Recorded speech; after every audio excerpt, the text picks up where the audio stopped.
All right, y'all. Shalom, shalom. All right. Oh.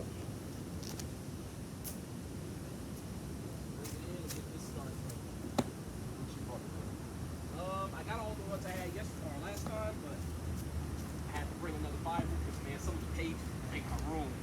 So I actually had to fix my Bible a little bit. Then I got an extra one in case somebody needs it. Oh, that's yours, actually. But I got 2 more in my bag. But let's go ahead and get started.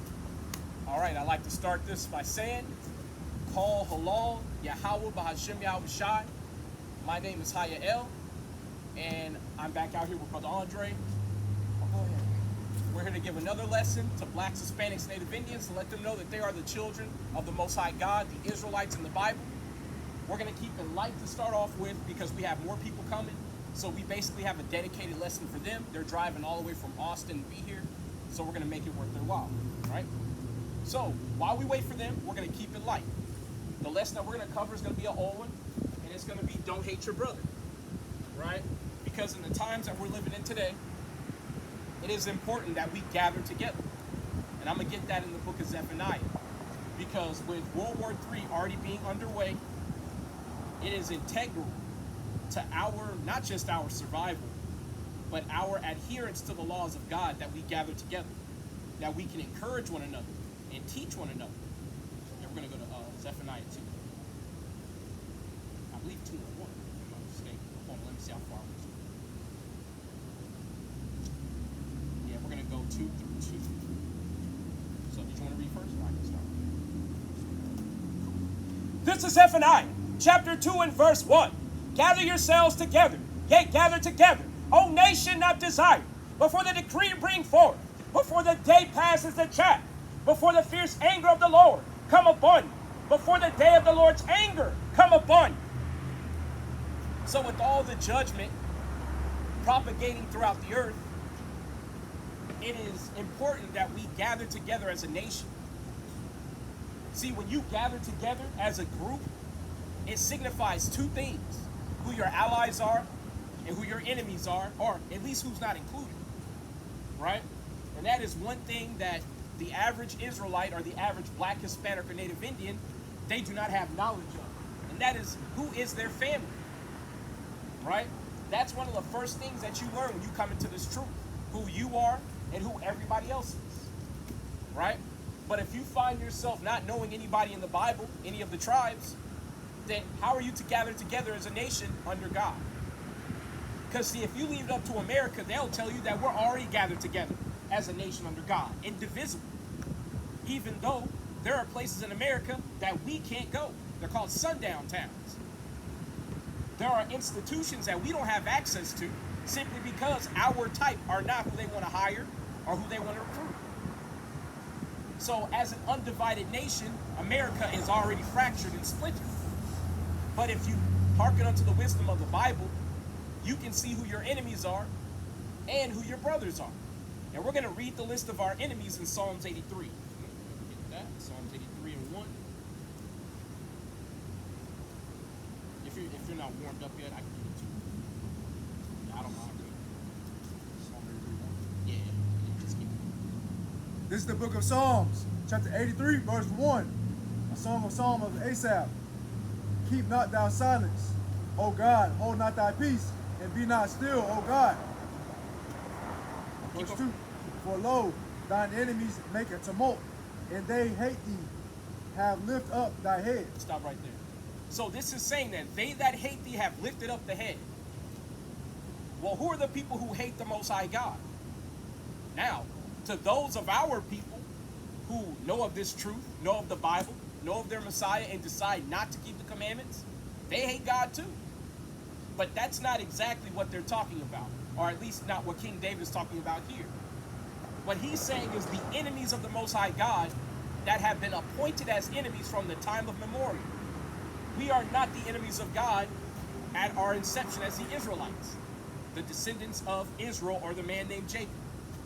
We are the children of God, although we might be adversarial to the body of Israel at times. This is referring to those who are natural-born enemies of the Most High God. Keep going, brother. Verse 3. They have taken crafty counsel against thy people, and have and consulted against thy hidden ones. Verse 4. They have said, Come, let us cut them off from being a nation, that the name of Israel may be no more in remembrance. Stop right there. So, these enemies, these natural-born enemies, have come together, whether it be in public or in secret. They've held councils, and they have come up with a plan to cut off the remembrance of the real Israelites. Hence why you have people over in Israel today who don't fit any of the prophecies of the Bible.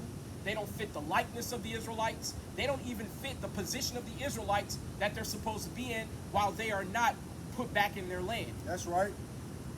So you have imposters over in that land, and they meet with all the other heathen. Although they might go to war with each other, they still have the main goal of keeping us, the real Israelites, blacks, Hispanics, and Native Indians, and the scattered diaspora around the world, keeping us on the bottom of the world and ignorant of our real heritage. Keep going, brother. Verse 5. For they have consulted together with one consent. They are confederate against thee. Verse 6. The tabernacles of Edom. Stop right there. So each one we're going to stop, right? So the nation of Edom is the so-called white man. The white man has gone by many names throughout his history. He's gone by the Ottoman Turks. He's gone by the Khazars. He's gone by the so-called European. But if you know the history of the so-called white man, he goes back to the nation of Edom. Esau, Edom. And one of his first names that he gave himself to hide his real identity was Idumea. That is in the Bible. Herod was a known Idumean, a known Edomite, although he was the king over Judea. He was appointed he was appointed the king over Judea by the Roman occupants or the Roman aristocracy of that time. They needed basically a puppet king to rule over Judea and to basically handle their decrees. And he was that person. Right? Go ahead and do the next one. And the Ishmaelites. The Ishmaelites are your so-called Arabs. Now, it's kind of hard to say that it's the Arabs simply because the word Arab means mixed.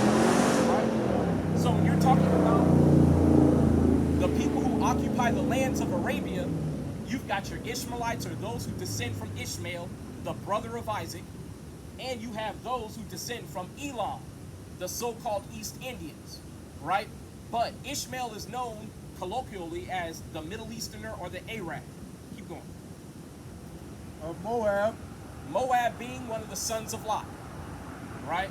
Ammon and Moab were born of incest. Hence why they have the physical characteristics of Mongolism. Like if you ever see somebody who has severe Down syndrome, you'll notice that they have small slitted eyes and their teeth often don't fit in their mouth. That's a common problem throughout Asia. And it's Mongolism, and it's because they were born of incest. Keep going, brother. And the Hagarenes. The Hagarenes are the sons of Hagar, just more Arabs. Keep going. Verse 7. Gabal and Ammon. Gabal is a city in Edom, so this is in reference to more Edomites. And Ammon, of course, is the brother of Moab. Keep going. And Amalek. And Amalek being the chief house of Esau. Now, we're going to finish this verse, but this is really what I wanted to get down to.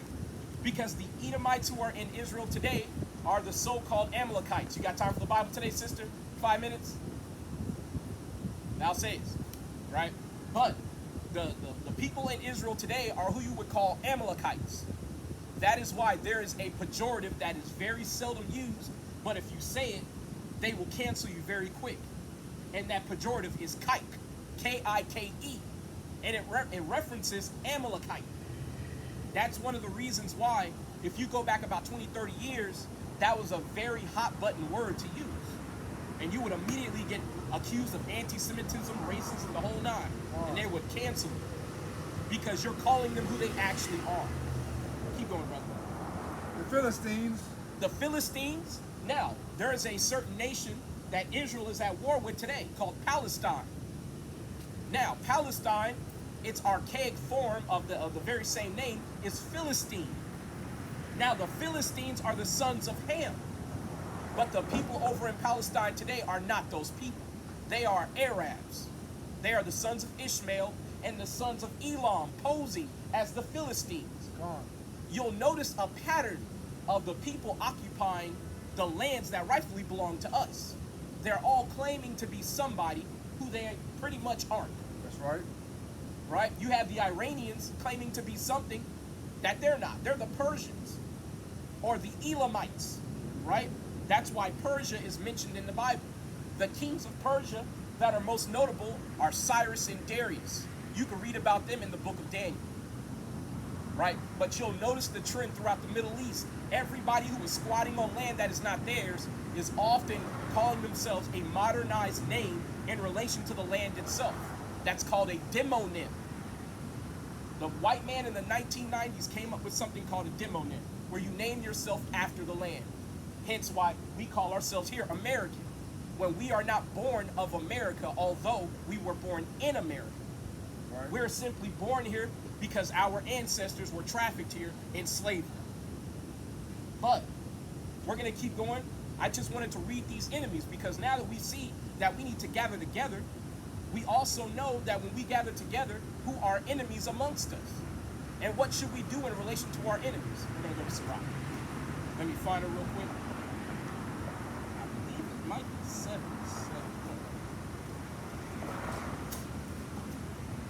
Separate thyself from thine enemies, take heed of thy friends. There it is, I got it. This is Sirach, chapter 6 and verse 13. Separate thyself from thine enemies, and take heed of thy friends. So in today's world where you have all sorts of uncertainty, blacks, Hispanics, and Native Indians need to understand who their friends are. And your friends are your brothers. Your friends are your neighbors. We're going to go to Leviticus, I believe 19 and 16 through 17, if you want to get that. We're going to read about who your brother, your friend, and your neighbor is. Because this is a position or a topic of controversy when you're speaking to today's Christian. They'll tell you that your neighbor is everybody. Whether they do good to you or evil to you, they're still your neighbor. Whether they're a heathen or an Israelite or any other denomination of ethnicity, they will call them your neighbor, but the Bible doesn't say that. Go ahead and hit it, brother. Yes. This is the book of Leviticus, chapter 19, verse 16. Thou shalt not go up and down as a talebearer among thy people, neither shalt thou stand against the blood of thy neighbor. Stop right there. Stop right there. So when the Bible says we're not supposed to stand against the blood of our neighbor, we need to know who are we not supposed to allow to just suffer and get killed out here. And that's not everybody. Y'all got time for the Bible today? 5 minutes? Actually, I do. You do? Yeah, I do. Cool. Okay. Oh, you gotta go. We'll be here for the next few hours, brother. All right? We'll be waiting on you, man. Keep going, brother. I am the Lord. Verse 17. Thou shalt not hate thy brother in thine heart. Thou shalt in any wise rebuke thy neighbor, and not suffer sin upon him. So, we see here that the word neighbor is juxtapositioned with the word brother or brethren. And when you look at the Hebrew word for brethren, you see the meaning of it meaning somebody of your nation or your tribe. So your neighbor is not everybody. Your neighbor is your brother, your family, your blood-related relatives, those who come from the same patrilineal lineage as you do. That's who your family is. Now, I know that is a hard premise for a lot of people to swallow, having lived in summer camp their entire life where everybody gets to claim to be your family, no matter how much wickedness they do to you. Anyway, but we're going to go ahead and go along with the lesson. Brother, we're going to go to 1 John 3 and 15. Because the Bible has had to tell us numerous times not to hate one another. And there's a reason for that. If us as Israelites, we hate each other, we are akin to murderers. Y'all got time for the Bible today? God bless you. God bless you too, brother. We're God worshippers, 24 Okay. hours a day. Y'all know what tribe y'all come from in the Bible before you go? No? Are you?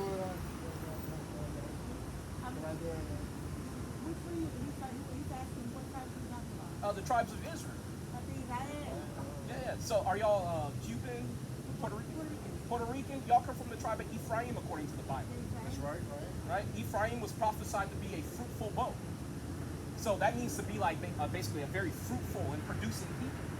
What are Puerto Rican women predominantly known for? Producing lots of children. How about the men? Y'all are active, productive, and very strong men. Your strength in the Bible is compared to a unicorn, which is a rhinoceros.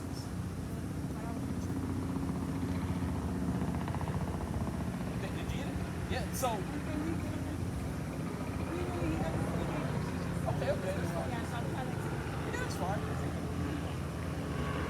But Ephraim, y'all have over 800 pieces of archaeological history saying you're Israelites.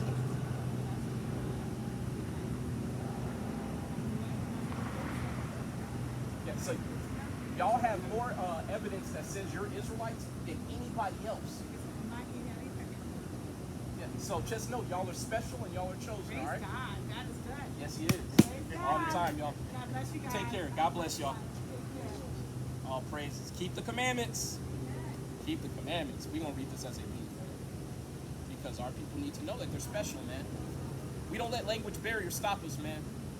Because when our Messiah comes, I can't tell him, hey, man, my brother spoke Spanish and I didn't. So I didn't even try.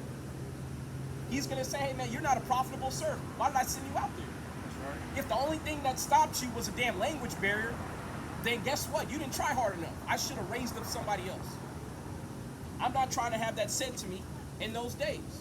Because our Messiah is coming very soon. Very soon. No, I'm going to get a Deuteronomy real quick. But yeah, stay right there, sir.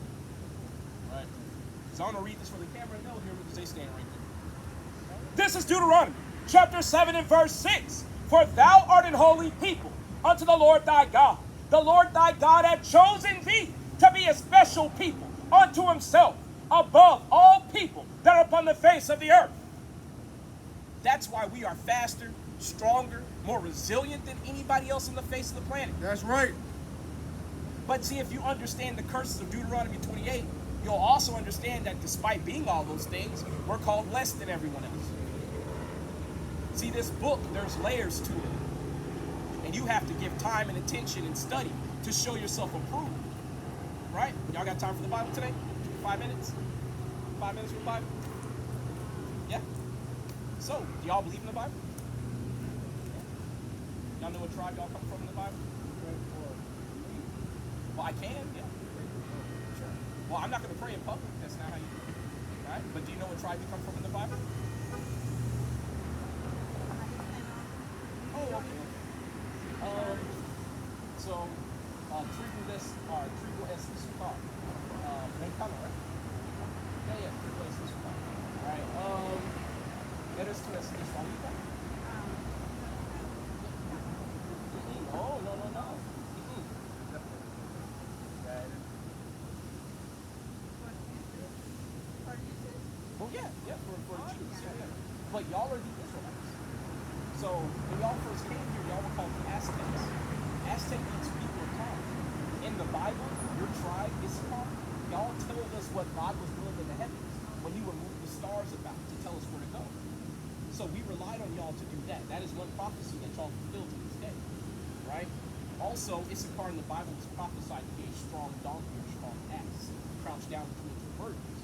Mexico is between America and South America, being pulled in two different directions, satisfying that prophecy, right? That's how we know y'all are the tribe of Issachar. Issachar also means he is higher. Who are the hardest working people on the planet?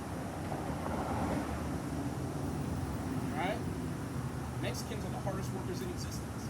That's how we know y'all are Israelites. Y'all are special. Right? And I can certainly pray for y'all, brother and sister, because we all need prayer in this time. Right? I know it's getting harder to afford food and to be safe out there. Right? But before you go, just know that you're special. Your God's name is not God. It's Yahweh. Yahweh. That's the name of God. Right?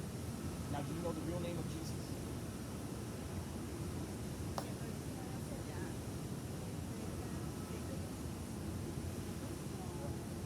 That's close. That's modern Hebrew. It's Yahawashai. Yes, Yahawashai. Yahawashai. So Yahweh and Yahawashai. That's the name of God in the Son. I wish I spoke more Spanish, but that's all I got, guys. But God bless y'all, and if y'all have any questions, we'll be here for a couple hours, okay? Sir, it's a pleasure. Thank you. Sure. What do I need to pray for?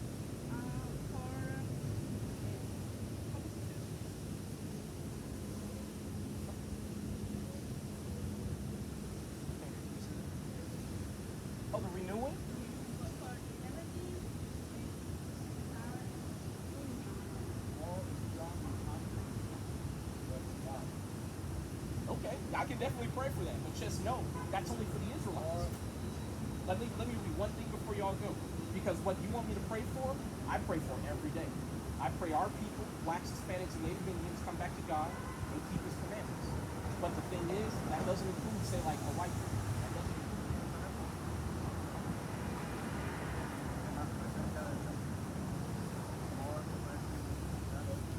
I want to show this to you, so I'm not making it up, right?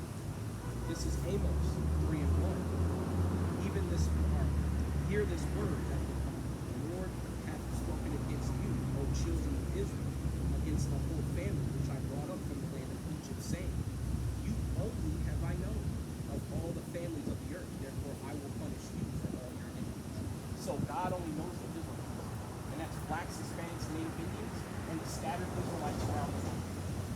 Alright? Sure thing. God bless you. God bless you, sir. Yes, sir. All praises to the Most High God. Alright? Praise the Most High God and honor be unto His Son. Right? They're in the right spirit. Because you got a lot of our people, man, we ask them if they want to hear the Bible, they come up with every excuse not to hear it. Right. And see, the thing is, I'm not going to lie, I feel like I'm the one who's slipping, because this is Issachar's land. We should be speaking Spanish, if anything else, so we can talk to our brothers. Right?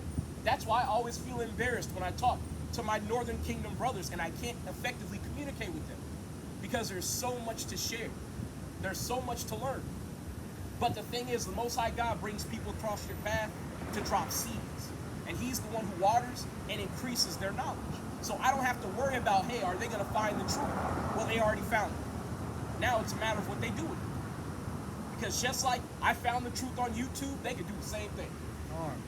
Most High God can use His people to edify them if need be. It's not just those who are English speakers. You got time for the Bible, brother? Got time for the Bible? No? He might come over here later, it's fine. But, go ahead and hit it, brother. We're going to go back to the lesson. Yeah, boy. This is the book of 1 John, chapter. This is the book of 1 John, chapter 3, verse 15. Bring it out. Whosoever hateth his brother is a murderer, and ye know that no murderer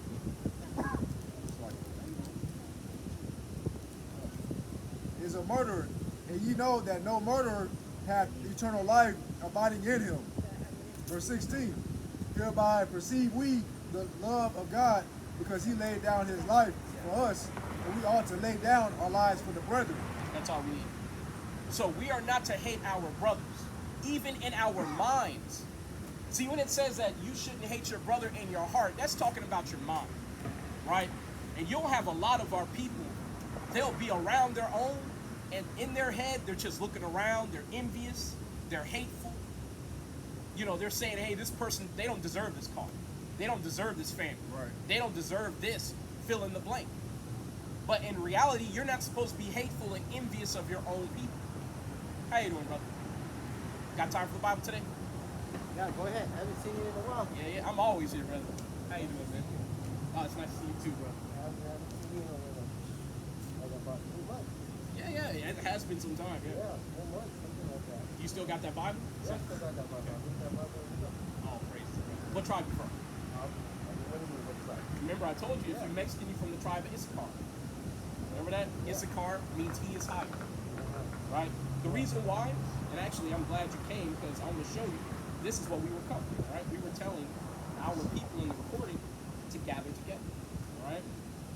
You know that World War III is basically already started, right?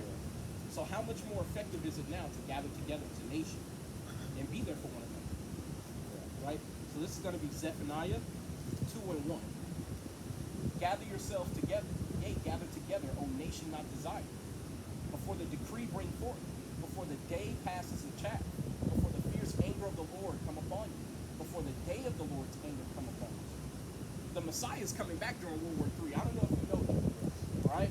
So if he's coming back during World War III and World War III has already started, you need to be gathering with your people.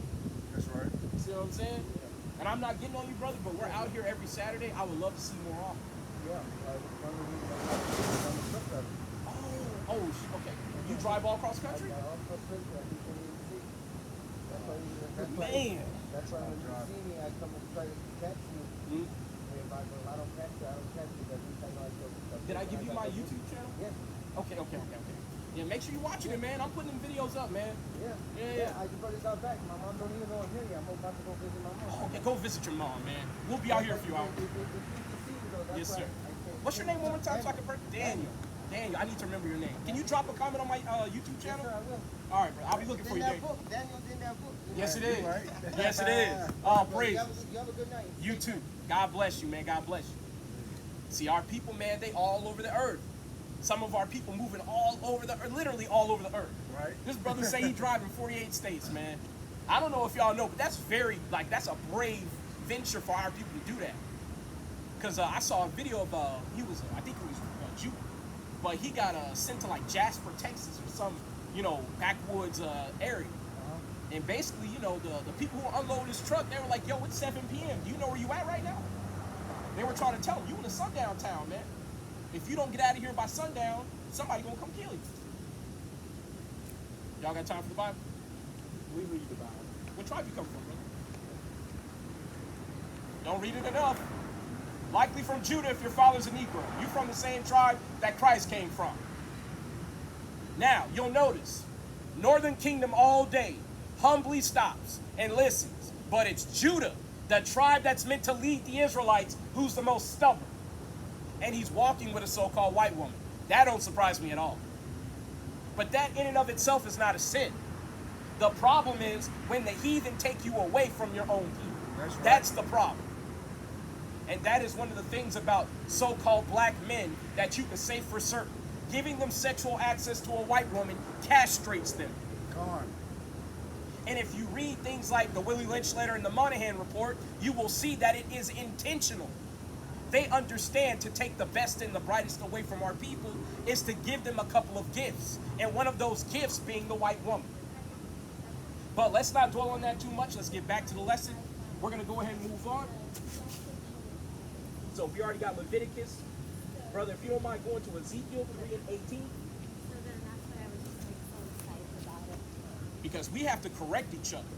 See, I'm not talking to that brother just to get on him. I'm trying to let him know, man, the times that you're in, you don't have time to be a coon, bro. The time for cooning is over. The time for buck dancing, bed winching, all that shit is over, man. But you got our elders. That brother is an elder. He's at least in his 40s. He is what you would call an elder, a person that the youth look up to. And he is completely absent because he's over here rubbing shoulders with the Edomites, bumping uglies with the Edomites.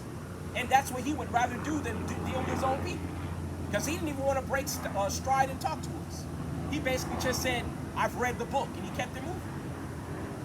But see, when Yahushua come back, man, he's going to say, depart from me, ye workers of iniquity. That's right. Those who break my father's laws. Go ahead and hit it, brother. I said, yeah, 3 and 18. This is the book of Ezekiel, chapter 3, verse 18. Bring it out. When I say unto the wicked, thou shalt surely die, and thou givest him not warning, nor speakest to warn the wicked from his wicked way to save his life, the same wicked man shall die in his iniquity. But his blood will I require at thine hand. Stop right there. So, if that brother would have walked by with his white snuggle bunny, and we don't say nothing, brother got a smooth, slick head, shaven face, don't know who he is, no fringes on. We're seeing the sin written all upon that brother. If we don't say nothing, that's on our head. But if we warn our people and they go, hey man, we ain't trying to hear that. Hey man, it's all on them at that point. So we market our people. Yeah, we're giving them the opportunity to come learn and start their journey of repentance if the Most High God opened their understanding. But if they don't want to take it, hey man, we're satisfying our requirement as the watchman of the Most High God. And we can't do anything further than that. Go ahead, brother. Keep going. One more. Verse 19. Yet if thou warn the wicked, and he turn not from his wickedness, nor from his wicked way, he shall die in his iniquity, but thou hast delivered thy soul. Playing up on tables, man. That's exactly what I was just talking about. We're warning our people to get the blood off of our hands. Because God knows all the sin that we've done before we came into this truth. All the pulled pork sandwiches that we ate. All the times we ate abominable foods in general, not just pork. All the times we broke the Sabbath. all the times we sinned against the Lord. We got blood on our hands, man. And all these efforts to warn our people and put in the work. This is our supplication unto the Lord to have mercy on us. Because just because we do this work don't mean the Most High God is going to acquit or exonerate us. But it helps, right? Why add sin to sin when you can stop, turn around, and keep the law? And the Most High God might look favorably upon you and show mercy. That's right. But let's keep going. So we're going to go ahead and we're going to turn, right, to Genesis 25 and 24 through 26. Because we're about to go into essentially Esau and Jacob being born. Because the argument is often made by the so-called white man that we are, in fact, brothers. Blood brothers, in fact. And the reality is, that's true. But you're going to see, through reading about these two children, that though they be blood related, though they be brothers, they are two different nations. Right? 24, 26.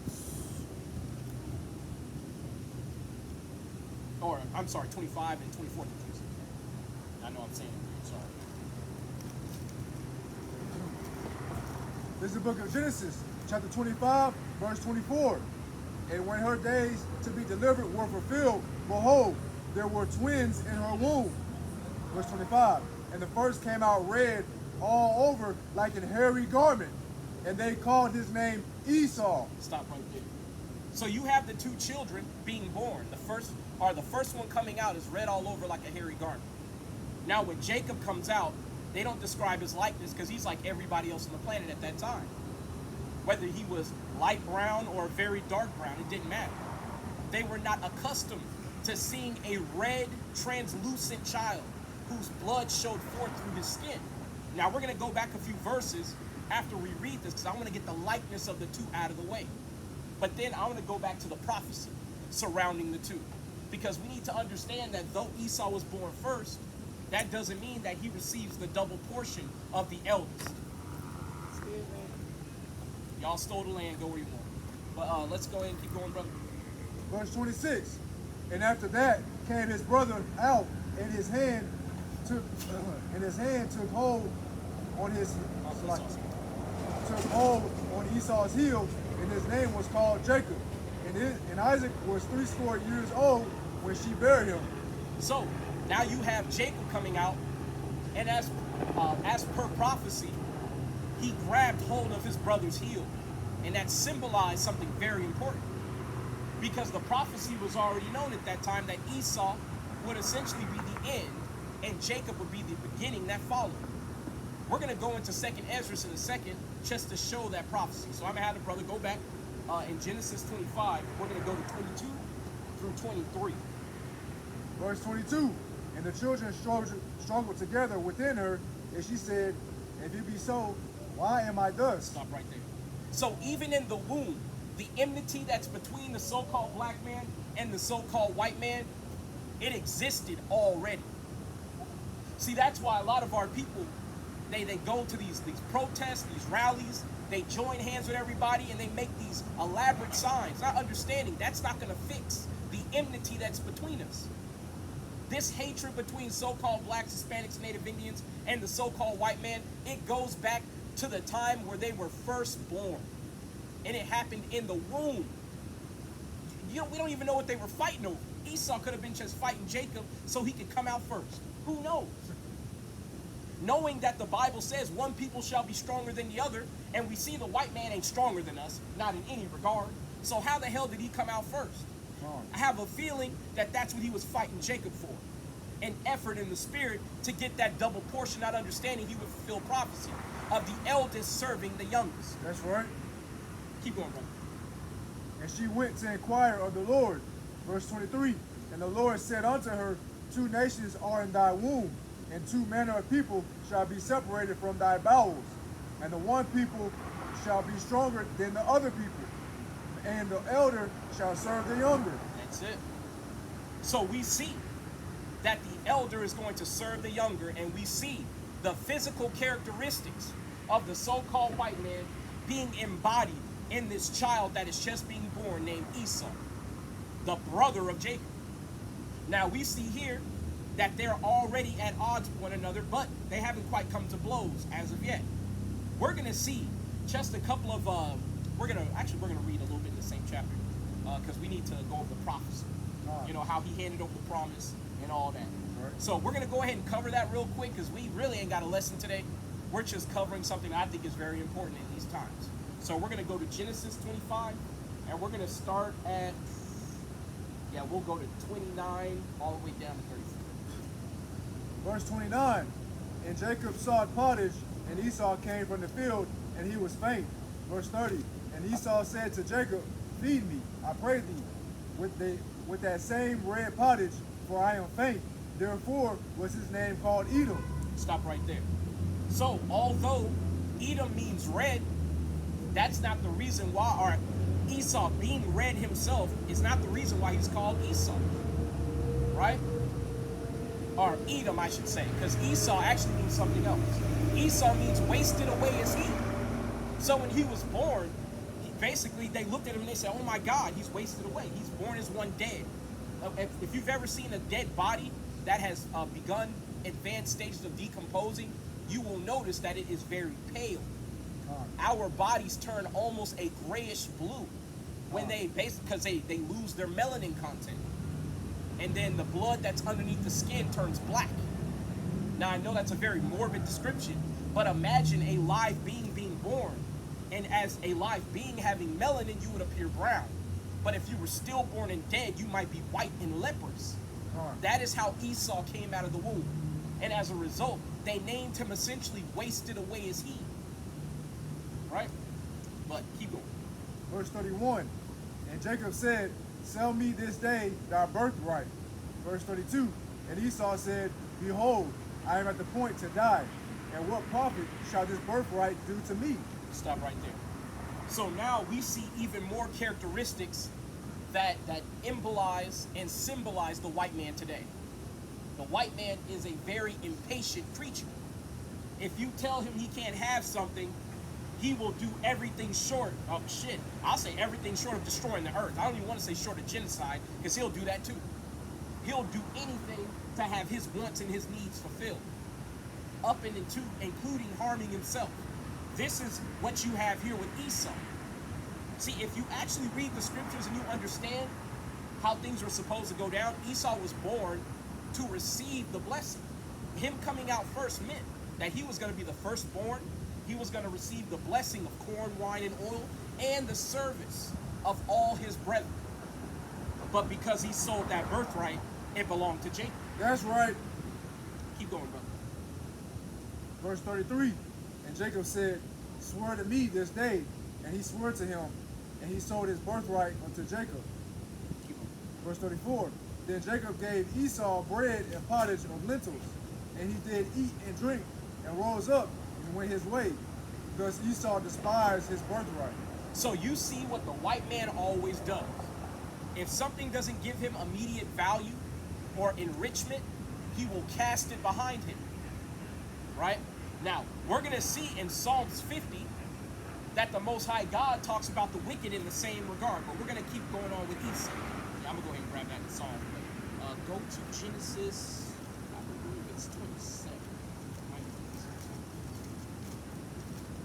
Yeah, it's 27. And so we're going to skip forward to you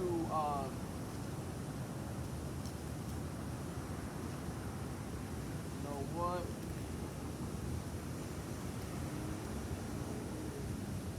So we're going to start at 28, and I'm going to set the stage, because there's a little bit that happens that if you're not familiar, you won't realize that it's Jacob posing as Esau. See, even though the brothers arranged for Jacob to inherit the birthright, Esau aimed to swoop in as their father lay dying and claim the birthright for himself anyway. See, there's a term that the white man came up with when he came to America. It's called Indian giver. He pretends like our brothers from Gad and Reuben will give gifts and then try to take them back, when really that is the hallmark of the so-called white man. He'll put you on an Indian reservation and then start dumping trash and nuclear waste on it or right next to it, and then behave as if, hey man, you still got your land, what's the problem? The very definition of Indian giving that he puts on our people. But we see that Esau was making an attempt to do the very same thing right here in the Bible. Right? Go ahead and start at 28.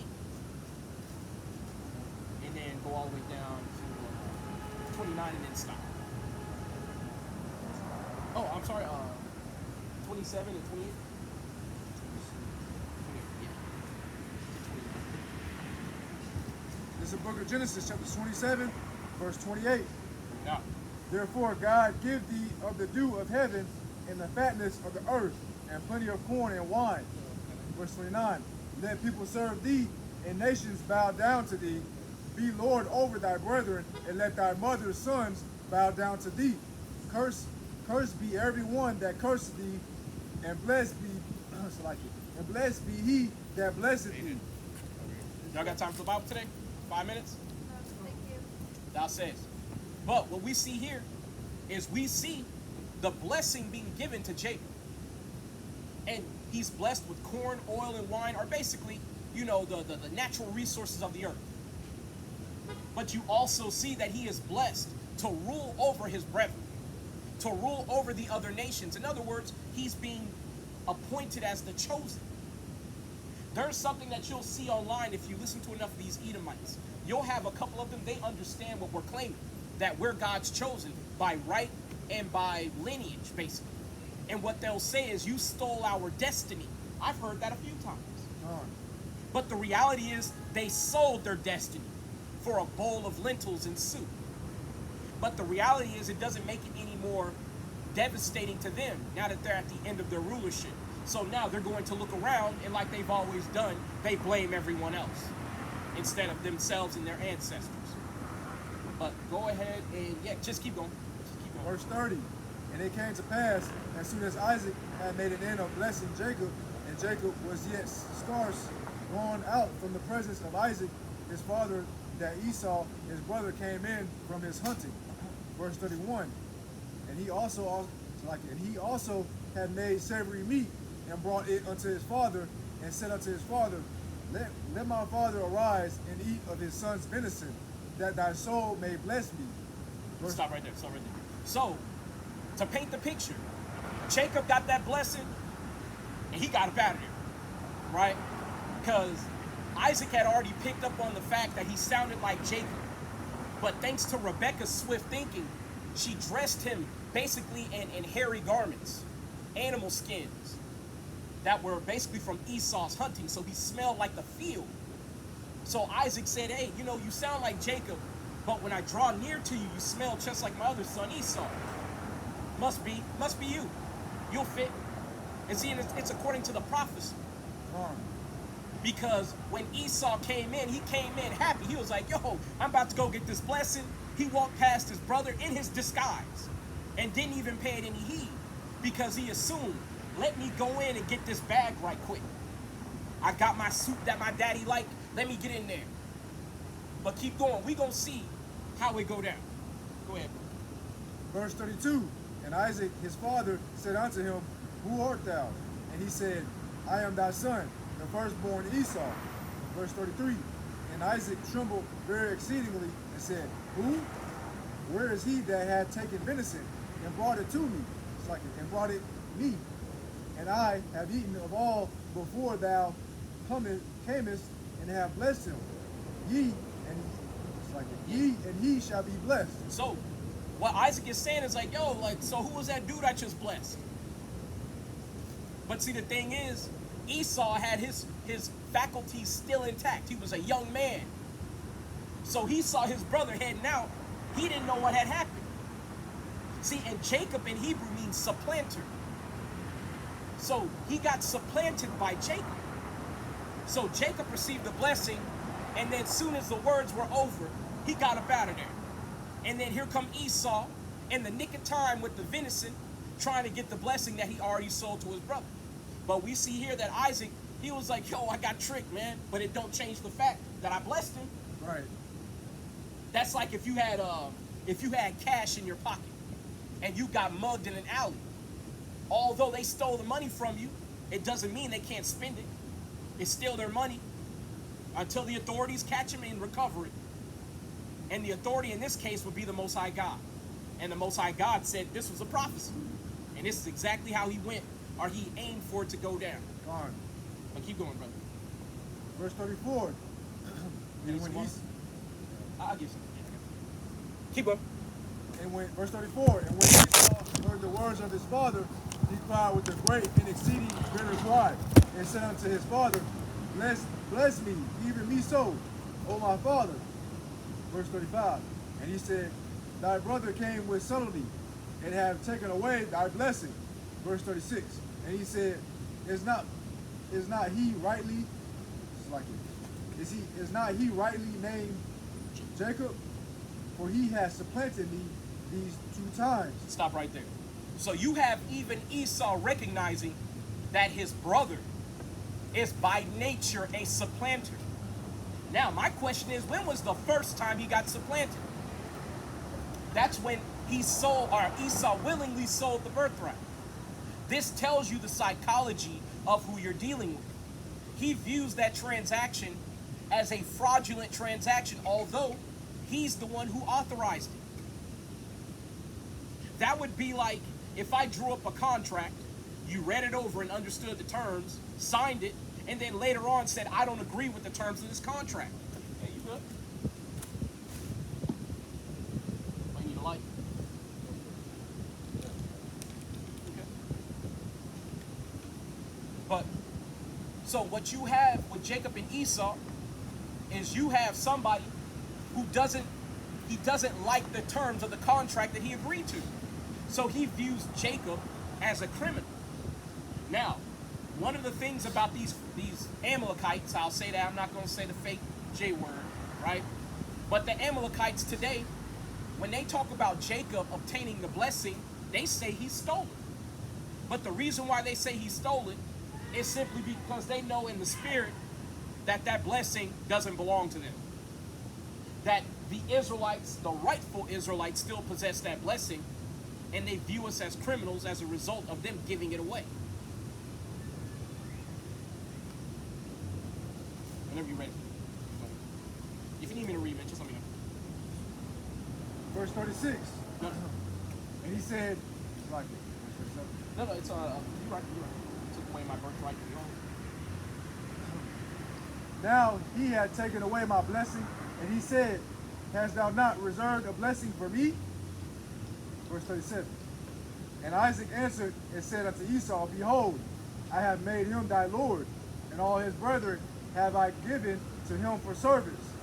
And with corn and wine have I sustained him. And Y'all got time for the Bible today? Thou says. Thou says. Thou says. And what shall I do now unto thee, my son? So, what you have here is Isaac's desperate attempt to have Esau back down from this blessing that he's about to receive. Because Isaac, you have to understand, in antiquity, most of these things that are transpiring, the Most High God was dealing far more personably with our people at that time. So they were seeing visions of the things that were to come. So he knew the implications of that blessing. It wasn't rare, or it was common knowledge, I'll say that, to understand that if you live by the sword, you will die by the sword. So Isaac is trying to get his son to back down in this moment of weakness. But you have Esau basically getting to the point where he's crying and weeping and begging for a blessing. Keep going, brother. Verse 38. And Esau said unto his father, Hast thou but one blessing, my father? Bless me, even me also, O my father. And Esau lifted up his voice and wept. So he cried. Now, I want you to hold that, and I want to read something. Because see, we're told in the Christian church that God loves everybody and repentance is for everyone. But the book of Hebrews begs to differ. That's why it's important to understand the Old Testament. Because a lot of times people are trying to springboard off of the New Testament, not understanding the foundation in which it comes from. This is Hebrews chapter 12 and verse 16. Lest there be any fornicator or profane person as Esau, who for one morsel of meat sold his birthright. So we saw And in Genesis, that Esau did in fact sell his birthright. He sold it, and after he sold it, he didn't have a problem with it. He got up, full stomach and all, and bounced. It was only when Isaac had given the blessing to Jacob that it all came full circle, and he realized I really wanted my birthright.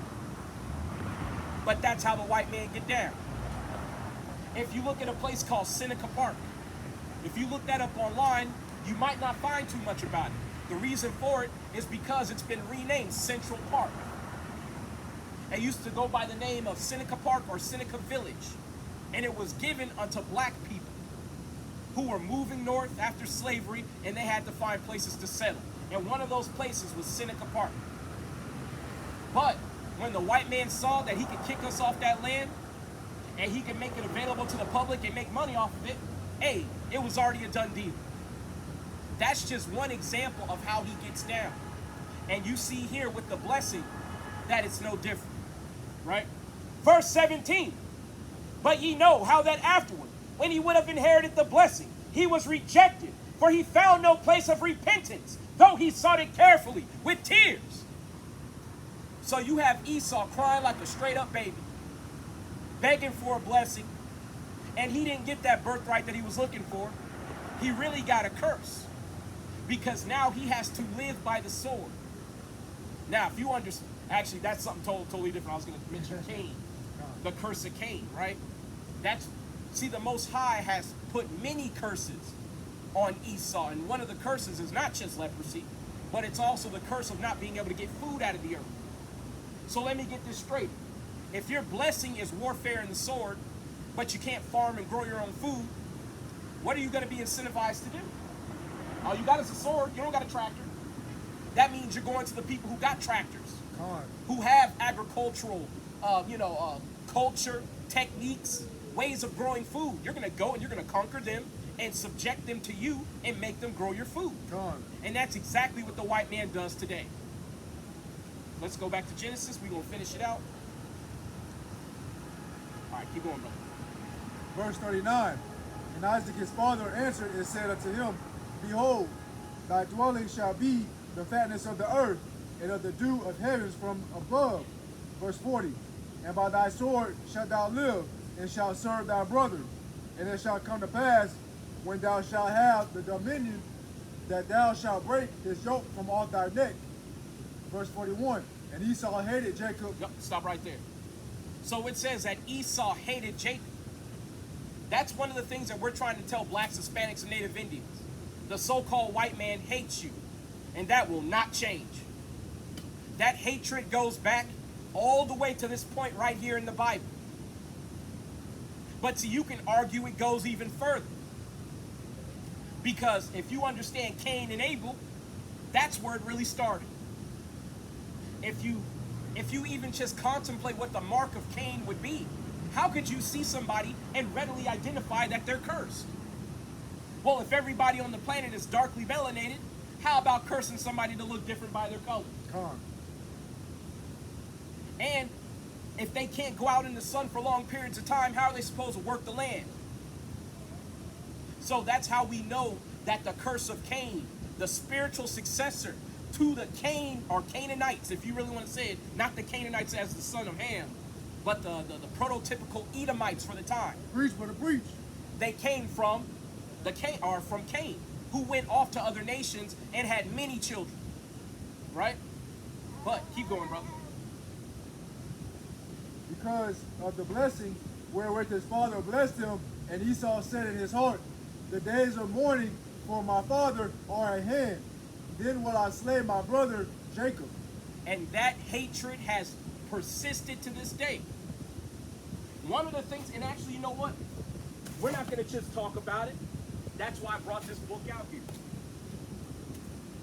See, when the Bible says that somebody hates somebody to the point where they want to kill them, you need to have pictures to really show what that means. Right? You got a brother hanging right here. You see all this? This is what the white man has done to us.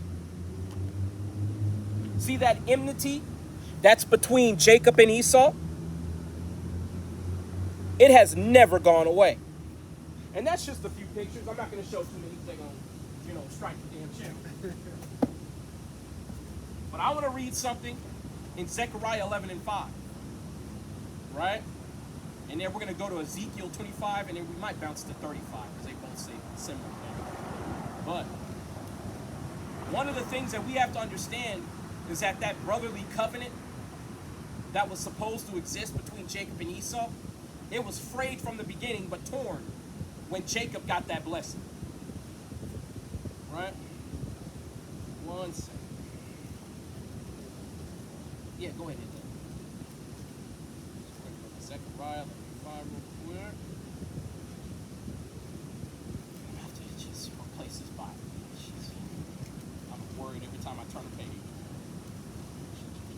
Explode into dust. This is Zechariah, chapter 11 and verse 4. Thus saith the Lord my God, feed the flock of the slaughter, whose possessors slay them, and hold themselves not guilty. And they that sell them say, blessed be the Lord, for I am rich, and their own shepherds pity them not. So let me get this straight. The Israelites have been subjected unto a people who are heathen, who say, blessed be the Lord, for I am rich, because they sold our forefathers and foremothers. They say, I'm rich because they pick my cotton, they pick my fruit, they work my land, they raise my kids and clean my house. I'm rich. And when they kill us, they deem themselves not guilty. And yet, we just read about the hatred in Genesis 27 that Esau had for his brother, where he said, the days of mourning of my father are at hand, but then will I slay my brother Jacob. So basically he said, hey, after we get done with all this burial stuff for our father, after we get done putting him to rest, I'm going to kill my brother. See, that was the perspective of the so-called white man then, and that's his perspective now.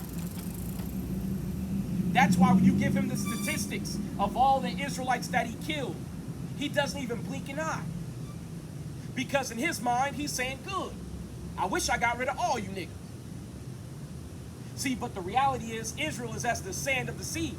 There's so many of us that many of the people who call themselves Edomites don't even realize that they go back to Jacob. See, Jacob has supplanted every nation on the planet. That's why no matter where you go, you hear our influence. It's in their art, in their music, in their food. See, we're scattered to all nations, and we look like them too. And they take their cultural trends from us. So we supplant them, but they still hate us.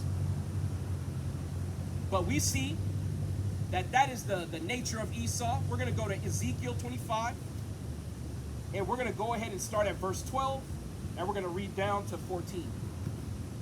This is the book of Ezekiel, chapter 25, verse 12. Bring it out. Thus said the Lord God, because that Edom, it's like Edom, had dealt against the house of Judah by taking vengeance, and had greatly offended and revenged himself upon them. Verse 13. Therefore, thus said the Lord God, I will also stretch out my hand upon Edom, and will cut off man and beast from it, and I will make it desolate from Timon. And they of Dedan shall fall by the sword. Verse 14. And I will lay my vengeance upon Edom by the hand of my people Israel, and they shall do in Edom according to mine anger, and according to my fury. And they shall know my vengeance, said the Lord God. Verse 15. No, that's it. So, what we see here is that the Most High God has made a pledge and a vow that when he finally takes vengeance upon Edom, he is going to use his battle axe and his weapon of war, the Israelites, as per Jeremiah 51, I believe starting at verse, 21 on down, right? But the reality is the Most High God is going to get busy on the Edomites through his people. See, and a lot of these folks out here, they're hyper-focused on trying to get everybody to come together, when the Most High God has already declared that is not the way. That is not of his design. People got to get paid back for what they've done to us first. People got to pay their debt for us working for them in slavery for centuries at a time. That's right. Nations got debts to pay. Yep. And the Edomites are the chief enemy of the Most High God, and therefore the chief enemy of the Israelites. That's right. So they've got the steepest tab to pay, right? So we're going to go ahead and slide on over to Ezekiel 35. I'll read it, right? This is Ezekiel, chapter 35 and verse 1. Moreover, the word of the Lord came unto me, saying, Son of man, set thy face against Mount Seir, and prophesy against it. And that's exactly what we're doing out here. We're prophesying the downfall of Babylon, the downfall of America. And we're trying to bid our people to wake up and withdraw themselves spiritually and in any way physically that they can from this place, and return unto their God and keep the commandments. Verse 3.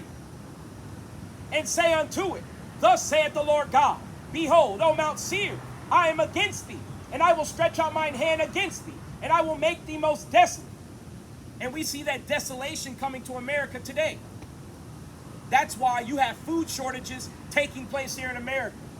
That's why when you go to H-E-B and Walmart, it's getting harder and harder to afford a full cart of groceries. That's why it's getting harder to fill your tank up every week. The Most High God is making their nations desolate. Verse 4. And I will lay thy cities waste, and thou shalt be desolate, and thou shalt know that I am the Lord. So it's going to get to the point where you're going to have ghost cities. If you look at what's happening in cities like Detroit, Los Angeles, all these formerly major metropolitan areas, they are rotting from the inside out. The Most High God is making this place desolate. The grinding is starting to cease. People can't work anymore because money doesn't go as far as it used to. So people are having to change jobs, change locations, and consolidate. Most people don't even realize San Antonio is one of the last bastions of economic prosperity here in America, though it don't seem like it. Most of the jobs on the East and the West Coast, especially if they're IT jobs, they allow you to work them remotely here in Texas because they can pay you a lower wage and it goes farther here. So you don't mind working a full 40 hours a week. Because $100,000 here in Texas is a whole lot more than $100,000 in New York. Making $100,000 in New York is like making $40,000 a year down here, man. You basically poor. Verse 5. Because thou hast had a perpetual hatred, and hast shed the blood of the children of Israel by the force of the sword, in the time of their calamity, in the time that their iniquity had an end. Therefore, as I live, saith the Most High God, I will prepare thee unto blood, and blood shall pursue thee. Since thou hast not hated blood, even blood shall pursue thee.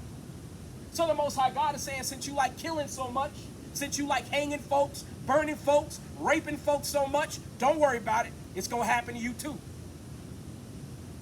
See, that's why these Amalekites who are trying to garner the sympathy of the world, you'll notice it's not working. Most of the nations are saying, okay, well, we'll sympathize with you as soon as you stop bombing weddings, bombing residential targets, bombing women and children. As soon as you stop doing that, we'll give you some sympathy. But until then, you get none. See, and the Most High God has already said he's going to raise up and rouse up enemies to encompass Babylon and lay her low in less than an hour. See, we're just seeing the prophecy start to play out, and we love reading them for you. Because the reality is, these prophecies should jump off at the page at you at this point. You should see them in your day-to-day life. But for those of you who don't see it, you're going to feel it. Because if you remain conjoined unto the white man, you're going to die right along with it. Verse 7. Thus will I make Mount Seir most desolate, and cut off from it him that passeth out, and him that returneth. And I will fill his mountains with his slain, in thy hills and in thy valleys. And in all the rivers shall they fall, that are slain with the sword. So this is essentially saying that when the Most High God starts bringing the calamity of war and the sword here to America, whether it be by sedition within America or her enemies invading her, you're going to have people's bodies just laying everywhere, not buried. See, one of the things they used to do to us back during the times of Jim Crow and beyond, when they would kill us and lynch us, they would leave our bodies hanging for the fowls of heaven to strip the flesh off of. See, and there's even a commandment in the Bible that says, cursed be he that hangeth on a tree. That's right. You're not supposed to be letting people hang on a tree. You supposed to hang them, and that same day, you cut them down and you bury them. You curse the land when you defy those types of laws. And Esau did that all over the earth, not just all over North America and South America. So this earth has to be cleansed. And what you're seeing and hearing here in Ezekiel 35 is the promise of the Most High God to do just that, to balance the scales and clean this place up. That's right. Verse 9, I will make thee perpetual desolations, and thy cities shall not return, and ye shall know that I am Yahweh, because thou hast said, these two nations and these two countries shall be mine, and we will possess it, whereas the Lord was there. So that's why it's going to happen, because in their mind they aim to take possession of God's inheritance, the Israelites. See, again, you would think it's just the rape, robbery, and murder, but it's not. That's part of it, but that's not the deciding factor. It's because they encroached on the Most High God's territory. They tried to take something out of the Most High God's hands. And they've committed to a whole campaign of rape, robbery, terrorism, and murder on God's people in their pursuit to take us from him. But the reality is, it didn't work. We're still here, and we still have the name of our God in our mouth. That's right. So that means they got hell to pay for it. But we're going to go ahead and get back to the lesson here. Brother, if you don't mind grabbing Deuteronomy 28 and 68. And then we're going to bounce. Actually, you know what? We're going to get 68, but I want to start at verse 46. We're going to stop after 46. No, we're going to stop after 47, and then we're going to read about 3 more verses.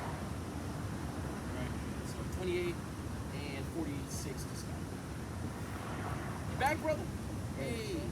What's your name again? Hayael, brother. Hayael? Hayael. Adolfo. Adolfo? Yeah. Be blessed, brother. You too, man. No, we're going to start at 46. 46, yeah.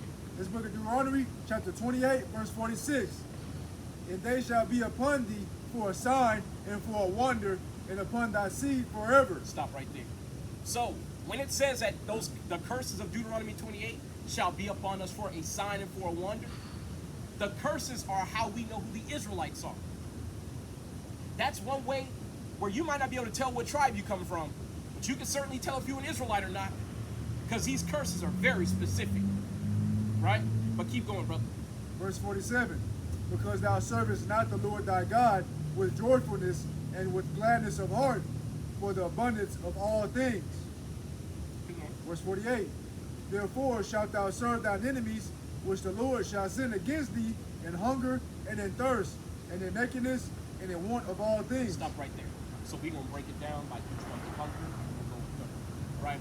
So when he says in hunger, whenever you want something to eat, even if you grow your own food, you have to go to your enemies to receive a permit. How you doing, brother? Got time for the Bible? That says, brother, have a good night. But you have to go to your enemies in one of all things. I can't just grow what I want to grow on my farm. Say I want to grow papayas, but I live in Iowa. They're going to send an inspector to my farm. They're going to go, hey, man, who gave you the zoning clearance to do that? And if I don't have my papers, then they're going to say, hey, man, you need to grow what we sanction you to grow. You tear up all them crops, and now we're going to go ahead and we're going to put some corn down. We're going to put some soybeans down. We're going to grow the crops that are permitted by the U.S. government. Hey, shalom, brother. Shalom. Right? So that's the reality of what's going on. We go to our enemies in one of all things, and food is paramount among them. Go ahead and hit the next one. And in thirst. If you want something to drink, if you want water, you want fruit juice, anything to sate your thirst, you're going to your enemies in one of all things. And the next one. Hit it. And in nakedness. If you want clothes, right? One of the things that we don't own are textile mills. We don't own the production facilities to make shirts, pants, undergarments. We don't own those things. But our enemies do. Right? And hit the last one also. And in want of all things. And in one of all things, man. So anything that you need in order to simply just live your life, shelter, shoes, the ability to just go outside. You're going to have to get permission from your enemies. Now, I'm not making that last one up, because if the white man don't want you to go outside, guess where he'll put you? He'll put you in prison. And guess who's going to come get you out? Nobody. Because nobody has the strength to move against God's sharpest sword, which is Esau, Edom. The only one who has strength to do that is Yahushua and the mighty angels. Unless the Most High God puts the Spirit upon us as mortal men. And thus far, the Most High God has not done so, because our captivity is not yet at an end. Keep going, brother. Verse 49. Wait, there's more. And he shall put a yoke of iron upon him. Say it. And he shall put a yoke of iron upon thy neck until he have destroyed thee. That was slavery, right? When we got out of slavery, most of our people were so traumatized by the experience that when they took all those fetters of iron off of our necks and our wrists and our ankles, very few of us staged any type of rebellion. Very few of us even had enough anger against our enemies to come against them. But that's because we were destroyed in the mind. Keep going, brother. Verse 49. The Lord shall bring a nation against thee from far, from the end of the earth, as swift as the eagle fleeth. Fly. It's like it flieth, a nation whose tongue thou shalt not understand. Verse 50. A nation of fierce countenance, which shall not regard the person of the old, nor show favor to the young. So, what we need to do is we need to go back through history, because it says the Most High God is going to send a nation against us as swift as the eagle flieth. Well, who has borne the symbol of the eagle? And of all those nations, who put us in slavery? Right? We were in slavery to the Greeks. The animal and symbol for the Greeks was the eagle. Gone. We were in slavery to the Romans. The animal and symbol for the Romans was the eagle. When you look at nations like Germany, hell, you look at Germany, you look at England, any nation where the white man has basically set his foot, Portugal, Spain, they all bore the eagle. That's why today down in Mexico, their flag has an eagle on it, because they were dominated by the Spanish, right? Hispania. So the white man has always borne the symbol of the eagle. Now, they're not the only ones, but predominantly that is the animal by which the white man is known, and that is the eagle. Gone. Keep going. Verse 50. A nation of fierce countenance, which shall not show regard the person of the old, nor show favor to the young. Verse 51. And he shall eat the fruit of thy cattle and the fruit of thy land until thou be destroyed, which also shall not leave, which also shall not leave thee either corn, wine, or oil, or the increase of thy kind, or flocks of thy sheep, until he have destroyed thee. And that's exactly what has happened. We've been deprived of everything, right? We've been deprived of everything to the point where even our children were taken from us. And that is another curse. I'm going to read right now. And then, brother, after this, I want you to hit 68. I'm going to read this real quick. This is Deuteronomy 28 and verse 31. Thine ox shall be slain before thine eyes, and thou shalt not eat thereof. Thine ass shall be violently taken away from before thy face, and shall not be restored to thee. Thy sheep shall be given unto thine enemies, and thou shalt have none to rescue them. So this is a reiteration of what is said later on in the chapter, that they're going to take all of the proceeds and the profits of our land and our efforts at husbandry or farming, and they would allocate it unto themselves and to their friends and our enemies. Verse 32.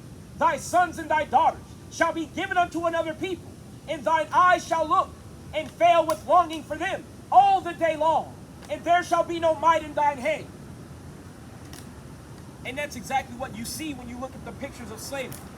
When you see those pictures of our people out in those fields, picking cotton, picking tobacco, working the land, doing whatever task was set before us by our masters. You don't see families out there together doing these things.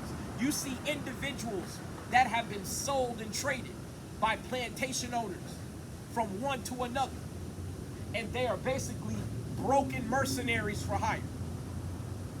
Our sons and our daughters were taken into slavery at ages around, like basically as soon as you could walk, you basically walked your ass to the cotton field and got to work. There are pictures still to this day that you can easily search online that show children as young as 2 and 3 years old holding small bags of cotton as they do their little work.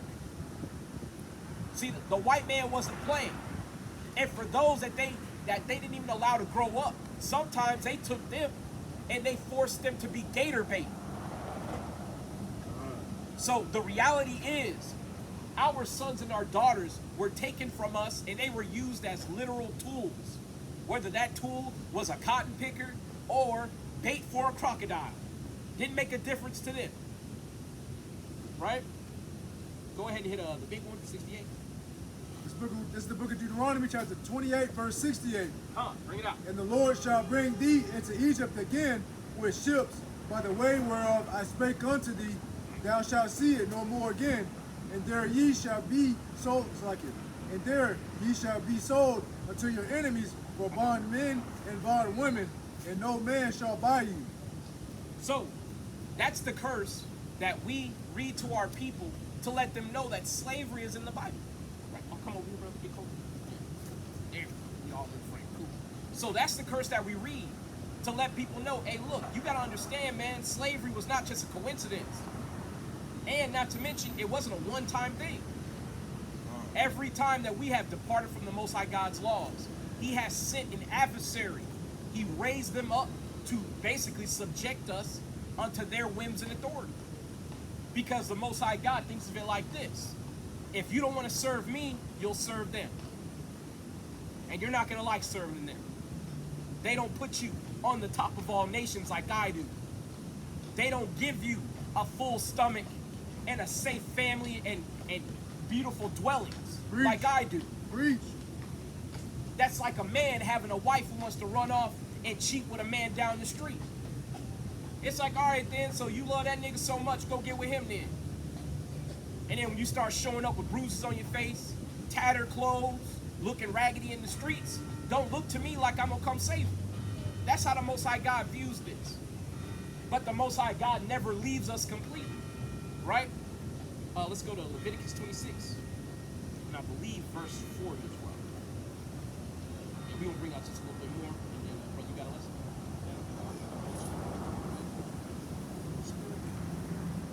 We got you.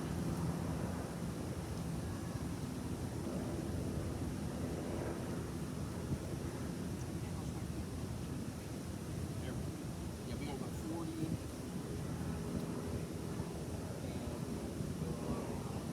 All the way to 42. 26, 40. 26 and 40. Yeah. And then just read down to 42. This is the book of Leviticus, chapter 26, verse 40. If they shall confess the iniquity of their fathers with their trespass, which they trespass against me, and that also they have walked contrary unto me, verse 41.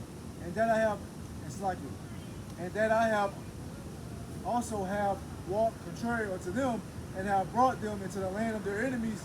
If then their uncircumcised heart be humbled, and they then accept of the punishment of their iniquity, verse 42, then will I remember my covenant with Jacob, and also my covenant with Isaac, and also my covenant with Abraham will I remember, and I will remember the land. So, what we're seeing here is the Most High God giving the stipulation for taking these curses on. He's saying if we recall our trespass and we repent and we turn back unto the Most High God and keep His commandments, He'll have mercy on us. This is the only thing that blacks, Hispanics, and Native Indians have not tried. Y'all got time for the Bible today? 5 minutes? That's it. But that's the thing that we haven't tried, right? We've tried raising up together, Black and Brown Alliance. Look at Malcolm X and the Black Panthers. You had the Chicanos, you had the Brown Panthers, you had all types of Hispanics coming to back us up.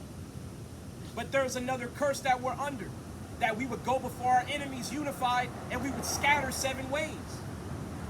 So these curses are not going to be undone by the strength of arm or the wit of a singular man, or a group of men. The Most High God has already given us the criteria to get away from these curses. That's why we're bidding blacks, Hispanics, and Native Indians to repent and keep the laws of God. That's right. Keep going, brother. Verse 43. The land also shall be left of them, and shall enjoy her Sabbaths, while she lieth desolate without them. And they shall accept of the punishment of their iniquity, because they despise my judgments, and because their soul abhorred my statutes. And that's all we need, right? Because I wanted to read that part, because now over in Israel, they import all of their food from all around the earth.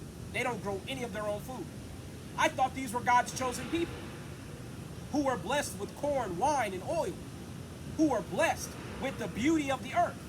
What happened? How come they are not able to be self-sustaining, and they have to go to their enemies and pilfer their coffers and want of food, and want of clothes, and labor, skilled labor at that? One of the things they don't talk about is they have Issachar, or Mexicans over in Israel today doing work. Con. And yet, they still treat them like shit, just like they treat them like shit over here. You got our brothers from the tribe of Judah and Benjamin over in Dimona. What they don't say about that is that Dimona is near a nuclear power plant, being exposed to all types of radiation. So you have issues with our people trying to be in the land when they're not supposed to be, but as a result of the heathen running it and being the major, major occupants of the land lies desolate. But the land is going to bring forth fruit and so much plant life and animal life when we're returned to the land that we're going to spend hundreds of years just writing it all down, trying to chronicle it all. Because when Columbus first came over here, they said they saw so many different birds, plants, flowers, all types of beautiful things that they couldn't even chronicle it all.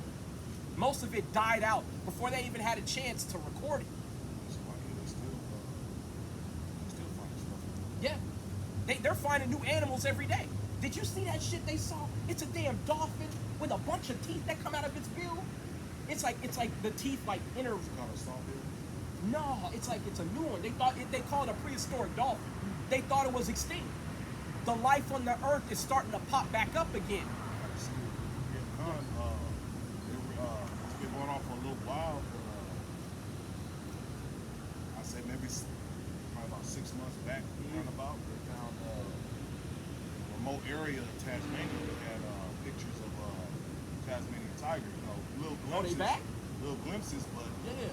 more so now lately, they've been catching like actual footage. Yeah.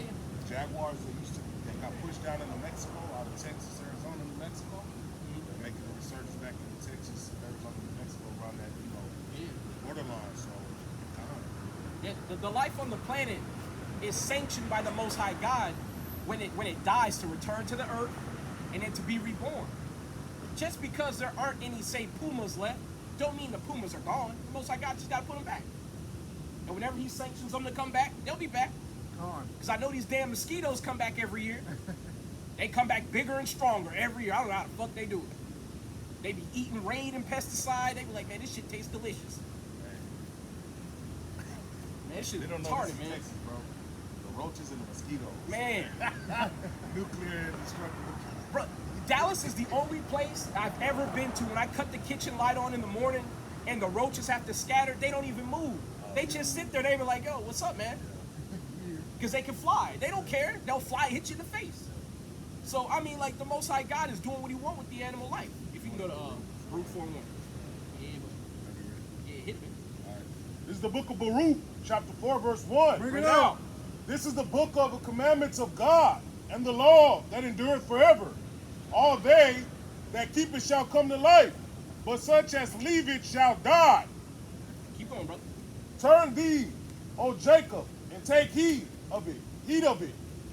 Walk in the presence of the light thereof, and thou mayest be illuminated. Give not thy honor to another, nor give the things that are profitable unto thee to a strange nation.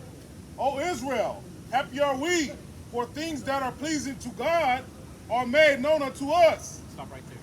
So we've been given the pleasure and the honor to have been given the law, statutes, and commandments of the Most High God. Our enemies have not been given this opportunity. So when we try to tell our people, like, look, man, if you depart from these commandments, he gonna put you in a position where you're gonna die. Whether you just fall by the sword, or you get worked to death, or you starve out. Most High God gonna put you in a position where you're gonna die or wish you were dead. And that's where we're at today, man, living in hell. We're preaching next to a river that looks like toilet water, man. And during the summer, smell just like it too. But when you understand the curses that come upon us when we don't keep the laws of God, man, it shouldn't surprise you that we live in these conditions. Keep going, brother. This is the book of Baruch, chapter 4, verse 5. Be of good cheer, my people, the memorial of Israel. Ye are sold to the nations, not for your destruction, but because you moved God to wrath. You were delivered unto their enemies. For ye provoked him that made you sacrificing unto devils and not to God. Stop right there. So we were sold to our enemies for exactly the reason I said before, because we didn't keep the commandments. We provoked God to anger. So the Most High God said, all right, man, you guys want to keep transgressing my laws? I'm going to show you something. I'm going to correct you. I just want it to be known before I hang it up. So I'm going to let the brother bring out his stuff if he's ready. If not, we'll go in the spirit, man. No, you good, bro, you good.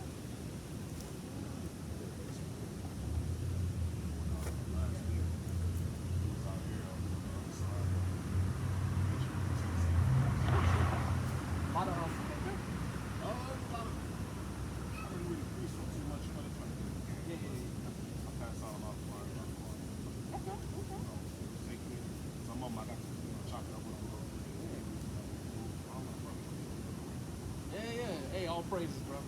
Yeah. Hey, give me Proverbs 3 and 11 through 12. Right? But we see in the book of Baruch 4, man, that the Most High God didn't just give us into the hands of our enemies for no reason, man. This is a corrective action. And this is something that Israel doesn't quite understand yet. Before you read that, I'm going to read Amos 3 and 1 through 2 one more time. Right? But this is something that Israel don't get, man.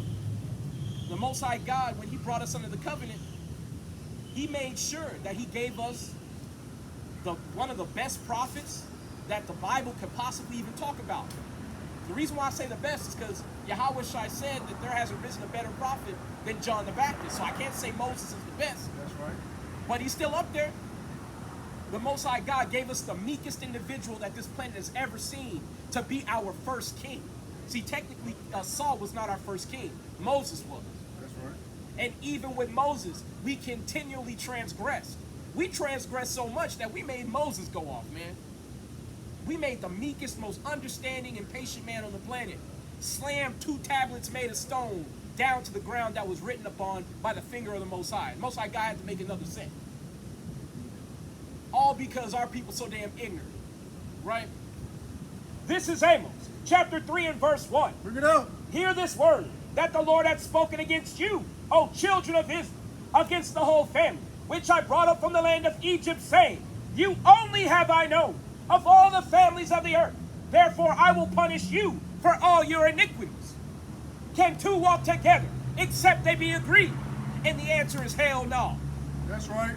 So if you ain't trying to get on board with the Most High God and his plan, according to Baruch 4 and 1, your ass gonna die. Most High God ain't asking nobody to do nothing. He's commanding. And we are receptive to those commands.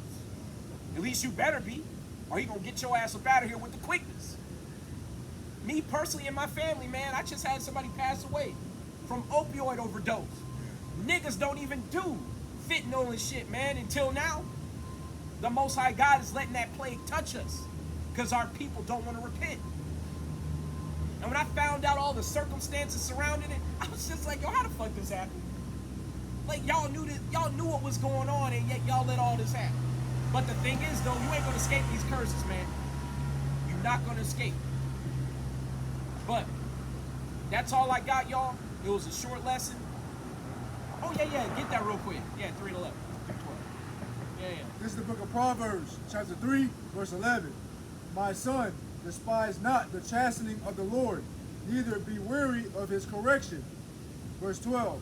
For whom the Lord loveth, he corrected, even as a father the son in whom he delighted. And that's exactly where we're at today, man. We're the ones being chastised by the Most High God because he loves us. His love is set on the Israelites, man, and nobody else. That's why every year the Israelis have the largest gay parade on the planet in Tel Aviv, the so-called capital, right? They hold the largest gay parade on the planet every year, and yet nothing happens to them. By ritual default, according to their religion, Orthodox Judaism, they perform something called a mazitza when a child is mazitza pape, when a child is born.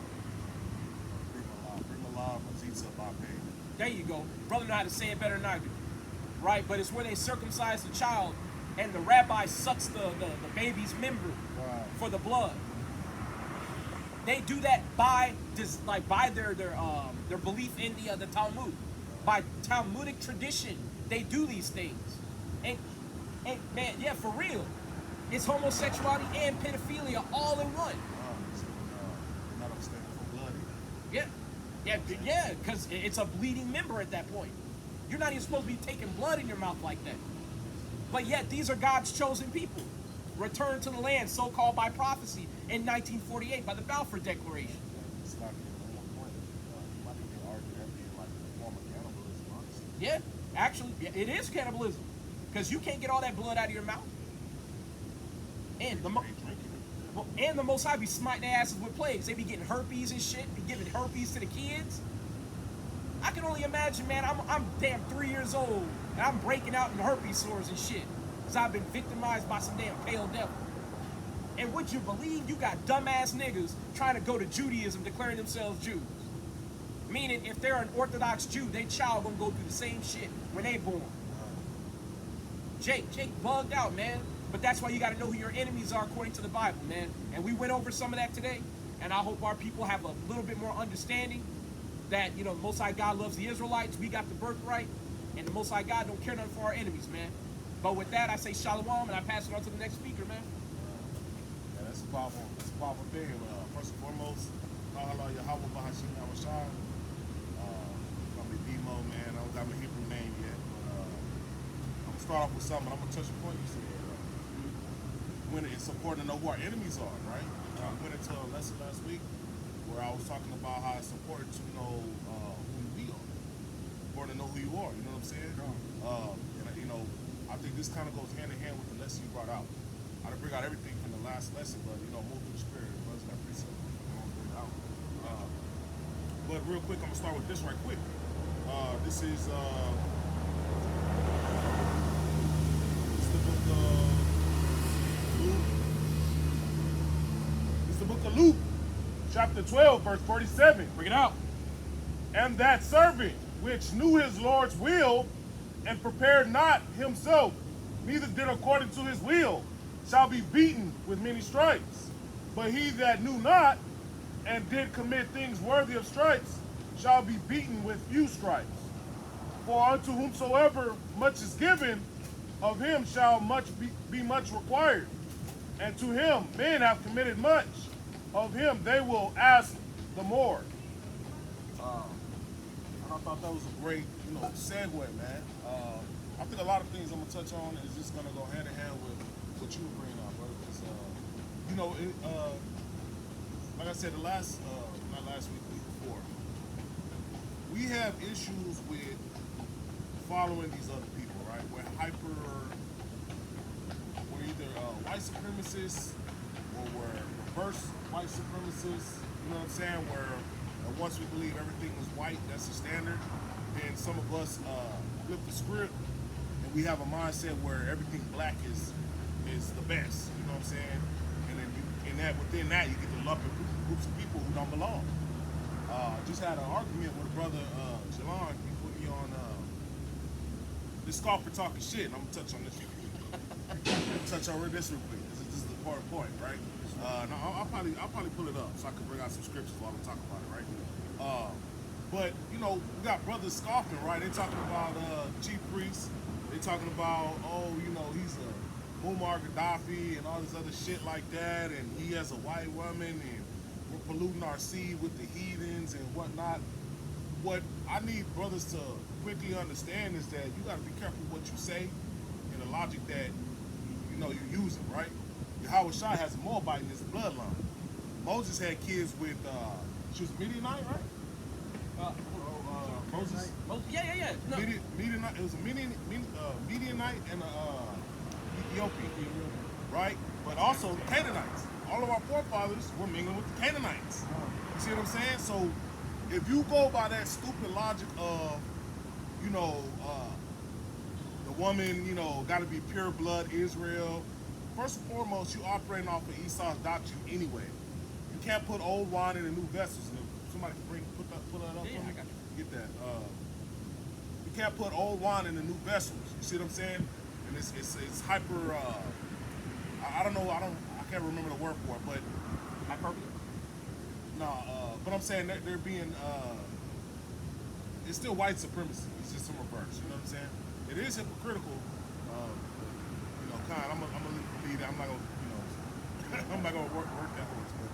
But the brother was talking about that, right? And it's like I started off asking the brother, what camp are you with?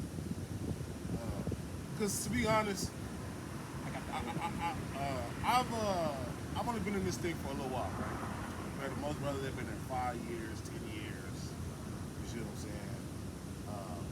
That's just what it is, right?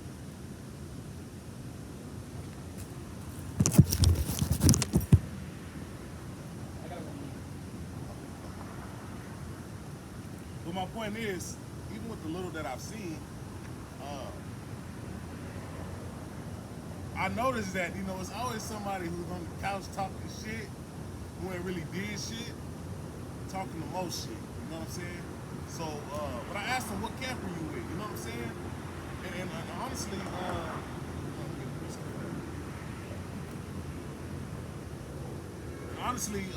if you're not with a camp, it's very much indicated somebody's not with a camp when they talking reckless like that, right? You see what I'm saying? They don't have no discipline, they don't have no order. You know what I'm saying? They don't have no rank. They just, moving. They only thinking about themselves. That's the level of pride. They're not thinking about how it's gonna make other brothers and sisters look. You see what I'm saying? Being contentious with other brothers. You know what I'm saying? I'm about to pull up that law. Yeah. Oh, wow.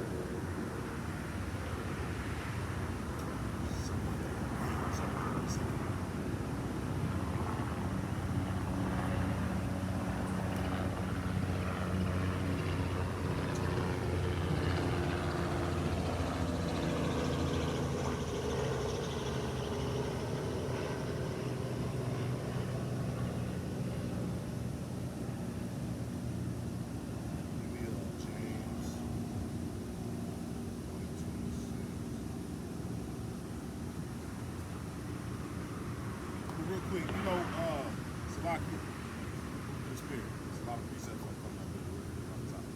But, brothers, that's when brothers are being selfish, right? More than one way. You talking reckless, you're not thinking about the body as a whole, our people as a whole.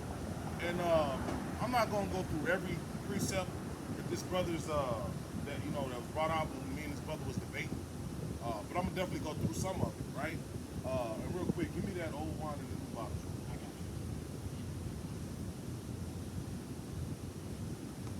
This is Matthew, chapter 9 and verse 16.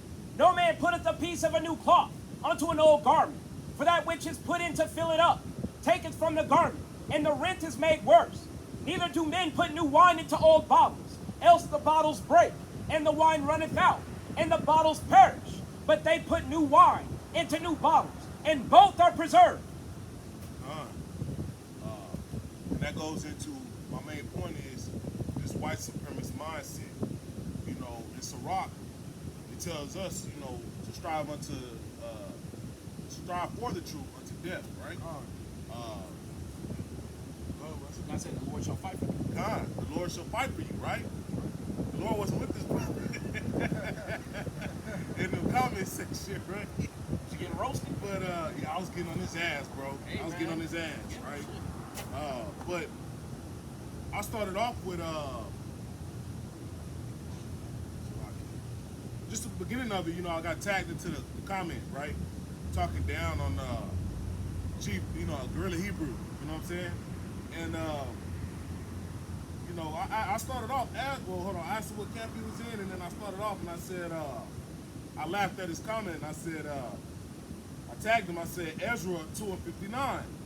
And I quoted the verse and I asked him, matter of fact, You get it? Yeah, get it.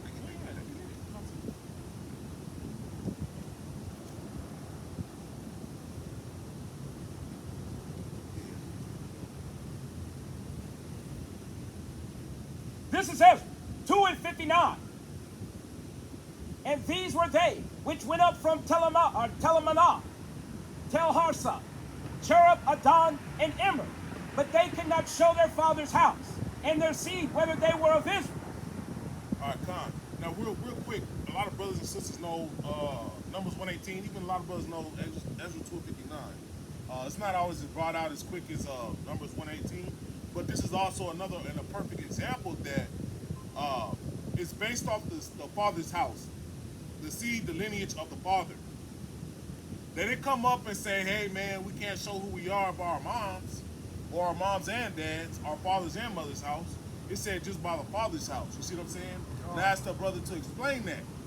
If it's by some this weird doctrine of pure bloodline Israel, because really they all based it off of color, right? And you got to understand, all skin folk ain't kinfolk. If you're being honest, the only skin folk that really ain't skin folk is Esau, right? They're the only red devils around the world. Everybody else is brown. You know what I'm saying? I had to have to talk about that last night with one of my family members. They asked me about Japheth, and I said, they're like, yeah, but they got black mixed in them because it was a situation. For the sisters watching, y'all know about, what is that, 90 Day Fiance, right? Another sister of my family member, they was talking, right? And they like, oh, Japheth, you know, I don't know if he's from Samoa or something like that. Tonga, Samoa. He came out there talking hot. He hate blacks, calling us niggers and all type of shit like that. And it's like, my family was surprised. They're like, oh my God. They never seen this from a Japheth. Now, I've been privy to it from ways back. But it's always a shocker when you see that, when you start to see our enemies, right? A lot of us only realize, we only think of Esau, right? We only think of Esau. Lately, you know, we got a lot of them traders from Afghanistan being shipped over here. We only think of like those people in our immediate is our enemies, right? We're not experiencing a whole lot of intersectionality with people who have nothing to do with us, right? When you start meeting people from other corners of the earth that have never had any contact or interaction with you, and they display a level of hatred that you're not used to, it's shocking. It's really fucking shocking. Give me Psalms 83 real quick, and then I'm gonna still hope that I'm gonna get that though, right? But the point is, the point I was making was it's based off the house of your father, right? Family member was asking me, hey, you know, ain't these Japhites, these Samoans or whatever, aren't they like the same thing, like the melanated people? And I tell them like, look, the only people who ain't the same people is white people. You know, they're the devil that the Bible speaks of. You know what I'm saying? They're the ones that gotta get put to death. You know, thus saith the Lord. That's right. But you know what I'm saying? Everybody else on this earth, they're brown. You know, you look at the East Indian, they're brown too. Now, granted, you look at facial structures, phenotypes, and whatnot, they look a little different, right? But we got some of our people over there as well. So, you know, you never know who you're talking to, right? But I asked that brother that, right? A matter of fact, go ahead, bring that up. This is Psalms 83:1. Bring it up. Keep not thou silence, O God. Hold not thy peace, and be not still, O God. For lo, thine enemies make a tumult. No, hold on. Our friends. Thine enemies. No. Our neighbors. Thine enemies. John 3:16. Thine enemies. Thine enemies make a tumult, and they that hate thee have lifted up the head. They have taken crafty counsel against thy people, and consulted against thy hidden ones. gonna say, we're not gonna get too deep into the verse, but the main point is, we have enemies, right? And it lists a whole laundry list of them. That's not even all of them, but real quick, it says that they have lifted up the head, right? You gotta be a proud motherfucker to get on national TV, international TV, and really go in on some niggers and blah, blah, blah, black skin, whoop the whoop. You a proud devil like that, you know what I'm saying? Even some of these other devils not that bold, but you know, when you living in safety and you ain't gotta really be around us like that, yeah, you gonna talk hot, but they really hate us. You felt comfortable enough to say that. And I don't watch that show like that, right? But I've seen bits and pieces, and when that dude said it, I just immediately thought, you was just riding around with one of the black dudes on the show, right? Damn, man. But that dude is destroyed too, because he's following after Edomite. All praises he left her alone. All praises, you know what I'm saying? Old devil, right? Probably said nigga a bunch of times. But, you know, our people are confused, right? Let me tell you real quick, while you still holding what his response was, right?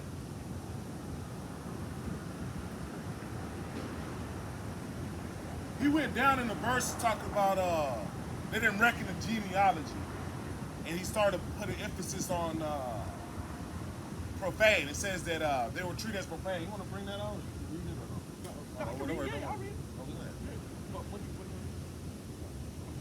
The main point is the brother was focusing on other shit. He tried to make a point that our bloodline is profane if we're mixing and mingling among the heathen. Now, I'm not advocating for it. A lot of us have done it. A lot of us are in the midst of doing it. Whatever, right? Come back to your people, for your people, right? And that's part of the conversation I had with one of my family members, right? We got to prefer our people, but you know, I'm promoting racism, right? All that, but the point was the scripture that I gave him. He didn't explain it. He tried to say that we're profane, and the real part about it all, we just sat here and then listed off all the heathens that our people have mixed and mingled with for thousands of years. When we're scattered into all four corners of the earth, we're mixing and mingling. The Sidi, the Ainu, the Ewe, the Yoruba, Salaki, the Khan, Ashanti, who else? Nimba, it's some more folks. Zanj, Aladam people. You know what I'm saying? We're talking about Middle East, Africa, Asia, all these different places. We're in Western and Eastern Europe. You see what I'm saying? So we're everywhere. We're mixing and mingling. We look at Drake's baby. He looked like a straight Edomite, but we know that the soul that is within him, that one is not crooked. That one's upright, right? He has a chance to repent. You guys know there's like big religion contests going on? You should go over there. Did you know It's y'all not a going into religion. Slayer? What's that? Did you know y'all going into Slayer? Oh, wait, it's not religious stuff. Oh, okay. Yeah. I was like, oh, it sounds like they're talking about religion. Sorry, I didn't mean to interrupt you, but I was like, oh, they're talking about religious stuff. There's a whole conference you guys don't like to be close to that. But You coming from there? yeah. Yeah? Yeah. Now, are you Christian? No. No? No. Where are you?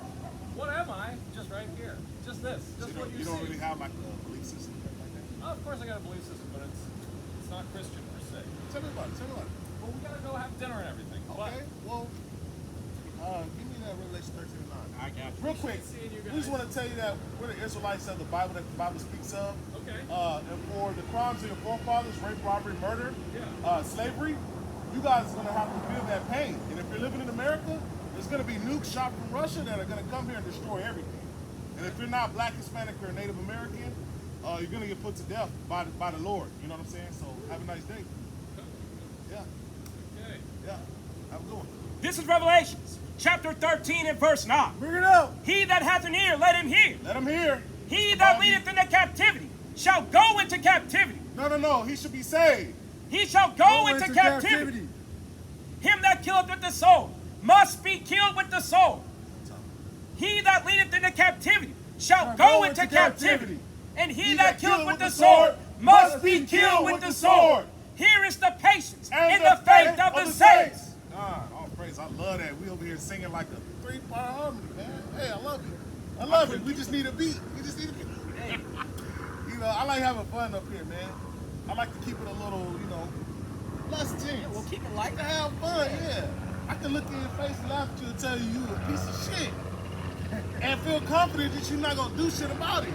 because I'm really from that. You know what I'm saying? Hey, we men of the Lord, what we got to be worried about? You know what I'm saying? Hey, That's we gotta, God is with us. hey, we just talked about it, right? We strive for the truth unto death, but Most High is gonna fight for us, right? That's right. Hey, you ain't got no fear, right? Hey, and even if it is, hey, look, the brothers out in Orlando, right? Only the Saints. Love that video, man. They put out that Back in Blood, right? Hey, I'm gonna tell you something. This is a spirit you gotta have on you. He said, I hope Putin pressed the button, even if I get turned to dust. That's the spirit you gotta be in. Understand? You see what I'm saying? Not no in the house talking shit. This nigga's da da da da da da da all on another nigga dick, man. That's gay. That's weak. You know what I'm saying? You gotta be out here doing something. Hey, if your doctrine's off a little bit, there's other camps that we see what they teach. We don't agree with it. But hey, you know what? They out here working for our people. This ain't just a religious thing. People are getting put to death every day, every night. Children are getting raped, kidnapped. Women are getting raped, kidnapped. People getting put into slavery, or people still are in slavery in various forms. This shit is real. Our people are hungry, homeless. This shit is real. You know what I'm saying? A lot of people don't know. Get your ass up and go do work, right? I got a precept. But yeah, hold that. Let me tap you if I'm getting past the point, right? That way, bring it out when it's still on point, right? But real quick, the brother, he explained. I told him, you didn't explain nothing, right? And I said the point is that it don't matter who the mama is, just by the house of the father. And I brought up Numbers 118, right? And then I asked him we had other comments I guess going on, but immediately the brother started coming with some disrespect. I mean, the fact that he posted whatever he posted, was going back and forth with Jalon, he was already out of pocket, right? With a level of disrespect. You know what I'm saying? And I told him, one of the first things I told him, hey man, you need to go out and do the work and show your fruit. And I told him, I said, because the tree that you bearing right now looks barren. Because you're only showing envy, jealousy, hatred, and the different things like that. But the whole conversation was wild. He started getting hard-headed. I'm talking real reckless, but go ahead and bring that out. I'm gonna speak on that. Go ahead, bro. It's the book of James, chapter 1, verse 26. Bring it out. If any man among you seem to be religious and bridleth not his tongue, but deceiveth his own heart, this man's religion is vain. Is what? This man's religion is vain. So basically, if you have a practice, right, and you don't know how to bridle your tongue, your practice, your faith, your belief is vain. This is why we see a lot of times when we deal with Christians, matter of fact, it's like, perfect point, Esau walked up. This is how you know his religion is vain. We're in the midst of teaching, we're not even looking in his direction. Fuck his people, fuck him, and his dog bitch, right? But he walked by, do you not see men talking? They don't look at us, they look 3/5 of a man, right? So really it's like 1.5 men standing right here, but to him, or maybe 2, but he just felt the need to just start talking and running his mouth. You see what I'm saying? Brother had to really jump out his body real quick and tell him, you're going into slavery? This was disrespectful as fuck. Hey, he couldn't bridle his tongue. So that's how you know his belief, it was proof. I asked him what he believed in. Stumbling over his words, he can't tell you what he believed in, talking shit, like, it was crazy, but his belief is vain. He didn't stand up to fight for what he believed in. He heard what I had to say, and I had to put a nice voice on for him, right? It's like the man real good. He thought I was about to be like, yeah, brother, yeah, you know what I'm saying? I had to tell his ass to get up the block, you're gonna die. But, if you can't bridle your tongue, this is another point that brothers need to be looking at and using as a measuring stick. Me, myself sometimes, I get emotional, right? Things I'm working on. But you gotta have some discipline and order. You gotta stay in the spirit. Something happens that you don't like, shut your mouth. You know what I'm saying? Shut up, stay in the spirit. Regardless of how the situation goes, hey, we gotta back up one another. You know what I'm saying? Hey, we gotta be unified. That's right. Zephaniah 2:1 says, gather yourselves together. You know what I'm saying? Can you pull up a precept? How much you want? I'm on one thing I wanted to get. Okay. I'm gonna pass the point too far. No, you want it. Go ahead and bring that out. I'm being yeah. Sorry. So, James 1, this book of James chapter 1, verse 27. Pure religion and undefiled before God and the Father is this, to visit the fatherless and widows in their affliction, and to keep himself unspotted from the world. Real quick. That's a powerful point because that brother actually, he brought up something about that, right? And I ended up asking him, the precept he gave me was something about a high priest, right? I'm gonna see if I can find it real quick. But the brother was going in talking shit, man. And like I said, I'm not gonna go through. It's a long list. It's a long list. But matter of fact, let me try to find that real quick.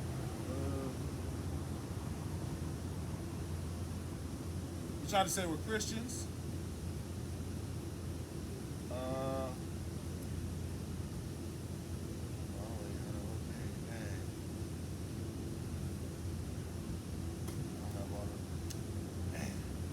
Salakia. I had to take a lot of screenshots. I have a lot of them. I'm not gonna go through all of them, right? But point is, brother, I forgot the precept the brother brought out, but it was a Levitical law where he's talking about the high priest, how the high priest cannot be dealing with women who are widowed, and things like that. You see what I'm saying? And he's talking about this scripture this brother brought up. The brother was reading was talking about, you know, we got to be basically doing the work.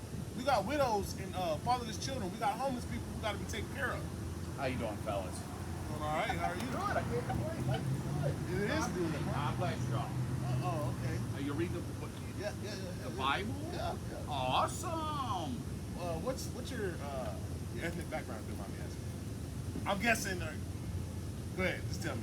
I guess German. German? A lot of mostly Scottish though. Scottish. Yes. Yeah, we're reading the Bible. What do you think about the Bible? I love the Bible. Matter of fact, I read something to brag about, but I read the Bible front to back once, from the first page to the last page. And now I'm on my second time with a much thicker Bible, but it's a study Bible, like my regard. Right. And it's been an adventure.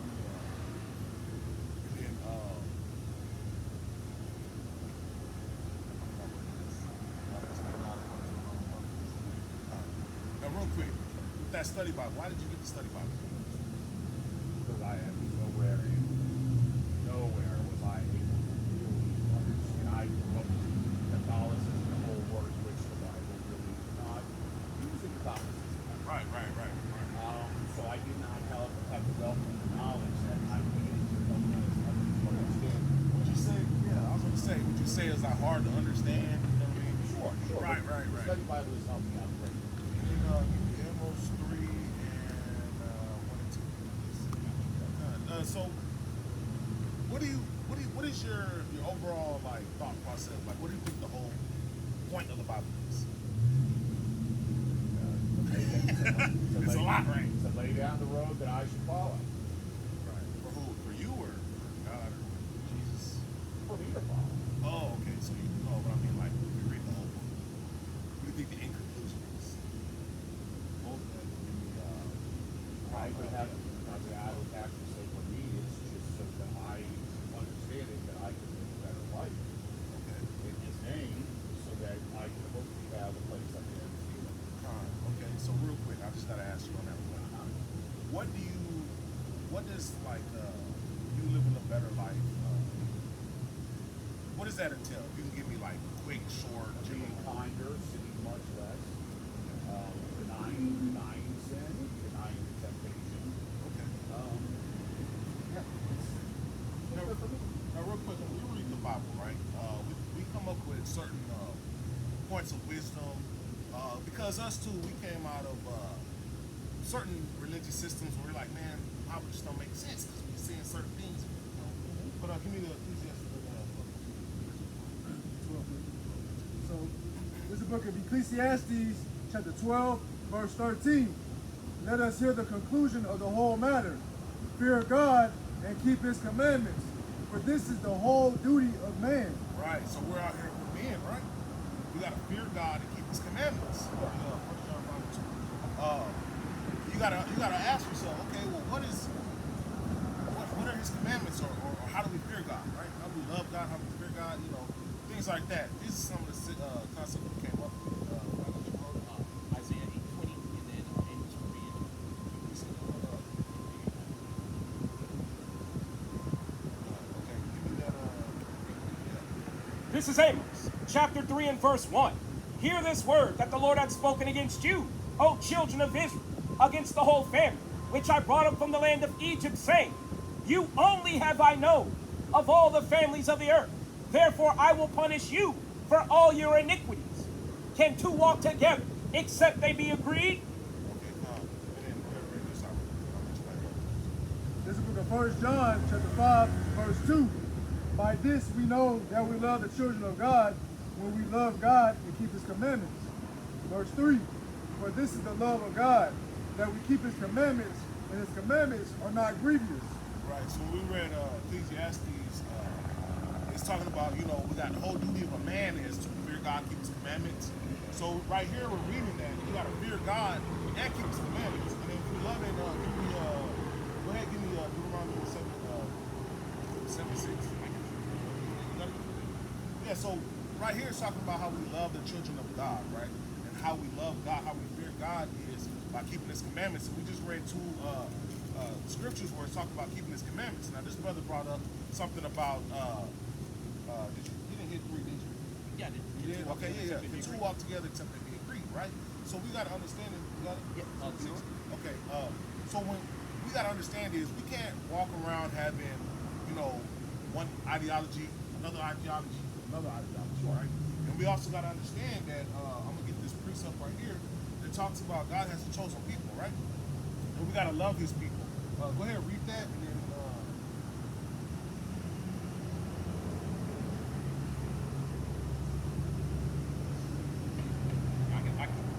This is Deuteronomy, chapter 7 and verse 6. For thou art an holy people unto the Lord thy God.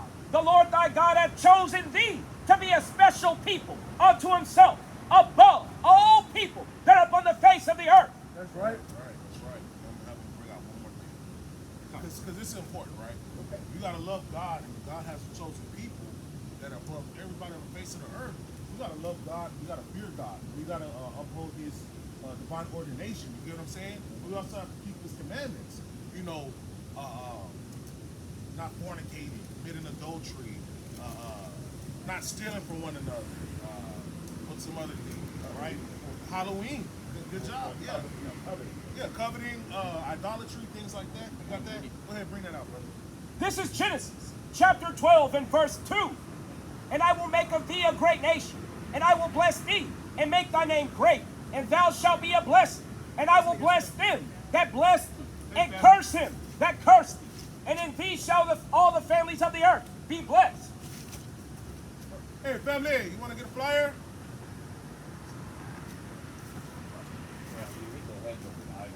Right. But real quick, the whole point. Well, but the point is, the brother just read about God setting it up to where his chosen people, if you bless them, you're going to be blessed. If you curse them, you're going to be cursed, right? And the thing is, we want, blessing's good, curse is bad, right? So you got to understand he has a certain people, right? We got to keep his commandments. One of his commandments is we got to bless these people if we want to get a blessing ourselves. If we curse them, we got to know who they are. We got to find out who these people are, right? Give me that revelation. What? Okay. Okay. I'm gonna land my plane. The point is, the blacks and Hispanics and Native Americans are the true children of God. The Israelites, right? That's right. Oh, without a doubt, yes. Right. So you gotta understand something. You're out here living your best life. We're still struggling. Amen. We're in the hood. We're dying. We're getting killed. You know, cops are putting their knees on our neck. You know, they're shooting us 47 times in the back. You know, they're walking in their house claiming that they believe it was their own house, and they're shooting the hell out of us and getting light sentences and things like that. God just said, hey, if you bless these people, I'm gonna bless you. And if you curse these people, I'm gonna curse you. And that's from God, right? So you gotta understand something. You're out here living your best life. You wanna live your life according to the Bible, you gotta understand something. There's a way to do it. There's a roadmap, right? You gotta be blessing these people. You gotta be telling them who they are. You gotta be waking them up. You gotta understand, when you see your own people doing something like putting their knee on our neck, you gotta understand something. There's a consequence for that. That all of us, all of your people might have to pay for. Absolutely. You see what I'm saying? 100% in concurrence with you. Go ahead, bring it up. I mean, matter of Revelation. Well, you hold it. well, matter of fact, Oh, okay. What do you have? Job 2 now? I had Genesis, and then I can hold something. Go ahead, bring that up. 13 and 10. All right. This is the book of Revelation, chapter 13, verse 9. If any man have an ear, let him hear. Verse 10. He that leadeth into captivity shall go into captivity. He that killeth with the sword must be killed with the sword. Here is the patience and the faith of the saints.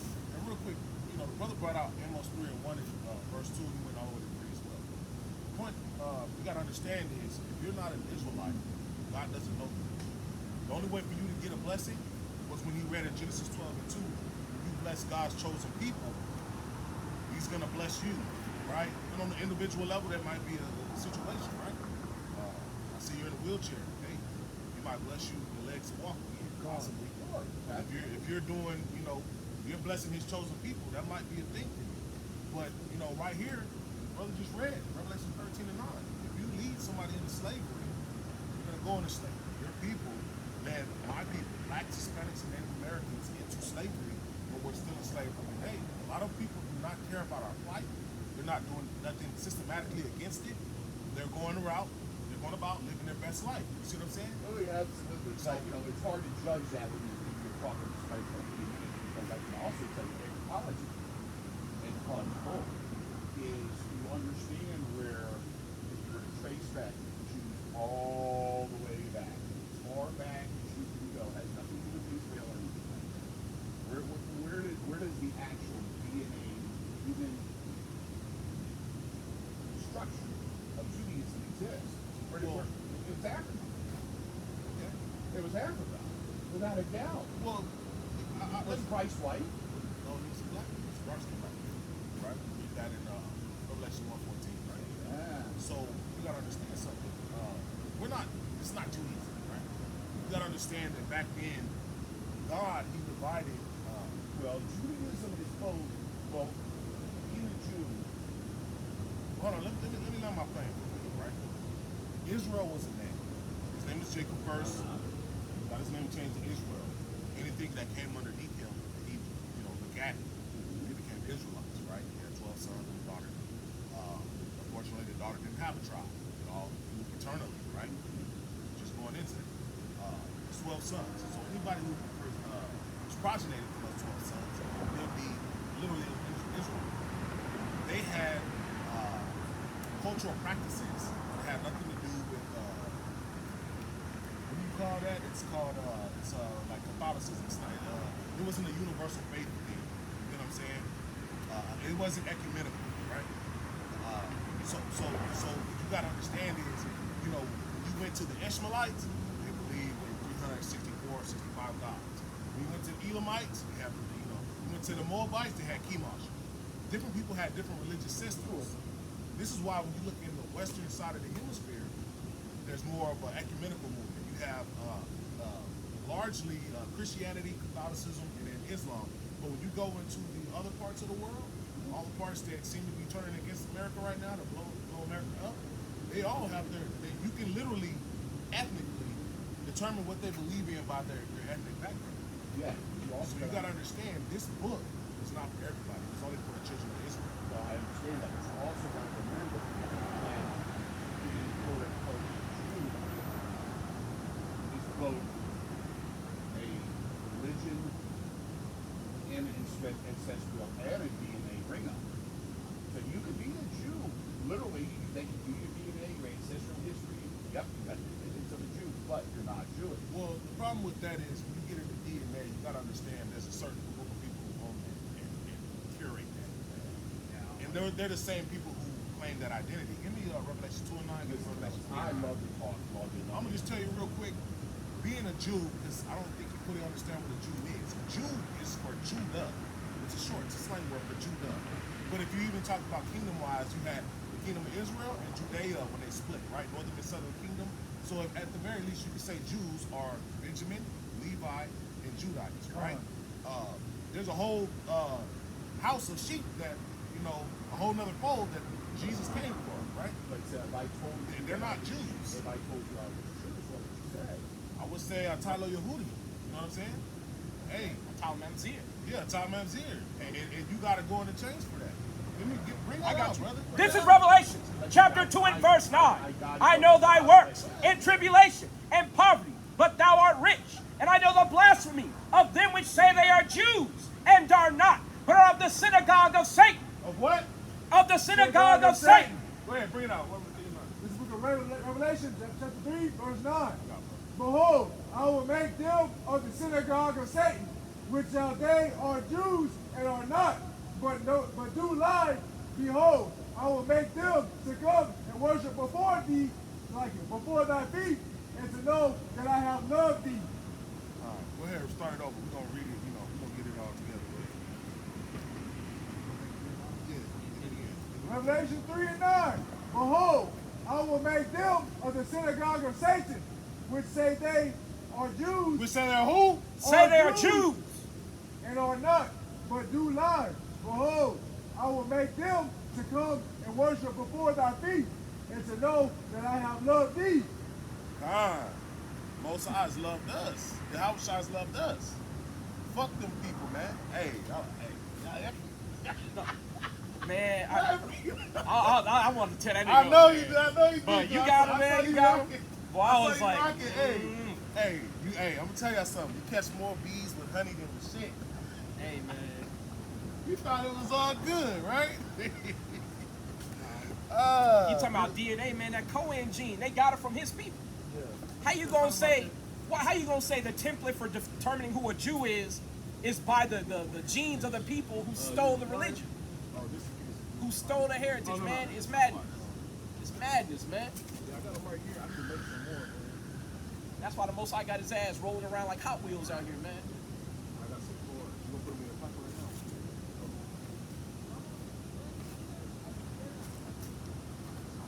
I don't know.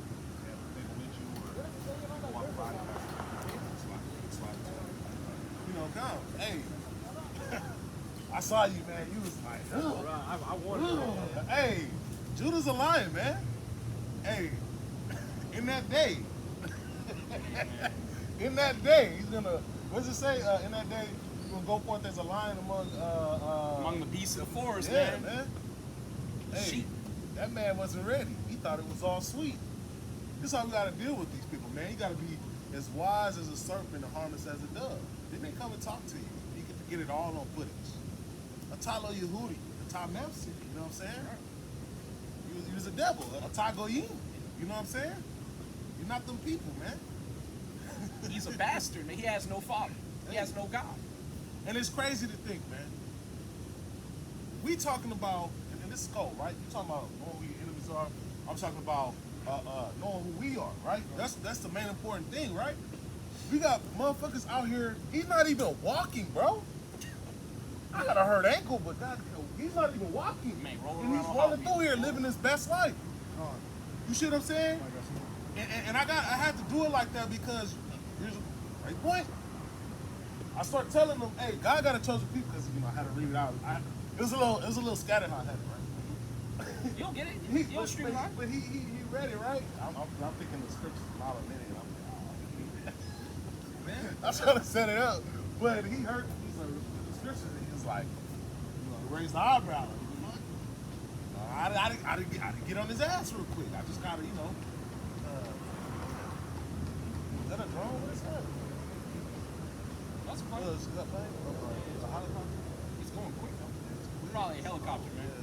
But, he raised his eyebrow at some of that shit. He was kind of like, what the fuck you mean by that? Right. When I started telling him, hey, God got a chosen people.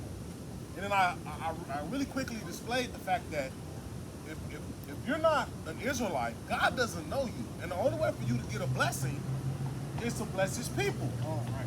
You see what I'm saying? And hey, you fake Jews, you reading shit like that. And he said he read it front to back and then had to get a study Bible. Hey, the oracles of God are given unto the Jews, unto the Israelites, for us to understand. Go ahead, you got that last piece up. Go ahead and bring that out real quick so I can land my plane on that. Which one? According to a lot of, Isaiah. Isaiah. There you go. Boom. Yeah, it's like he's trying to get up the block at it. He said he read the. Run. Hey, he said he tried to run a couple times, but I kind of calmed him down. He was like, okay, I'm talk a little bit more. Hey, I didn't want to say nothing because he read the Bible, right? I don't want him to hear him be like, oh shit.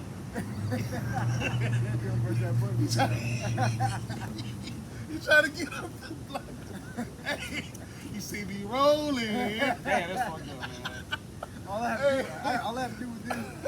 I put the pedal to the metal and then stop. Hey, This is Isaiah chapter 8 and verse 20. Bring it out. To the law and to the testimony. If they speak not according to this word, it is because there is no light in them. hey, real quick, he wasn't speaking according to this word. He's talking about the most important thing here, to be a better person. No, the most important thing is to do the Most High's will. We read it, Ecclesiastes 12:13, right? And then you got to keep the commandments and fear the Most High. Fearing the Most High, keeping His commandments, it also goes into loving His chosen people. How you doing, brother? I got you. How you doing, bro? Want to take a fly, brother? Fly, bro. We out for you. We out here for y'all. Hey, make sure they get safe home tonight, man. We out here for the blacks, Hispanics, and Native Americans, man. Chosen people of God, right? See what I'm saying? You look like one of our brothers. Hey, you know Issachar had them kids, right? You know what I'm saying? All praise. That's a beautiful thing, though. Hey, that's a beautiful thing. That's a beautiful family. You know, you don't see too many men out here really taking care of their family like that. You know what I'm saying? Bro, Jake had one baby and want to take the fuck up. You know what I'm saying? This brother got all his kids do. All praise for the sister, you know, staying with him. You know, a lot of our sisters getting them curses. The curse beating their ass too. If you want to leave, have an evil eye as well. But that dude wasn't speaking according to the light. He wasn't speaking according to the word. You see what I'm saying? There was no light in him. This is why he went from one Bible and had to switch over to a study Bible. He needed something easier. He needed some help. He needed some training wheels on that thing, right? Hey, he was rolling through on them training wheels already. He needed some extra ones, bro. You know what I'm saying? He damn near put a sidecar on that bitch, right? Hey, he couldn't understand it. This Bible's not for him. It's that one scripture. When we talked about, I was like, I couldn't find it. I think I found it and then forgot it. I don't know if I put it there. I might have wrote it there. I don't know. But about these heathens cannot understand this Bible. That's right. Actually, You see what I'm saying? I think that's you talking about Abel's story itself, right? Revealed on his secret unto the servants of prophets. Yeah. There's a lot of scriptures where it basically points that out, but you know,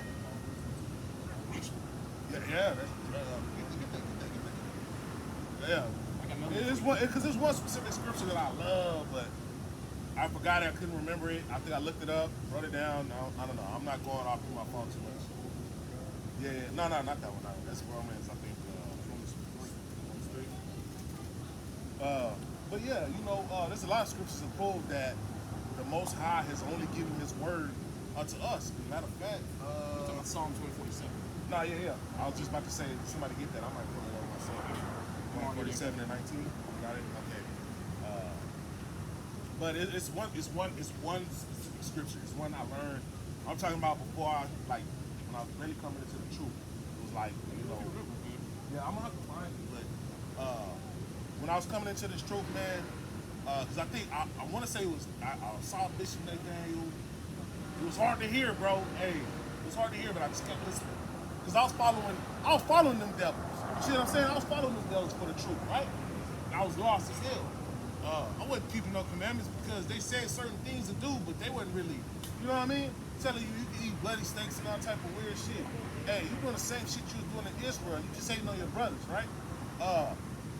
The cool thing is, I came into the truth. I think I saw Deacon Street teaching, man. I never seen nobody use the Bible like that. You know, it was cutting brothers up, but it was almost like you could tell God was behind that thing, right?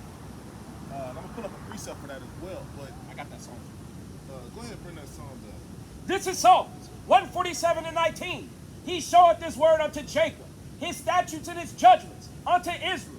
He hath not dealt so with any nation. And as for his judgments, they have not known them. Praise ye the Lord. Praise you the Lord, man. And then go ahead and get that, bro. This is the book of Deuteronomy, chapter 4, verse 6. Bring it out. Keep therefore and do them, for this is your wisdom and your understanding in the sight of the nations. No, DNA. Understanding in the sight of the nations. Yeah, hey, we put on these fringes, we abstain from blood, we abstain from idols, we abstain from fornicating, homosexuality, we abstain from, what's the word? You know, now that we in the truth, we abstain from as much as we can gathering together with the enemies, right? Appearances of evil. Appearances of evil, that as well. You know what I'm saying? Abstain from every appearance of evil. There's a lot of scriptures we can go into. This is our wisdom and our understanding in the sight of men. These words were only given to us. And real quick, just to touch on the fact that when I see brothers using the Bible, you know, coming into the truth that I've never seen, this is Isaiah 30, book of Isaiah. Oh, I just lost it. Oh, yeah. Con. This is the book of Isaiah, chapter 30, verse, I'm going to start at 20. And it says, and though the Lord give you bread of adversity and the water of affliction, yet shall not thy teachers be removed into a corner anymore, but thine eyes shall see thy teachers.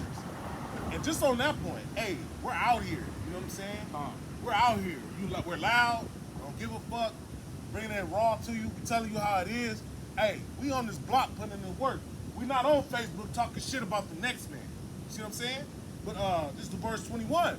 It says, and thine ears shall hear word behind these saying, this is the way, walk ye in it. When you turn to the right hand and when you turn to the left. And that's a cold point. You see some brothers out here bringing out that knowledge. Hey, I had a little bit of community college. I was pretty smart in high school. I ain't gonna hold I ain't gonna front. You know what I'm saying? But hey, that brother talking about some DNA and living a good life and laying out a good road before me.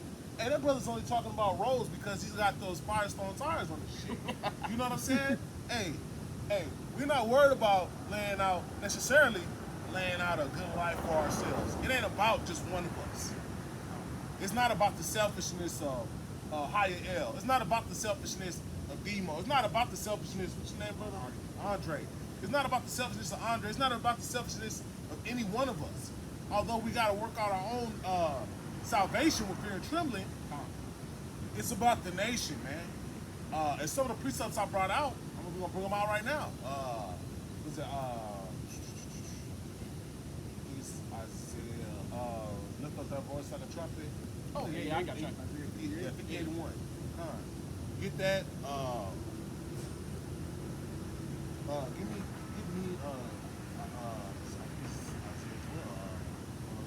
You talking about Ezekiel 33. That's early Ezekiel. Yeah. Hop on. That might be Jeremiah. I know what you're talking about, though. Get it. This is the book of Isaiah, chapter 58, verse 1. Bring it out.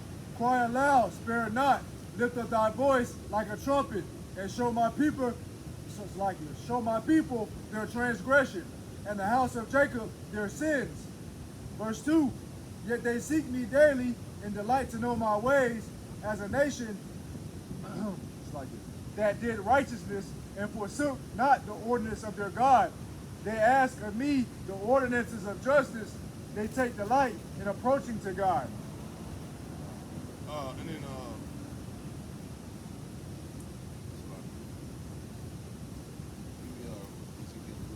that's not the one I wanted. No, the one, I got another one for you. It's in Jeremiah.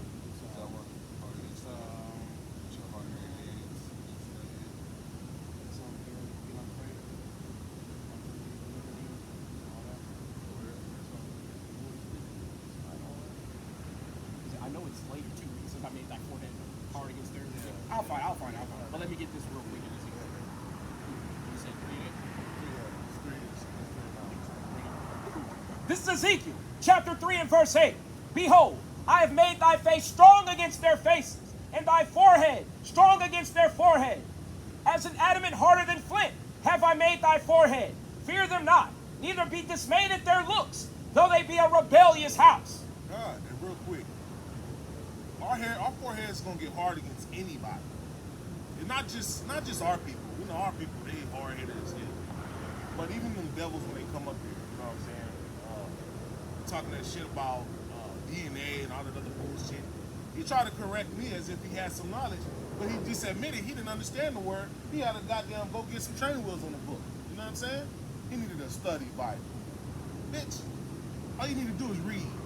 Read comprehension, but you don't got the spirit on you, right? You know what I'm saying? It's only given to us. Will you hold something else? Yeah, I'll get that over. Go ahead. This is Jeremiah, chapter 1 and verse 7. But the Lord said unto me, say not, I am a child, for thou shalt go to all that I shall send thee, and whatsoever I command thee, thou shalt speak. Be not afraid of their faces, for I am with thee to deliver thee, saith the Lord. Hey, man. Hit that last part again. Come. Be not afraid of their faces, for I am with thee to deliver thee, saith Yahweh. Hey, like we just said, man, we strive for the truth unto death. Most High will fight for you. That's right. Hell, man, we really go deeply into all these different precepts that have been brought out from by the time this brother landed in camp all the way till now, man. There's wisdom in now all these things, right? You gotta understand that, again, it's not about a selfish matter, it's about all of our people. We're out here to build ourselves up as a nation. And the crazy part is, the next lesson I'm working on is going to be about brotherhood. But one of the things I'm gonna just kind of give like a little bit of a what do you call it, a sneak peek or whatever. One thing you gotta understand, when you come into this truth, this is not a religion. This ain't Christianity where you're banging one day out the week, you know, worshiping or whatever. You know what I'm saying? This is an everyday, all day thing, man. Even while you're sleeping. And the coldest part about it is you gotta love your people even though they don't love you or love themselves. That's the hardest shit that a lot of people don't really understand. You know, brother just talked about he had a death in his family. Yep. He's out here. Yep. You know what I'm saying? He could be at the crib, you know, making excuses about why he don't want to do what he want to do. Or what he need to do. Died this week. Oh, shit. Yeah, and my dog died this week, man. And his dog, hey, that's 2 deaths in the family, man. You know what I'm saying? And this brother's out here with some heart. Hey, he even walk up, he like a pit bull. You smell blood. He ready to get off the chain and get on him, right? Hey, you need to have that spirit out here, man, as a people. You know, you ain't no real man. You hiding in the house. If you scared, go to church, right? Matter of fact, let me bring this up because we still talking about that brother a little bit. I asked that brother, I said, hey, man, because he tried to say something about us coming out to the corners lying, preaching the Bible wrong and whatnot. And I said, bro, and it's cold because I started off early and I ended up getting some other brothers from Security. They jumped in on the chat, you know, after the fact. They didn't really say nothing, but they started lighting something. But I had to shut the conversation down because I admonished them more than 3 times, right? But it got to a point where Facebook got on my heels. They started deleting my shit. I had to be like, they're talking about I'm bullying them, right? And I kept telling I said, hey, man, I had to get real tough with him. I had to make my forehead hard. I told him he was a bitch. Straight up. I kept telling him he's a bitch. Hey, you gotta say it like that, like you was a pimp. Hey, you was a bitch. Hey, you know what I'm saying? You gotta put some, hey, let every word be seasoned with salt. Hey, you was a bitch. You was a mark. You in the house talking shit, and I kept telling him, hey, bro, why you worry about the next man? Get your mouth off this dick, go out and do the work. Our people are still dying. Hey, I even one point I told him, hey, bro, that's cool. Go feed the homeless or something. You know what I'm saying? Our people need that help. Hey, we got heathens rolling around living their best fucking life. Literally. Drifting Our around people corners got of 2 legs walking and they living their worst life, man. They got food to eat, probably ain't ate in days. You know what I'm saying? That's a cold thing that you gotta, you know, see. Hey, we come down here, we see that coming in the city and out the city, man. And I'm from here, so I know all the hot spots. Go ahead, brother. This is Jeremiah, chapter 48 and verse 10. Bible? Oh. We have different Bibles, bro. We got Spanish Bible, we got KJV. Yeah. Well, check this out, man. If you got time, we can talk about the Bible, but if not, take the front and check us out, man. Yeah, we're just to give you a little background on us. We're out here for the Blacks, Hispanics, and Native Americans. We believe chosen people of God, right? We are the Israelites. If you're Hispanic from Texas or Mexico, you'll be so-called Issachar. That means he's hired. It is basically to describe how hard working you guys are. You know what I'm saying? Like I said, we're out here for our people. We preach from the Bible. We were all once Christians to some degree or another, right? We woke up, we found out that, hey, God's talking about a certain people. We read that far, we get a little bit of insight on that. But right now, what we're doing, these two brothers and myself, we're out here because our communities are destroyed. So this is not just a religious thing. This is a community thing. You see what I'm saying? We're out here to preach righteousness. We got to come together, Amos 3 and 3, on one accord. Ecclesiastes 12:13, we're coming together on one accord through God's commandments. We're shaping the bear from evil forth. So pouring out our daughters, our sisters, you know what I'm saying? Not killing one another, not coveting each other's things, not stealing, things like that. We're coming together in righteousness as a community. We're standing up like the Black and Brown Panthers of old. But, hey, we're doing it with God, you know what I'm saying? We're not doing it by our own imagination or whatever. That's right. Yeah. So we're out here for you. That's all. We'll talk about the Bible, man, but if not, hey, take that flyer. If you got any questions, hit us up, bro. We got our numbers on there. Okay. We got our main channel from our teachers. They're all on there. Got a little bit of Hebrew for you to learn. Yeah, if you look on there at the bottom, it talks about, and I have it on the back of that card as well, it talks about the modern day, right here, who the Israelites are up to date. The people in the land right now are not the real Israelites. Give me, go ahead and give me a Revelation 2 and 9, you give me a Revelation 3 and 9. Some people in Israel right now, they're getting bombed or bombing those Hamas people. Sorry about that, you good. They make the real Israelites, right? They call themselves Israelis, not the truth, right? I got it. Go ahead, give me 2 and 9. This is Revelations, chapter 2 and verse 9. I know thy works, and tribulation, and poverty, but thou art rich. And I know the blasphemy of them. Salaki, it says, I know thy works and thy poverty, right? But thou art rich. What that's going into real quick, we're out here, your people own this land. You see what I'm saying? They own everything. Now our people live in poverty. They say thou art rich. Why? Because the kingdom of heaven belongs to us. Go ahead, brother. But thou art rich. And I know the blasphemy of them which say they are Jews, and are not, but are the synagogue of Satan. Now real quick, you've heard blasphemy before, right? That's not a good word, right? Dirty, filthy lie. It says, the blasphemy of them who say they are Jews and are not. Now, I'm a black man, right? You saw me, my people by and large do not call themselves Jews. Hispanics by and large do not call themselves Jews. We have a whole land of people who have the world's largest gay parade in Israel, right?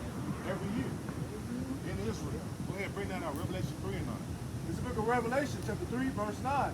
Behold, I will make them of the synagogue of Satan, which say they are Jews and are not, but do lie. Behold, I will make them to come and worship before thy feet, and to know that I have loved thee. No, he loves everybody. I gotta go. Yeah, okay. Hey, man. Have a good night. Nice meeting you. Y'all have a beautiful night, hey, bro. Take care, guys. All praises, man. I put him right there. I thought him, it wasn't I had him in my Bible. I had him in my might Bible. need to put something on him. No, they fell in my Bible. No, I got you. I'm just saying, like, I want to keep him out for everybody to just. I'm not saying, man. That was my However, but that's a beautiful thing, man. I love to see that brother stop. And his thing, hey, I'm not even I'm not trying to force it down people's throat and be like, hey, man, you need to accept it right here, right now, blah blah blah blah blah. Hey, the most we ask is, hey, you stop and check on us, man. You check out what we doing, what we talking about. Regardless if you think you're a different race or not. And I keep talking about this, man. Our people think that we're natives, we think that we're aboriginal. We think different things from northern and southern kingdom, right? We're Egyptian, we're this, we're that. Hey, I don't care about none of that. Our people who claim we're real Africans, we're not clicking up and hanging out with the Africans, right? You know what I'm saying? Hey, what's up, bro? What's going on, man? It's good to see you. How you doing, man? You look good. Yeah. You look good. You been doing all right, brother? Cleaned up? Oh, praises. praises. How about Shem Yahushai, man? That's great, man. You good? You gonna hang out for a minute? I got a few minutes. Okay. All right. Like the curfew at 10, so Oh, okay. I got a few minutes. What time is it? I got 18 minutes.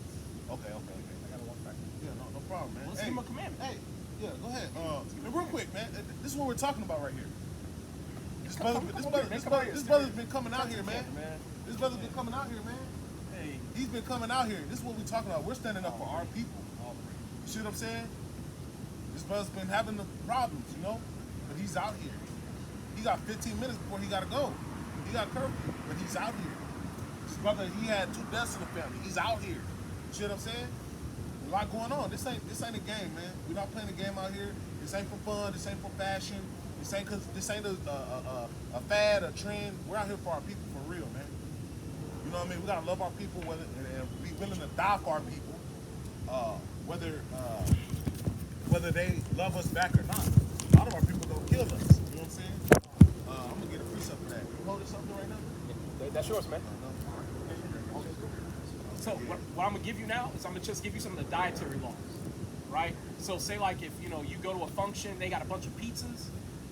There's certain things that you can't eat, right? According to the Bible. Brother, I'm telling you, man, this Bible is half taped now, brother.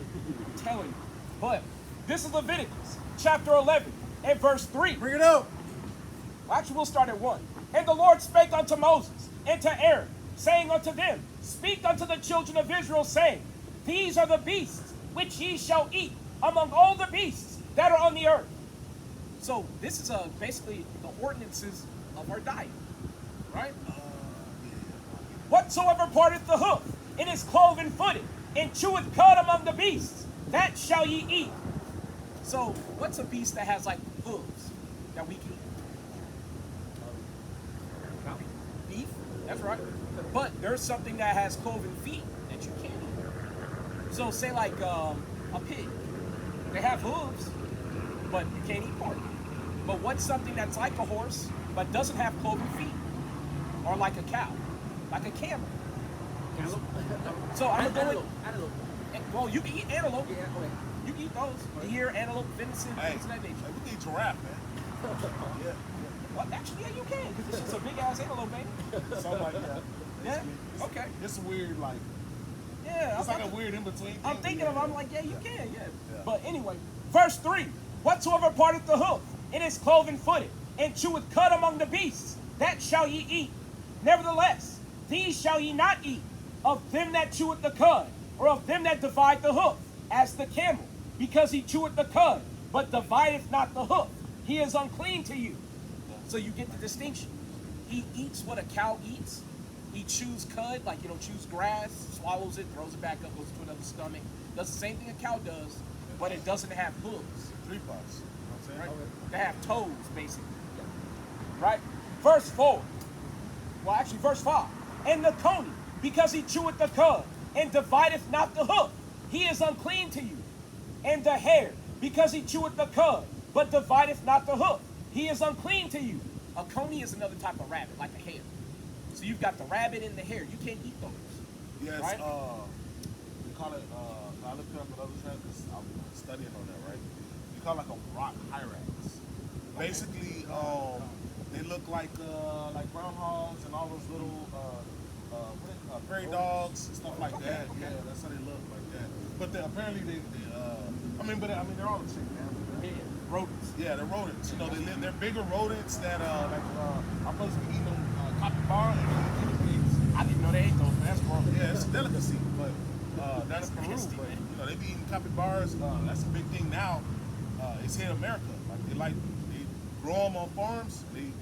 Esau get out there, he do his little thing, he go hunt and eat capybaras. You know what I'm saying? All those different things. They are part of rodent family. But they all specifically those ones. They look like kind of similar, right? They look like rabbits almost.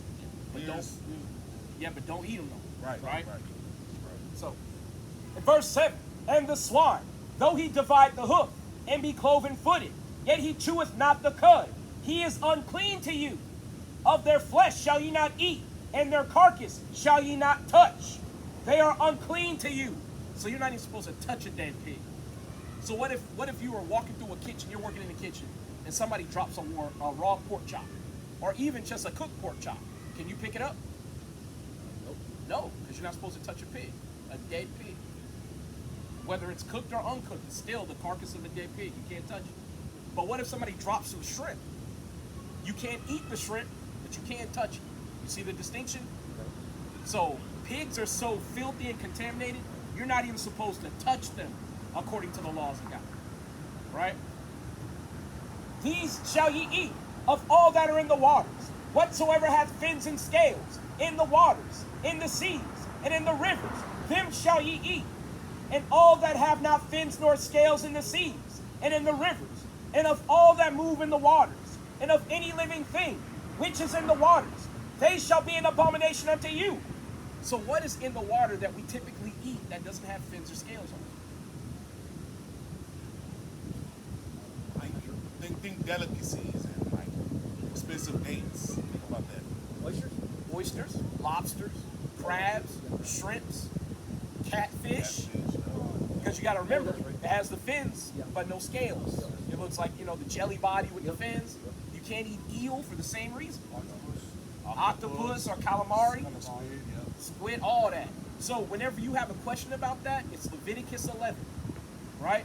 Do you have internet access on your phone? Right now I do, yes. Okay. I want to add you to my channel. Do you have YouTube on there? Yeah, you can sub to the channel. That way you can always watch the videos. So if you're not able to make it to camp, you'll be able to basically, you know, just have that lifeline where you can always be getting taught jokes in the Bible. Ernest, man, it's really good to see you. Everyone was supposed to come back that Saturday, but I got caught up. Maybe bad, but I got it. So. I understand. I'll have a check. But the road kind of sensitive, so Yeah, my phone's doing the same thing. you might press a button, you might press I'm saying, I thought you How you doing? My dog died this week, bro. But you know what? Hey, Out we here talking people about know it what too, to do. right? That's what it's about. Me personally, I don't think Yeah, that's the channel, man. I hit sub for you. You got 5%, man. I don't want to use that up. But yeah, man, we'll be out here. Actually, I know I might be going to Houston one of these weekends. So if you come out here and I'm not here, I apologize, but it'll only be like one weekend. You won't catch me. But every weekend I should be out here. Right? But you got the dietary laws. It's in Leviticus 11. I do have one more that I want to read to you because if you'll follow it right now, I'll give you basically these. Right? So give me 1 second. I'll go ahead.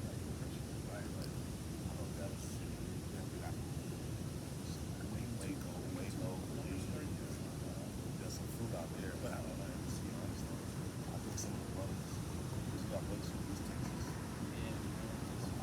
We want you to be following all the commandments that you can, man.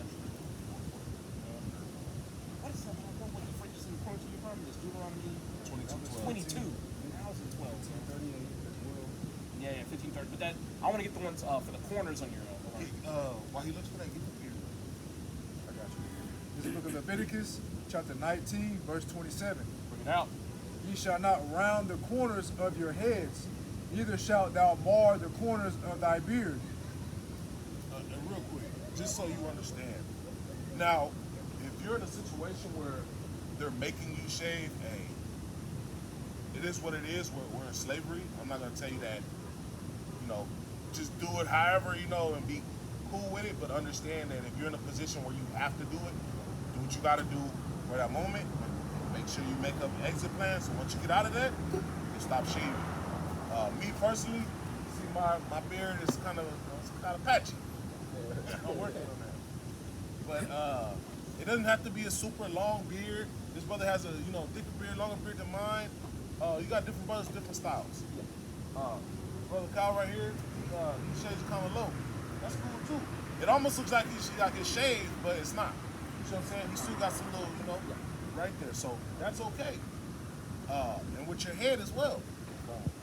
Don't shave your head. If you get an edge up, make sure they only cut in like, let's see, I'm trying to explain it.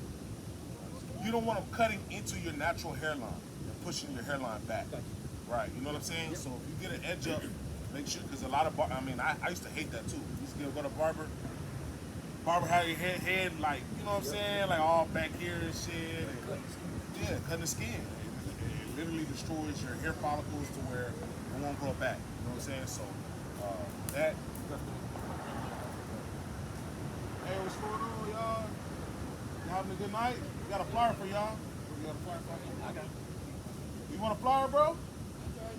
Hey, we out here for y'all, though. Y'all be safe. We out here for the blacks, Hispanics, and Native Americans. We are the true children of God. That's right. We are the salt of the earth. We're the strongest, fastest, smartest, most beautiful. Hey, we got it on lock. We got the most style. We got the most sauce. Hey, that's us. Blacks, Hispanics, and Native Americans. You know That's what I'm right. saying? Only God loves us. Jesus only loves us. He don't love nobody else. You know what I'm saying? What's going on, bro? You got time for the Bible? No? Oh, okay. This is Deuteronomy, chapter 22 and verse 12. Bring it out. Thou shalt make thee fringes up on the four corners of thy vesture, wherewith thou coverest thyself. So you're supposed to have basically a fringe with the border of blue. So the top would be blue, and it would fit on the four corners of your shirt or on your pants. Or you could do both. Would you be willing to keep that commandment? Sure. All right. Thou sayest. And if you look, right, at this brother, you see his are different. Look, his are different. They're smaller. But, you know, I have some that I only use for work where they're a little shorter than these. They don't have, like, the plastic on it. They're a little more, you know, durable to get beat up and dirty and stuff like that. You know, this brother, he doesn't have any jeans, but he got the fringe on. I got both. These are kind of, you know, pretty and glorious. Different kinds, you know what I'm saying? Different occasions. And honestly, I was thinking about this yesterday. Blacks and Hispanic people, we love style. We love jewelry, we love style, we love all kind of things, right? I was picking up some stuff, man, because I want to make some more, right? I'll buy them, you know, but hey, I ain't got money like that. I do have some of the products I need to make them. I got yarn. I'll make some out of yarn. I've done it before. But we love style, right? Hey, we love any excuse to put anything else extra on to match, to look good. You know what I'm saying? I went into I was gonna do some work down here, right? But I was rocking my UTSA gear, right? I had the orange UTSA shirt with the UTSA blah blah blah. Had the blue UTSA hat. You know what I'm saying? I had orange socks, blue shoes. I had some black shorts on, but I had orange, white, and blue ZZs on. You know what I'm saying? I'm profiling. You know what I'm saying? I'm walking everywhere. And they're like, oh shit, like. You know what I'm saying? It don't smell it good. Hey, I'm turning heads. But that's our thing, you know? We get out here, I'm wearing blue and gold today. I want to wear blue and gold. I want to wear some red. Hey, I can put some more stuff on. Hey, do it however you want to do it. A blue hat on, you know? How do you want to do it? So, hey, you know, brother hooked you up with some ZZs, you know, that all praises. But just think about that, you know, build yourself up. You got some for when you need them.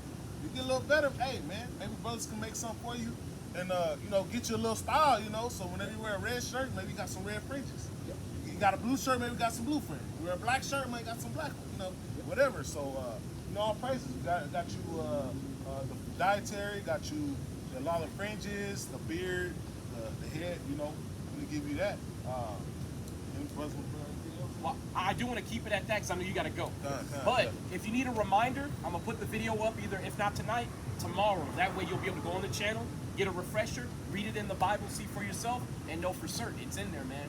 When you keep the commandments, you see what the Most High God does for you, right? All praises, man. What's God's name before you go? Yeah, what's his name? Yahweh. Yahweh. What's his son's name? Yahweh Shai. You got, remember that. I'm saying it loud for the camera. Because Ernest, the days are coming, man. We all gonna have to cry out to the Most High God.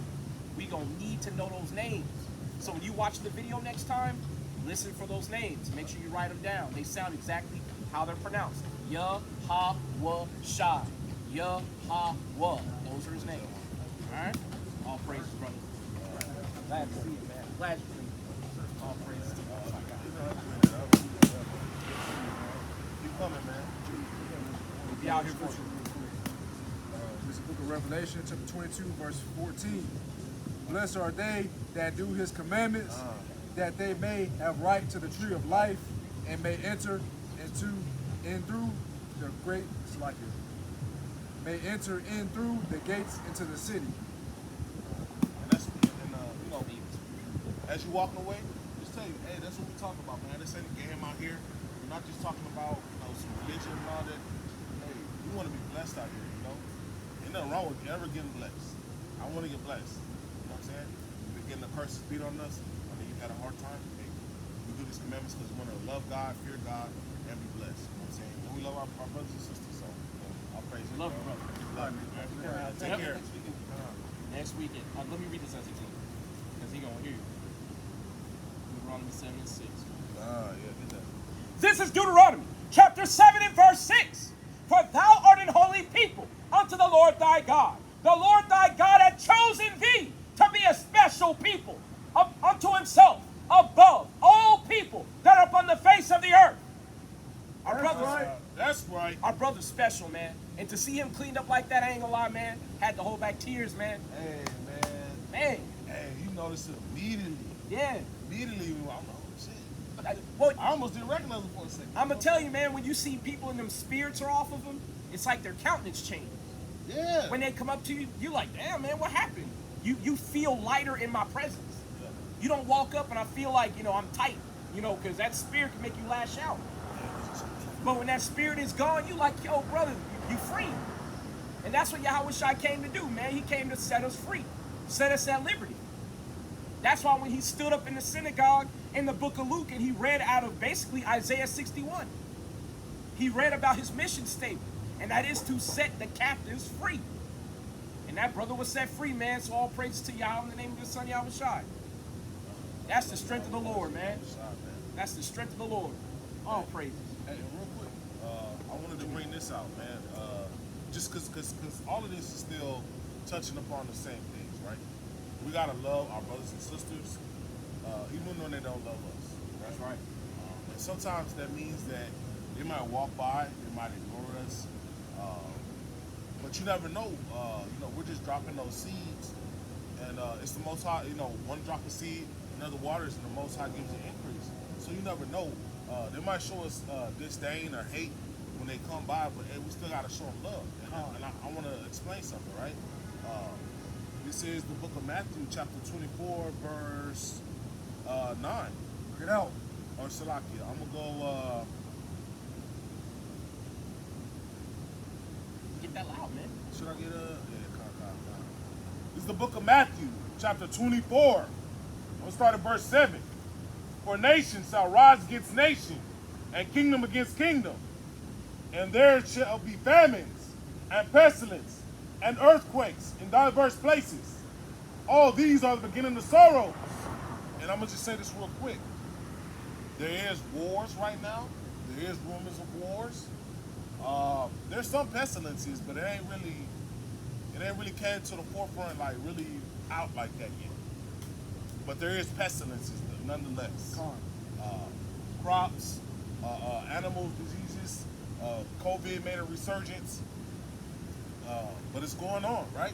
Wars, rumors of wars. And there is famines. It's not at the height that it will be, I believe, in America, but there's definitely famines, right? All over the world, even in America. Some of our people are definitely experiencing that, right? But the main point I want to get is right here. Verse 9.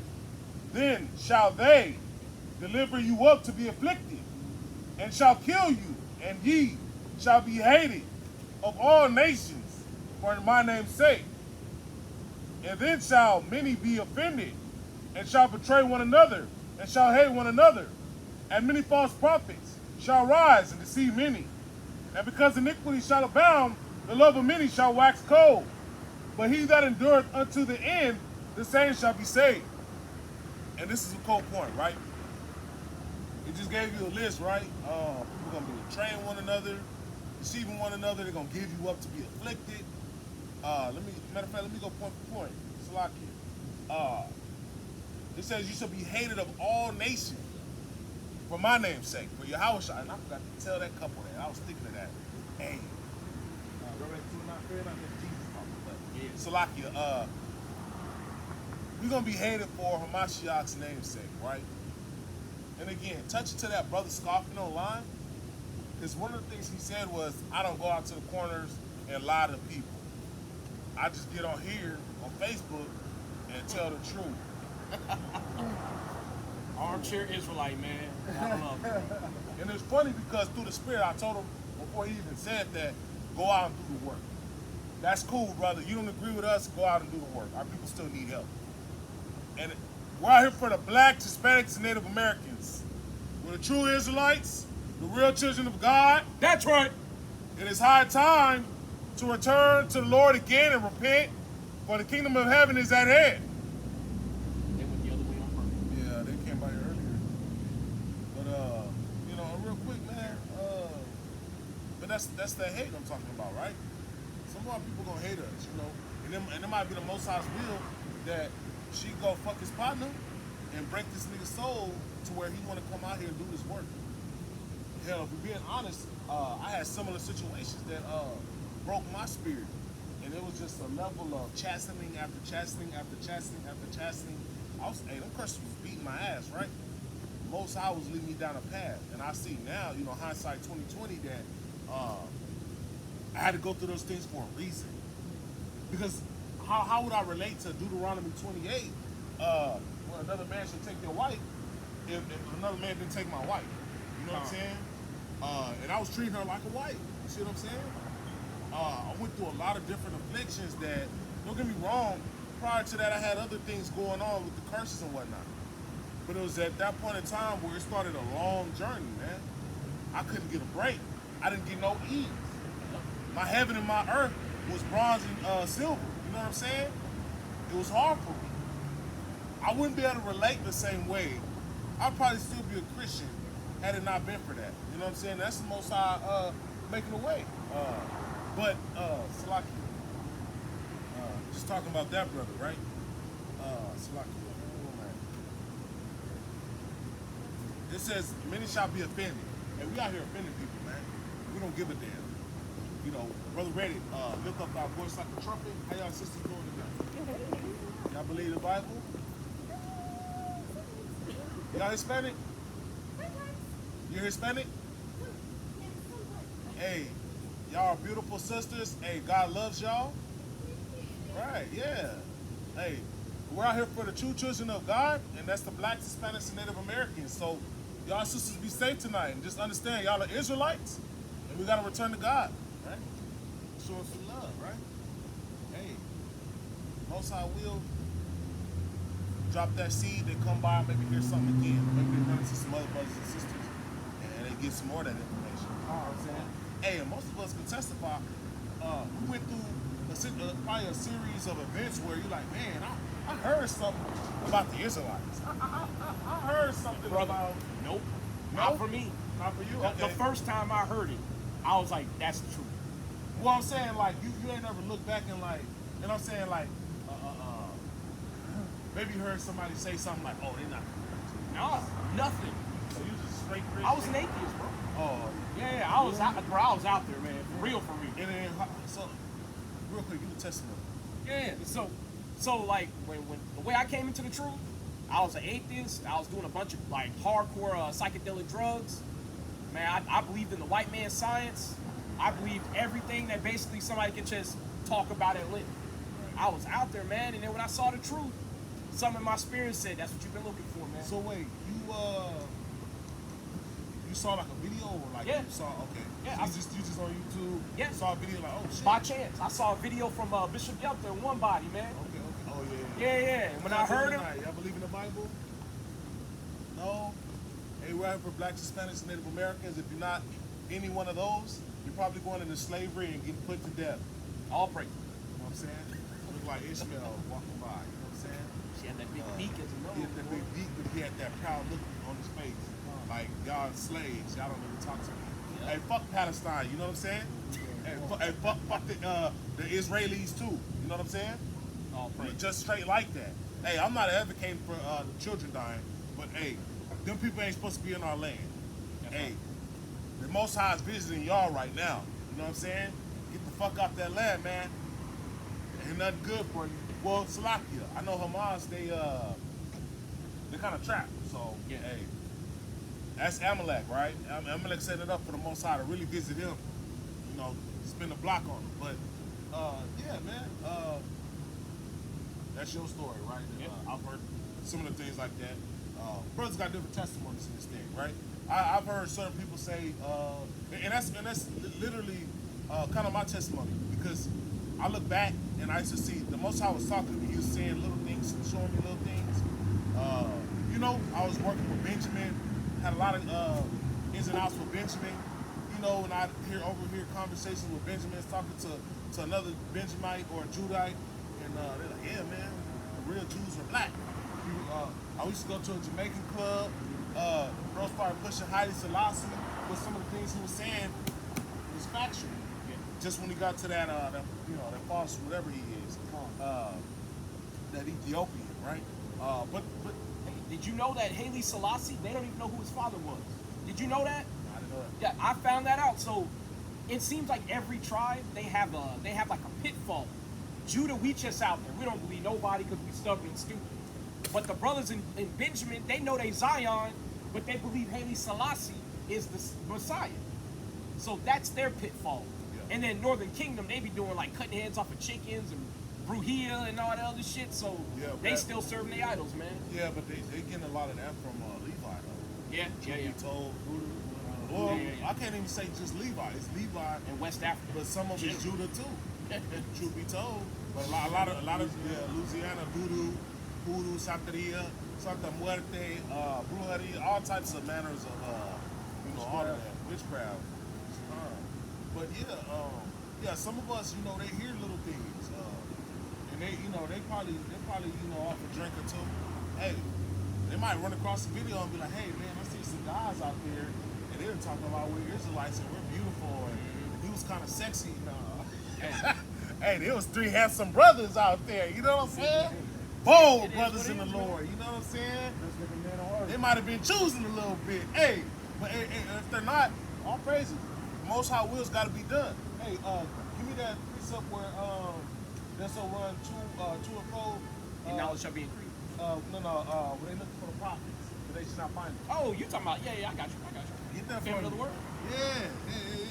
But let me try to finish up this right quick. You know what I'm saying? We got many false prophets. You got Yaju. There's like a bunch of fake Hamashiachs. I hear them on Clubhouse all the time. I hear about Yaju. They're like 3 or 4 of them niggas. Mississippi, Florida, DC, and the nigga out in LA. Ever more we have more and more of these fake ass messiahs popping up. But even before that, you had the white man claiming he's Jesus. The white man claims he's Jesus all the time. He dress up in his drawers and be up in New York playing the guitar half naked, looking like a fake ass says he be. You know what I'm saying? Right. SIBO and shit. We got a lot of fake Hamashiachs out here. We got a lot of fake prophets. We got a lot of people out here starting communes and look at all the religions we have. All the religions we have already is a lot of fake prophets. And then you got religions within those religions, or aka denominations. You know what I'm saying? But you got even religions within those religions within those religions. Everybody who's in the church don't believe the same thing. That's some confusion there, right? And real quick, hey, the love of many, iniquity is abounding. The love of many is waxing cold. The things that are going on this day, they have happened before, but they're at an all-time high. There's an uptick in the violence, perversion. I mean, we just had some Edomites just walk by camp, and we know they're the most profane people on this earth. That's right. You know what I'm saying? With their leopard skin and leopard's hair. You know what I'm saying? They out moving and grooving like it's all sweet. Not knowing that them bombs gonna drop and toast their crispy ass. You know what I'm saying? But the love of many is waxing cold. It's getting so cold where, brothers in the truth and outside of the truth really gotta contemplate if they want to deal with their family like that or not. You know what I mean? That's a cold thing, bro. We gotta gather together, and I understand it. Because how can two walk together except that they agree? You know what I'm saying? We're not supposed to be equally yoked with an unbeliever.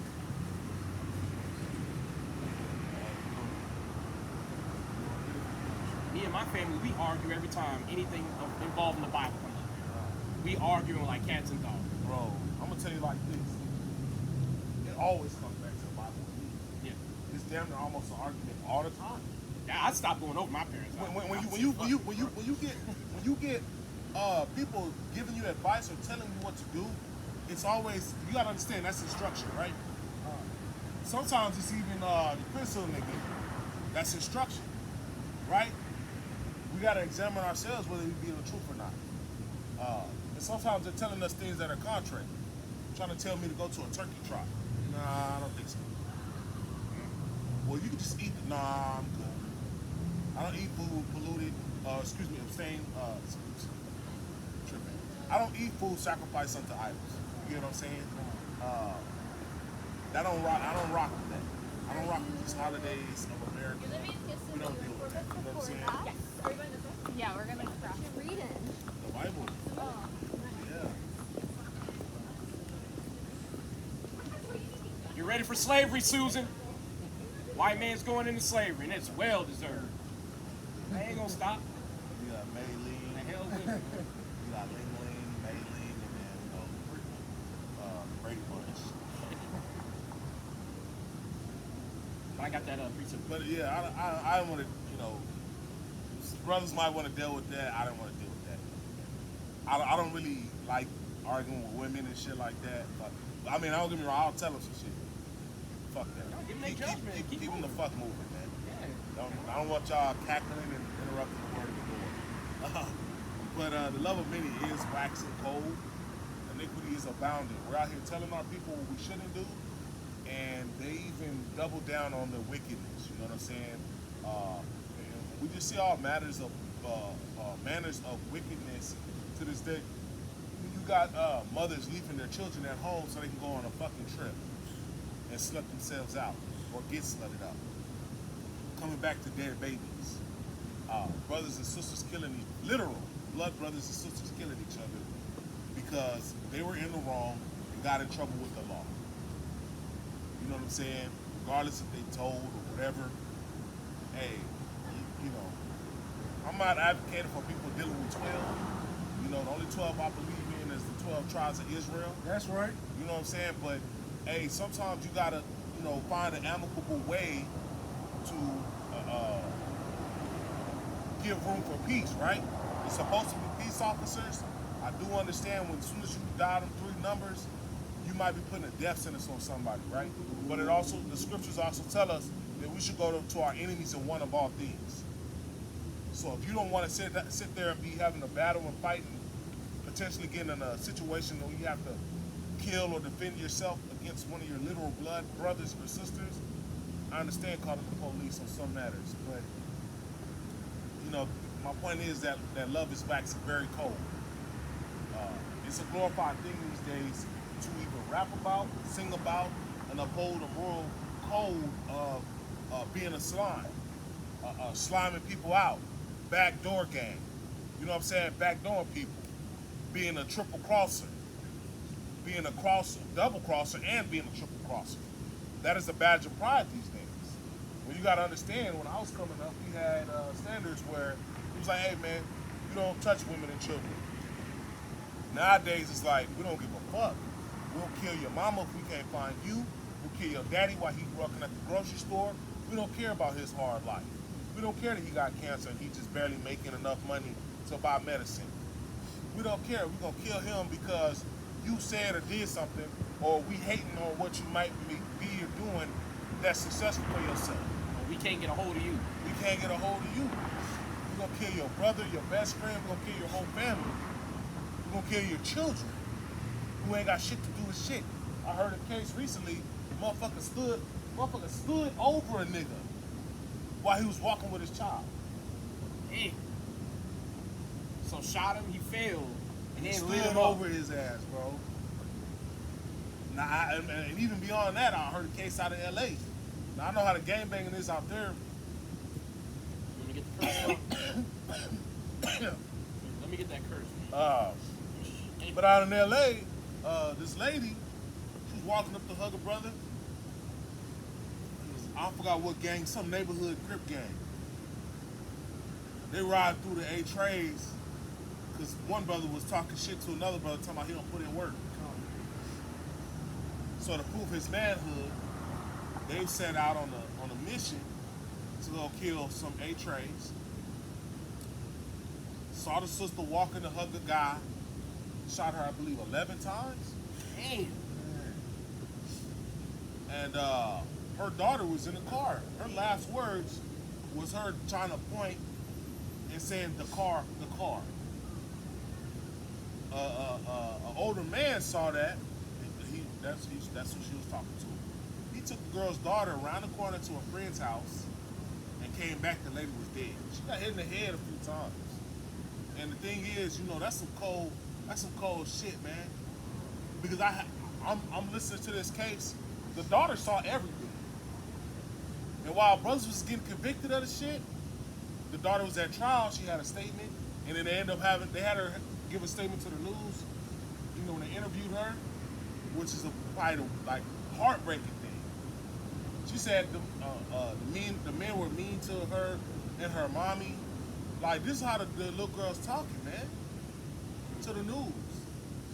They did a bad thing, and she hopes they get in trouble for doing a mean thing to her mommy, and they're very, very bad.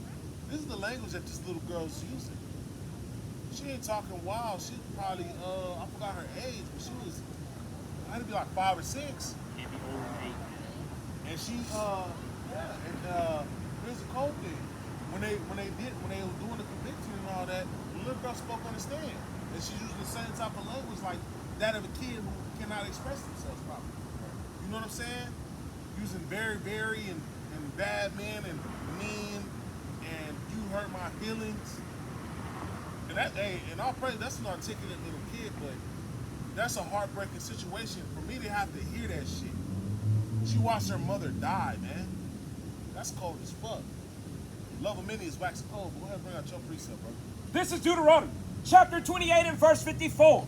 So that the man that is tender among you and very delicate, his eyes shall be evil toward his brother, and toward the wife of his bosom, and toward the remnant of his children, which he shall lead. And Salaki, just because you come to serve the Lord doesn't mean that these curses and these situations are going to stop. Right? If anything, they're going to uptick.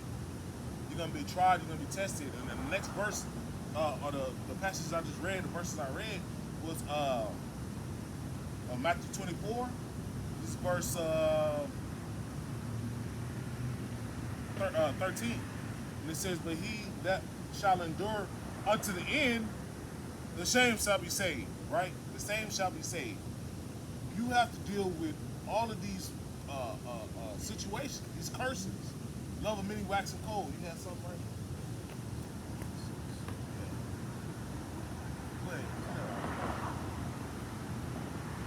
Let us brother bring this out real quick.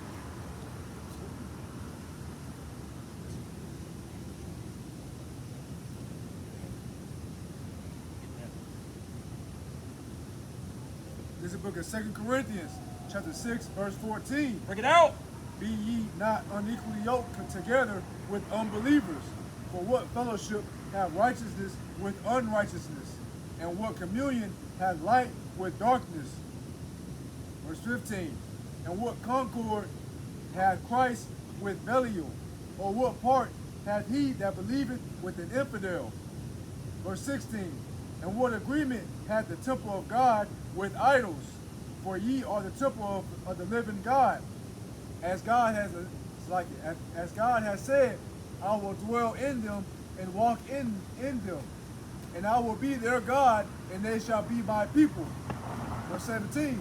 Wherefore, come out from among them, and be ye separate, saith the Lord. Be what? Be ye separate. Now come together.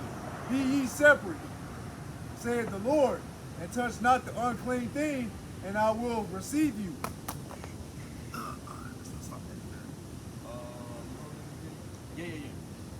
I was holding the finger.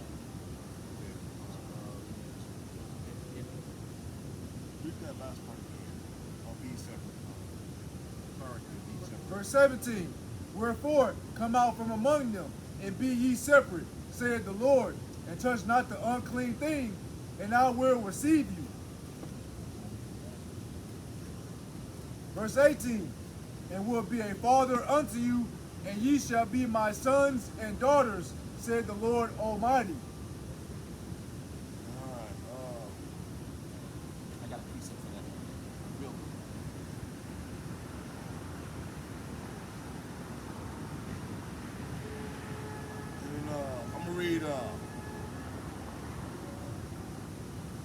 says, you know, we got to be separate from unholy. We can't be with idolaters and be the righteous temple of the Lord, right? We got to make a distinction and a separation. And what I wanted to get on that was, this is a precept that the Most High was speaking to Aaron, right? And his sons, right? But this is Leviticus 10, verse 10. And it says that ye may put a difference between holy and unholy, and between unclean, and clean. And that ye may teach the children of Israel all the statutes of the Lord has spoken unto them by the hand of Moses, right? The point is, we got to make a distinction between clean and unclean. You got to put a hard line. You know what I'm saying? Brother brought it out earlier. We got to abstain from all appearances of evil. So you can't be like, hey man, I don't agree with whoring our sisters out, but tossing ones up at the strip club, right? It just don't make sense, right? What part does darkness have with light? You know what I mean? Yeah, I got it. Okay. And just to bring it back to the main topic, right? I wanted to talk about who he was and the importance of that. I had a bunch of scriptures, but we're moving through the spirit right now. Especially dealing with our people, right? Our people coming up. Sometimes, you know, a lot of our people are in trouble, right? Whether they realize it or not. Them seeing us come out here and put hard lines all around us and have them boundaries to say, hey man, we out here for you and only you. We're out here for you and your family and only you and your family. We're not out here to love the oppressor a different way than what you may love him or not. We're not out here for, you know, skin colors and phenotypes. We're out here standing on the word of the Lord. And if you fit the prophecies and the conditions and the curses that we're all suffering, we know that our spirit is bearing witness with your spirit is bearing witness with the word. We're out here for you. You know what I'm saying? We got to put them hard lines. So many ways we can go into it, but get this business. This is Sirach, chapter 33 and verse 10. Bring it up. And all men are from the ground, and Adam was created of earth. In much knowledge the Lord hath divided them, and made their ways diverse. Some of them hath he blessed and exalted, and some of them hath he sanctified and set near himself. No, we're all equal. And some that he hath sanctified and set near himself. No, according to the Constitution, some people are 2/3. Some of us are 3/5 of a man, but we're all equal under one nation, under God. Some of them hath he sanctified and set near himself. But some of them hath he cursed and brought low and turned out of their places. As the clay is in the potter's hand, to fashion it at his pleasure, so man is in the hand of him that made him, to render to them as liketh him best. Good is set against evil, and life against death. So is the godly against the sinner, and the sinner against the godly. So look upon all the works of the Most High God, and there are 2 and 2, one against another. That's right. That's right. That was a cool precept. That's a good one. I love that. And I love that script too because the Most High. Hey, the thing is, I love that script too because that's one of the scriptures I like to meditate on, especially with concerning the Most High's balance.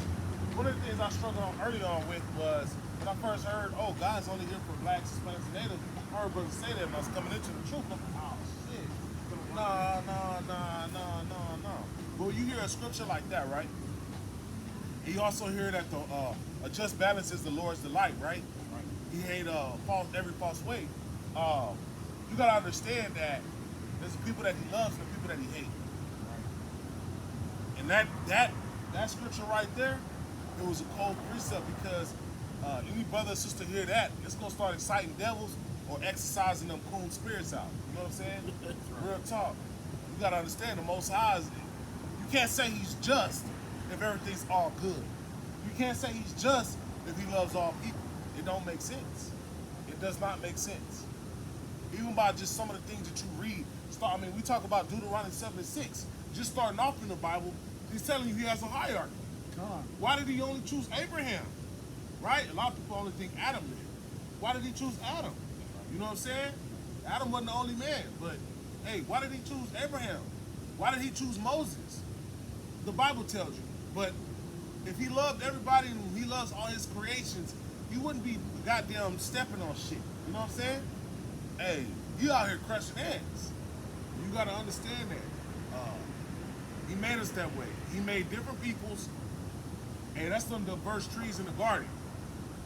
Got different fruit. Some people are cursed and brought low. Hey, right now that's us, right? But we're not the cursed, right? We're cursed, but we're not the cursed. We got one group of people walking around here that's the cursed, right? The spirit that is within that man is not upright.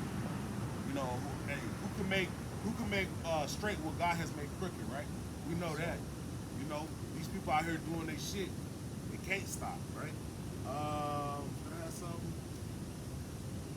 Hey, we gotta endure to the end. You gotta understand that. I'm harking on that point. You gotta keep dealing with these type of conditions when you come to serve the Lord or not. If you stay in sin, you still gonna have to deal with it. But because brothers and sisters walk by camp, they smile and oh yeah, not today. We're still giving them this word. I mean, what this precept I brought out was a servant beaten with many stripes. A servant who knew his Lord's will shall be beaten with many stripes. They might not have the full breakdown, but they at least had an opportunity. Can you give me while yet repentance was open unto them? They hearken up. But yeah, we're giving them opportunity to get this word, get this truth. This is the most beautiful thing that I've ever come in contact with. You know what I'm saying? And I wouldn't trade this away because I look at my situation sometimes. I'm going through life and I'm like, God damn. You know what I'm saying? Not again. No, real shit. I feel you, man. Sometimes you just be like, you be in the middle of work, middle of traffic, middle of whatever, dog. And it's like, damn, like, you think you get a little bit of break? Hell no. Something else happened. Boom. But then you stop and think, you're like, man, my life fucking sucks right now. But you know, I would not give this shit up to be this people up here. I would not give this life up to be living in this penthouse over here. You know what I'm saying? Got time for the Bible, brother. No, it's just I tried, man. No, pero like podemos pasar la. Bro, you gonna take a flyer, bro? Thank you. What's it? Thank you. Y'all have Y'all a good night, beautiful all right? family. Y'all be safe tonight. Oh, praises. Hey, what part did you want to start? 9. It's got some people in front.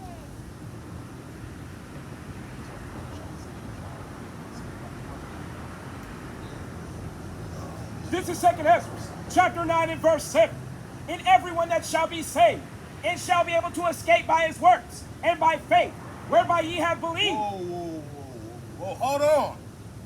He's gonna be saved by what? Saved by his works, and by faith, whereby ye have believed. No. Stop, Cap. What, we just got to believe, brother? Is Stop. that it? I thought we just had the, was it only faith, or was it solo, all that shit? No, grace, brother. Only grace, only, you know, Grace. be saved by faith through grace, not through works. What did you just read? I can't be, I must be tripping. This is 2nd Ezra 9 and 7. And everyone that shall be saved, and shall be able to escape by his works, and by faith, whereby ye have believed, shall be preserved from the said perils, and shall see my salvation in my land, and within my borders. For I have sanctified them for me from the beginning. Then shall they be in pitiful case, which now have abused my ways. And they that have cast them away despitefully shall dwell in torments. For God, real quick. That's, bro, it's so heavy. Like, there's so much to be said about that. And I want to, bro, get back reading, but this is why we must come out here and preach His word. And you know, through all the afflictions that we deal with our people show us love or hate us, they got to hear it because he's talking about people being saved, straight up, verbatim, salvation through works and faith, right? And it says, read that point where it says, go back a little bit. I just lost my train of thought.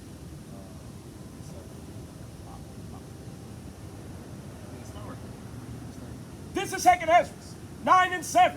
in everyone that shall be saved, and shall be able to escape by his works, and by faith, whereby ye have believed, shall be preserved from the said perils, and shall see my salvation in my land and within my borders. For I have sanctified them for me from the beginning.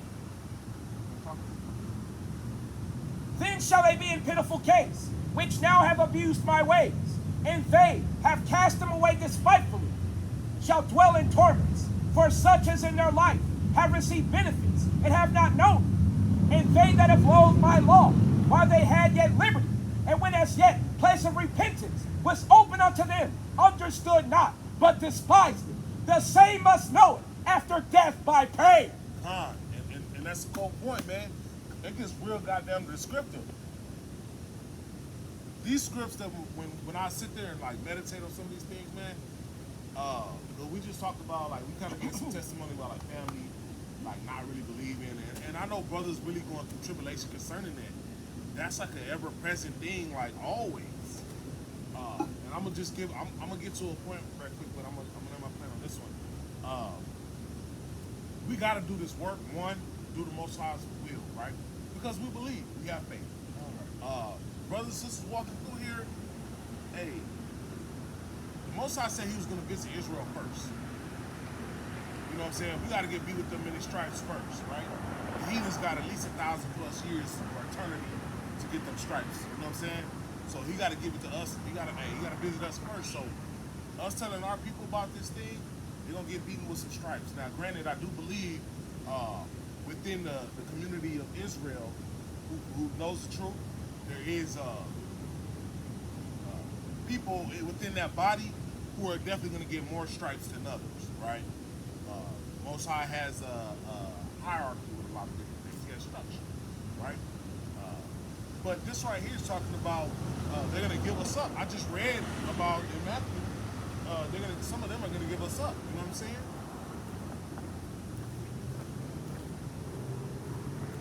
Some of them are going to give us up, right? This gives us more detail and more context. That they hate us. They loathe the law.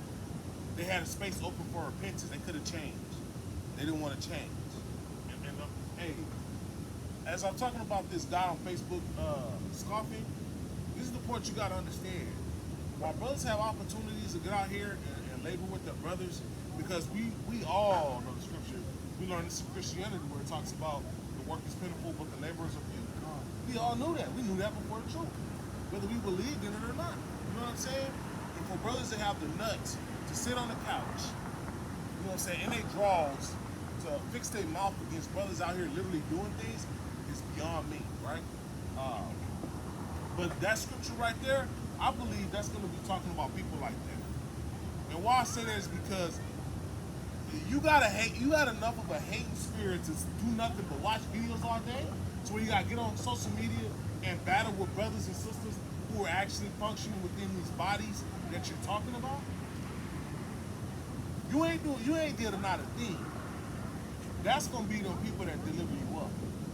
Because they know something. That's gonna be that servant that's gonna get beaten with the stripes. Because he has some knowledge of the truth, but he ain't want to do the work. He loathed the law. Because part of the law isn't just putting on fringes and not shaving your beard or eating clean. And it's cold because within this conversation, somebody give me Zephaniah 2:1 and give me Zephaniah 2:1. Give me Wisdom of Solomon 5:1. Like I said, I want to talk about this conversation, but I want to give some scriptures within it, because we're out here battling online on Facebook, and we're talking about the scriptures. We're talking about the truth, right? And I asked him certain questions. One of the first things I asked him was Zephaniah 2:1. I said, if you so righteous and you got the truth, how come you're not doing this? Go ahead, read that. This is the book of Zephaniah, chapter 2, verse 1. Gather yourselves together, ye gather together, O nation, not desired. Now, real quick, is that a law? No. But we could definitely go into the law and show where we have to gather together. Numerous times. We could definitely do it. Not a problem. And even when I was dealing with this brother, I wasn't hitting every point on the head. I'm giving them basic shit. Because I could already understand that his level of intelligence was very low. His vibration wasn't vibrating. Well, you ain't reading. Yeah, oh, Salakia. If you ain't reading, man. Salakia, hey, when I got on the platform, that was one of the first things I said. Before I even asked him what camp he was in. Jalal tagged me in the post. I got on there, I said, bro, either this brother does not read or he does not believe in the Bible. And I said, I'm willing to put my money on both. Yep. You know, I literally said that, right? Dude hopped on there and like you said, no lack, reading comprehension, all that. Just talking crazy. And he kept trying to say that I'm low level because I'm giving him milk scriptures. But I told him, I said, bro, the only reason I'm giving you some of these milk scriptures, I gave him a little, you know, but I gave him a lot of milk because I told him, I said, bro, it ain't that I'm low level. It's the fact that I understand and I'm seeing that you have a comprehension level of the Bible. You don't know what's going on. You're not standing on the foundation of, you're not standing on a sound foundation, and it's not the Bible, right? You're not going through the law and the prophets solidifying those things. You're basing your doctrine off of skin color, faith, baby mamas, and hate and dick riding, right? That's what brothers is doing. So I can do that. Go ahead, bring that out, brother. This is wisdom of Solomon, chapter 5 and verse 1. Bring it out. Then shall the righteous man stand in great boldness before the face of such as have afflicted him, and made no account of his labors. When they see it, they shall be troubled with terrible fear, and shall be amazed at the strangeness of his salvation. I asked, stop. Hallelujah, brother. Come on, let us, bro. Pull up. Pull up.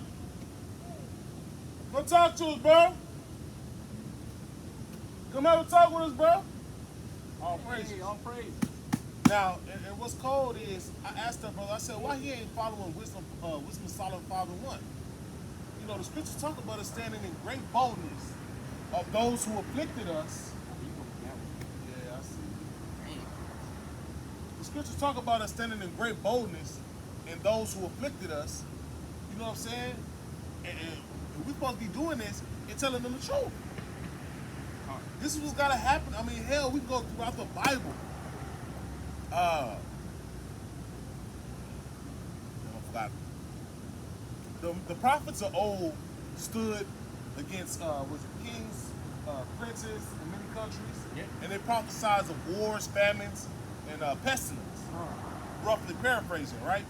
I don't remember that book chapter verse on that, but you know, look it up. Look it up, right? But this is the things that we ought to be doing. If you out here sitting on the couch talking shit, like, you not them dudes. You can't sit there and claim that you're righteous.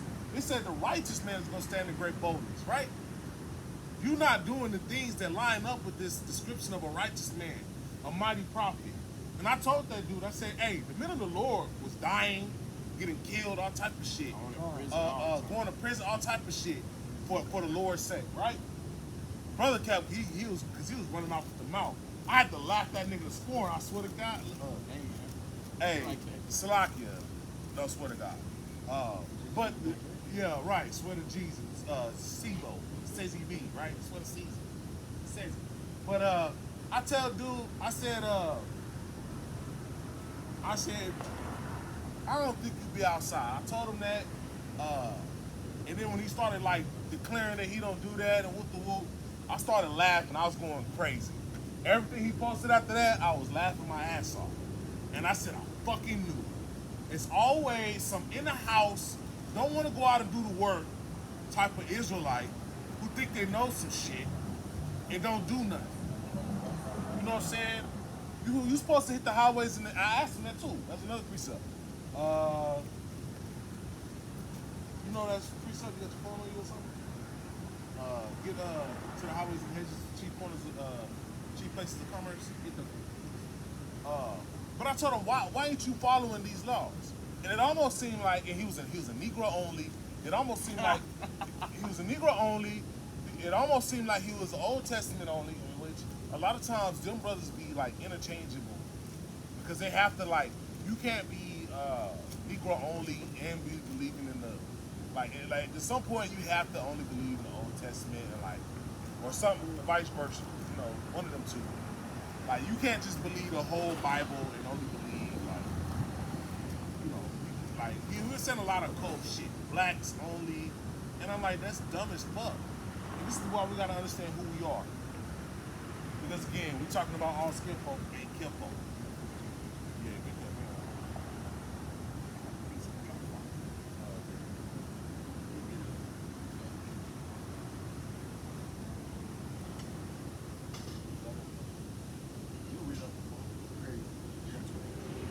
This is the book of Luke, chapter 14, verse 23. And the Lord said unto the servant, Go out into the highways and hedges and compel them to come in, that my house may be filled. Verse 24. For I say unto you, that none of those men which were bidden shall taste of my supper. Ooh, hold on. Woo, that's cold, right? We just read, well, Slocky.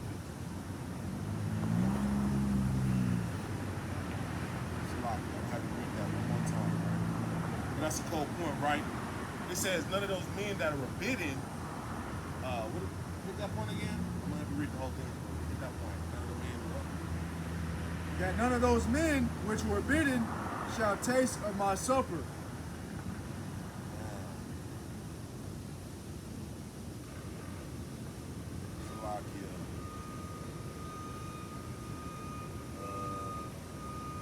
Hit the whole thing again, Slocky.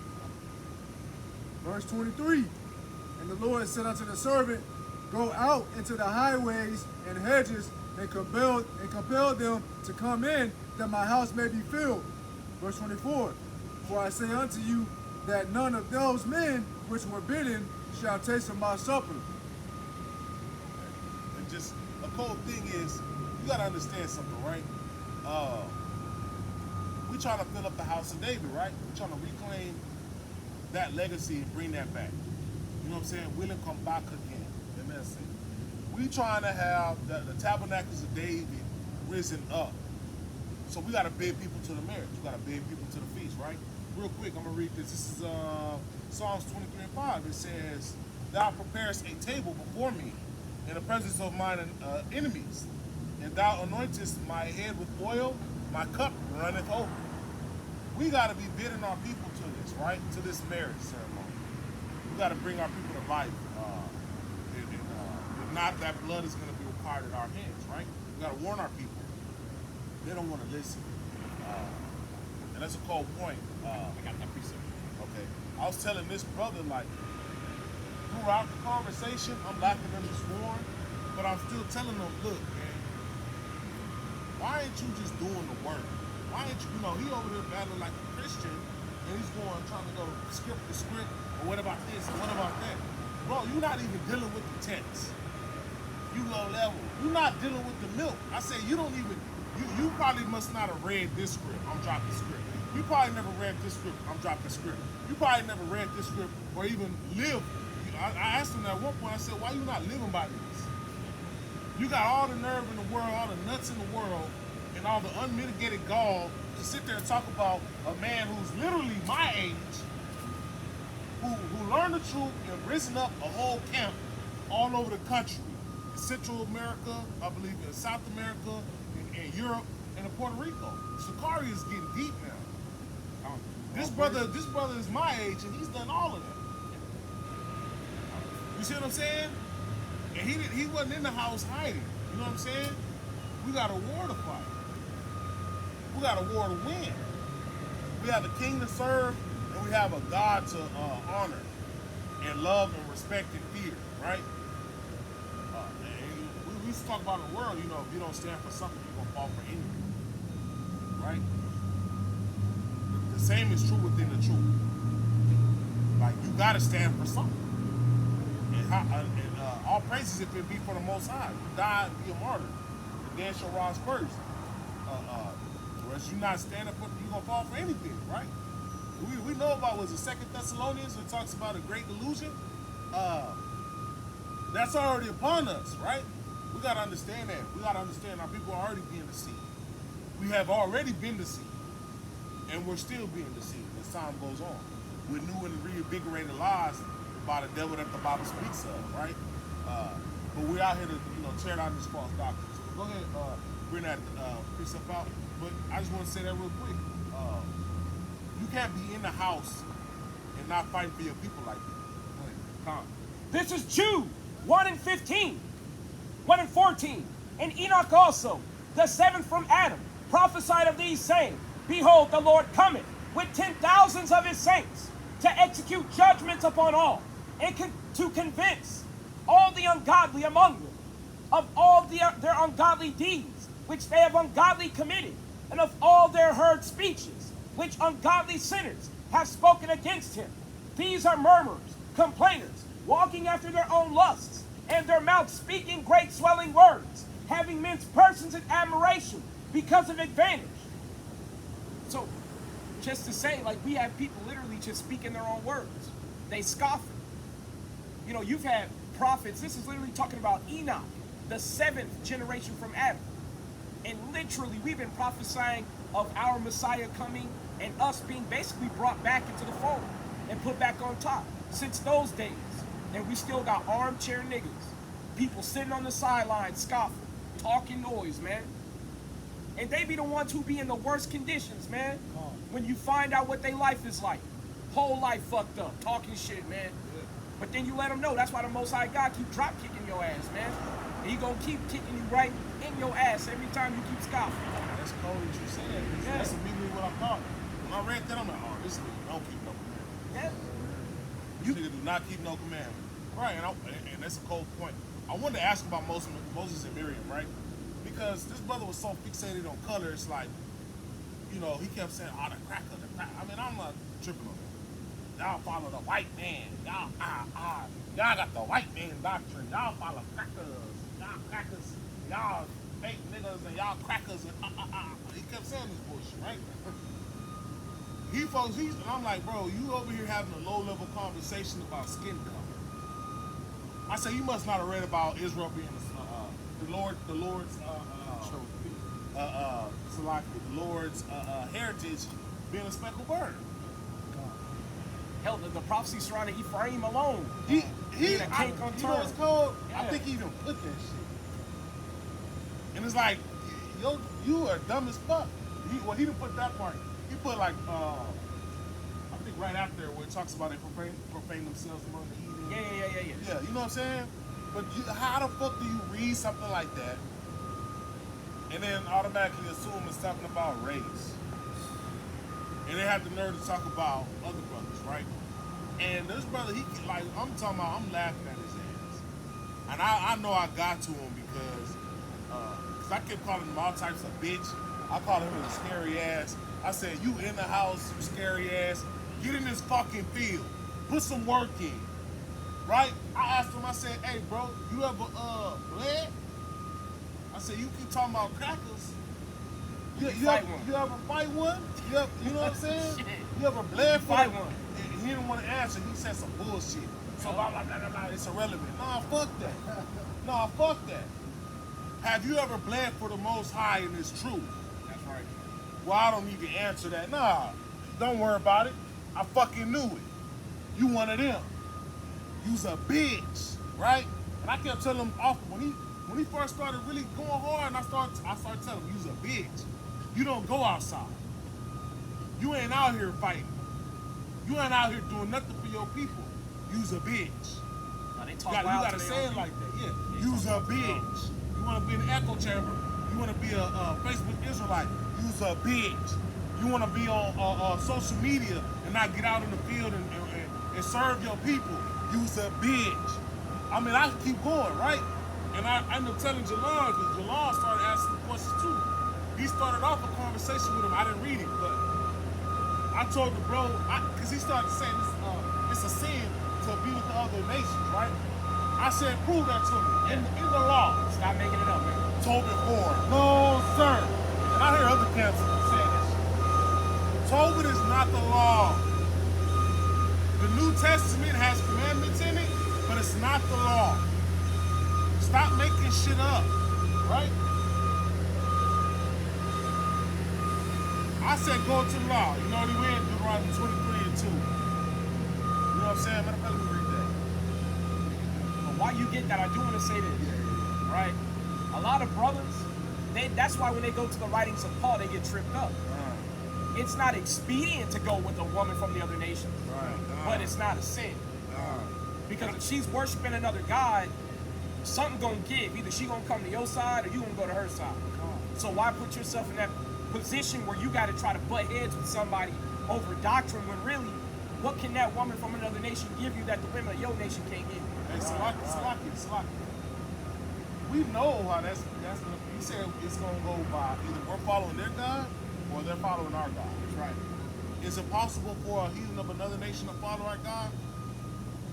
It's arguable because the Bible says, if I go by my own observation and some of the things I've seen, you might can say yes. But the Bible says they're not going to accept this truth. They're not going to believe it. We got to teach them. You know what I'm saying? And the way we got to teach them is by beating the hell out of them with a rod of iron. So we know how it's going to pan out in the long run. And honestly, this is a cold point. How you doing, bro? You want to take a flyer, bro? Flyer, bro. We out here for the blacks, Hispanics, and Native Americans. You know what I'm saying? We God's chosen people. We got a beautiful family right here, man. Make sure you get safe, man. We out here for y'all. Y'all want to hear the Bible? Y'all ever come here Saturdays? Saturdays, we be out here preaching. We're not in the Christian church. We're not Christians. We're the Israelites. Somos listos de la Biblia. You know what I'm saying? We are the Israelites of the Bible, that God's chosen people, his favorite people. The only salvation is for us. You know what I'm saying? You and me. You know what I'm saying? And all your children, bro. All your family. So, you know what I'm saying? Look up that flyer. Hit us up, man. Check out some videos. We're out here every Saturday. Come check us out. You know what I'm saying? Yeah. Y'all be safe. Take care. Alright. What is this? Kids out here, man. I'm telling you, like, so it's not. But still, he got dark at like 6. We gotta get back to Austin. Okay. Well, let us know, man, because I know it's y'all, real both late. of y'all brothers got a. Yeah, both of y'all brothers. It's going to take you at least about an hour and some change. I want to show y'all a spot too. Just a park. Okay. We can alternate. Do like I want y'all to see it. Just see it, because on a side note, y'all don't live in the city, right? No. So y'all don't know all the spots to go to and shit. This is why, like, last Saturday, because I had work last Saturday, so I'm like, let me just get out here and get some work in and go out and about. Y'all don't live in the city, so y'all don't know all the spots to go to, all the spots where our people are.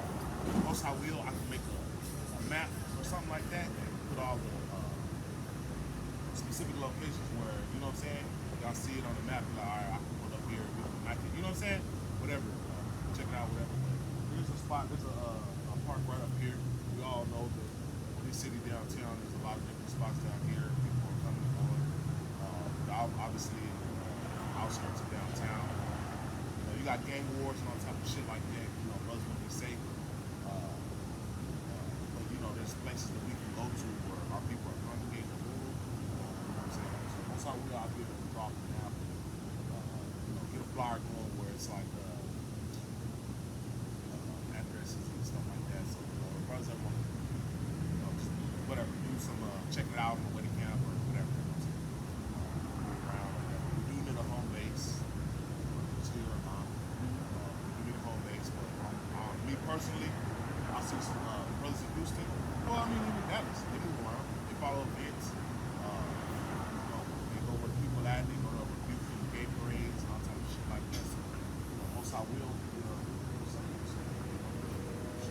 Probably need to bulk up the numbers a little bit more. Yeah, that'd be a beautiful thing to get out there. But hey, I'm telling you right now, my first day of camp. I'm not saying we out there fighting people, but if you ride them road, you know what I'm saying? If you ride them road, you know what I'm saying? That's how brothers need to be in the spirit, you know what I'm saying? Matter of fact, I got a scripture for that. But what was it? Deuteronomy 23 and 2, right? But I had a little bit more on the Go ahead. This is Jude 1 and 10. But these speak evil of these things, which they know not. But what they know naturally is brute beasts. In these things they corrupt themselves. So it's like we were saying, man, you got these scoffers, you got folks who all they do is they literally tune into our videos just to try to find places to talk shit. I've seen some of the most dedicated scoffers come out of these Negro-only camps, man. It's ridiculous. And the only thing we trying to tell them is like, look, brother, you might have half the picture, man, but you got to understand, you are only put in the field to pick cotton, tobacco, and all the other, plants and whatever the white man had you harvesting, only because he had killed all of Gad. He had killed all of Reuben. He had killed all of the northern kingdom. The Taínos. See, people don't even realize down in South America, man, you had upwards of 80 to 90% of all the men. They were dead. And that was because of smallpox and being killed by the Spanish conquistadors, the Spanish and the Portuguese. So they went through a huge population crunch. That's why they had to go to the west coast of Africa and start moving us in, not just to America, but into the Caribbean and into South America. That's why you got black folks all over South America, and they go by different names. But the thing is, though, most of them don't call themselves so-called black. So you have to go to where your people are at. That's why the Bible says that the Most High God is raising up the tents of Judah first, because Judah is taken to the streets. Most of these camps that you see, yeah, you got some Northern Kingdom brothers putting in work, leading the camps. It's not about who's the leader, but I'm just saying, right? But for the most part, it's Judah on these streets. We're out here trying to bid our people back to the marriage. That's why now you got brothers in the Philippines popping up. Yeah, I saw that video a couple years ago. They had a mega speaker and everything, man. They out there preaching the word of Yahweh Bashem Yahushua. You know what I'm saying? But the thing is, if you know about the Ruta de la Plata in Mexico, you would know that Issachar is heavy in the Philippines. And the thing is, so is basically the presence of Judah and Benjamin. They're heavy in Asia. You got the Manik and the I believe it's like Selkia, but I know they go by the term Manik, M-A-N-I-Q. It's in Thailand. They're black Taiwanese people. You know what I'm saying? And when you see them, you go, oh, that's Judah. All through Southeast Asia, there's a lot of them. Yeah, but they all go by different names. And if you don't know the name, you can't find them. That's where reading comes in. That's why I said earlier when you were talking about that brother, he don't read. Because Revelations 1 and 3 says it best. Blessed is he that readeth. But if you blessed if you read, what are you if you don't? Curse. And you curse with fucking stupidity. And most of our people are hopelessly stupid. That's why we pray to the Most High God for mercy, not just on them, but on us. Because we know the spirit of delusion that you can be put under. Most High God can turn you out. And you'll be out there back in the strip club, smoking blunts, and doing what everybody else doing. And then you hear them air raid sirens, and you be calling them white Jesus, just like everybody else. Hey, man. They gonna curse him in that day. Hey, man. Curse him in that day. It's crazy. I'm trying to.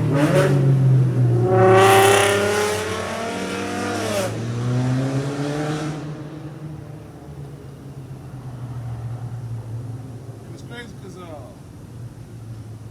I'm trying to get all the hard-hitting points. When I'm scoffing, or excuse me, when I'm rebuking the hell out of this dude. All of that. But I had to make a point, right? And I was off when I told him some of the things. I'm thinking he was speaking of Deuteronomy 7:3, where it talks about all the Hamitic nations, but also it talks about, but he didn't know anything, so he couldn't rebuke it. He couldn't refute it. He couldn't rebuke it.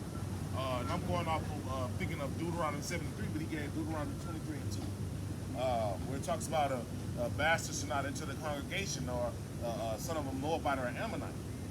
But that's only two nations, right? But then that has nothing to do with marriage at all, right? But even if we're talking, I know,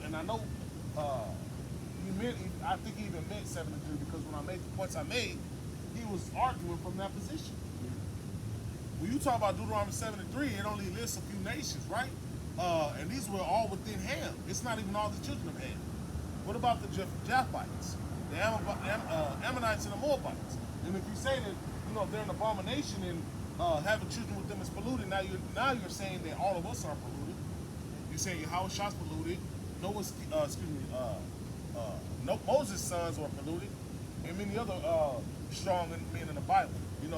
All of our whole nation, to be honest, Well, brother, let me bring up a point because I actually had this argument with another sister who's Negro only. She was saying that if you have children with a non-Israelite woman, they are not Israelites. Right. So I said, well, how in the hell are there Israelites? Right. Jacob is Right. one man. He didn't have kids by himself. Right. He had to have kids with a heathen woman. No, but real quick, how did the 12 sons have it? That's what I'm saying. They wasn't sleeping with their sister. It doesn't make any sense. It don't man. make sense. And it's just no simple. sense. And he was like, oh, you can't argue with the scripts. That's why you're using stupid logic. I said, no, bro. It's that your arguments are very weak. I don't need to get deep in the scripts. But I'm going to do that, and I'm going to give you some sound logic, right? If you can start, like the brother said, you can start with the 12 patriarchs. Nobody's an Israelite like that. Yeah. Nobody's an Israelite, though. Because you got to think about that. If you have a heathen wife, that means Judah, Benjamin, Levi, Reuben, Naphtali, Issachar, all of them. Well, I didn't go to Solomon because a lot of them like to use Solomon because he went off at the end, and they don't read. They go off. They try to use those as you can't have multiple wives, and what happens when you have heathen wives, right? The Bible says what it says. You have heathen wives, they can turn your heart to serve with the gods. You got to be a certain man in this thing, right? But a lot of them, when they're Negro only, one wife only, they like to go to those different precepts and they try to use those, and they don't read. You can't. Going there would be like arguing with a 2-year-old because they don't read that. They don't read every word line for line. They just pick the parts that they want to stick on, and they use that as a talking point to say, well, you're going to go off if you date a heathen woman. You're going to go off if you have multiple wives. Is that possible? Yeah, very possible. I'm not arguing that, but you cannot therefore say it's a sin. Yeah. And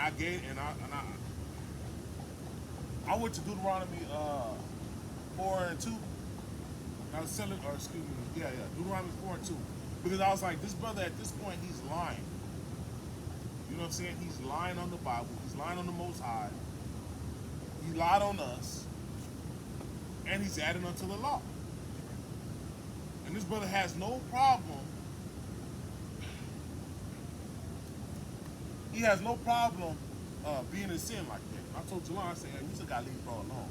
Yep. Because at this point, we admonished him more than once, more than twice, more than 3 times. Yeah, go ahead. We admonished him several times already. He's still coming off some carnal shit.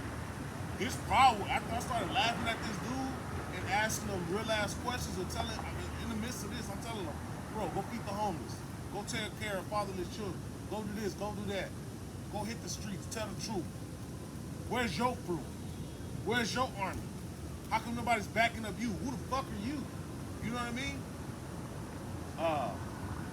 If you got the real truth and the knowledge, you'd be out here spreading that thing like a wildfire.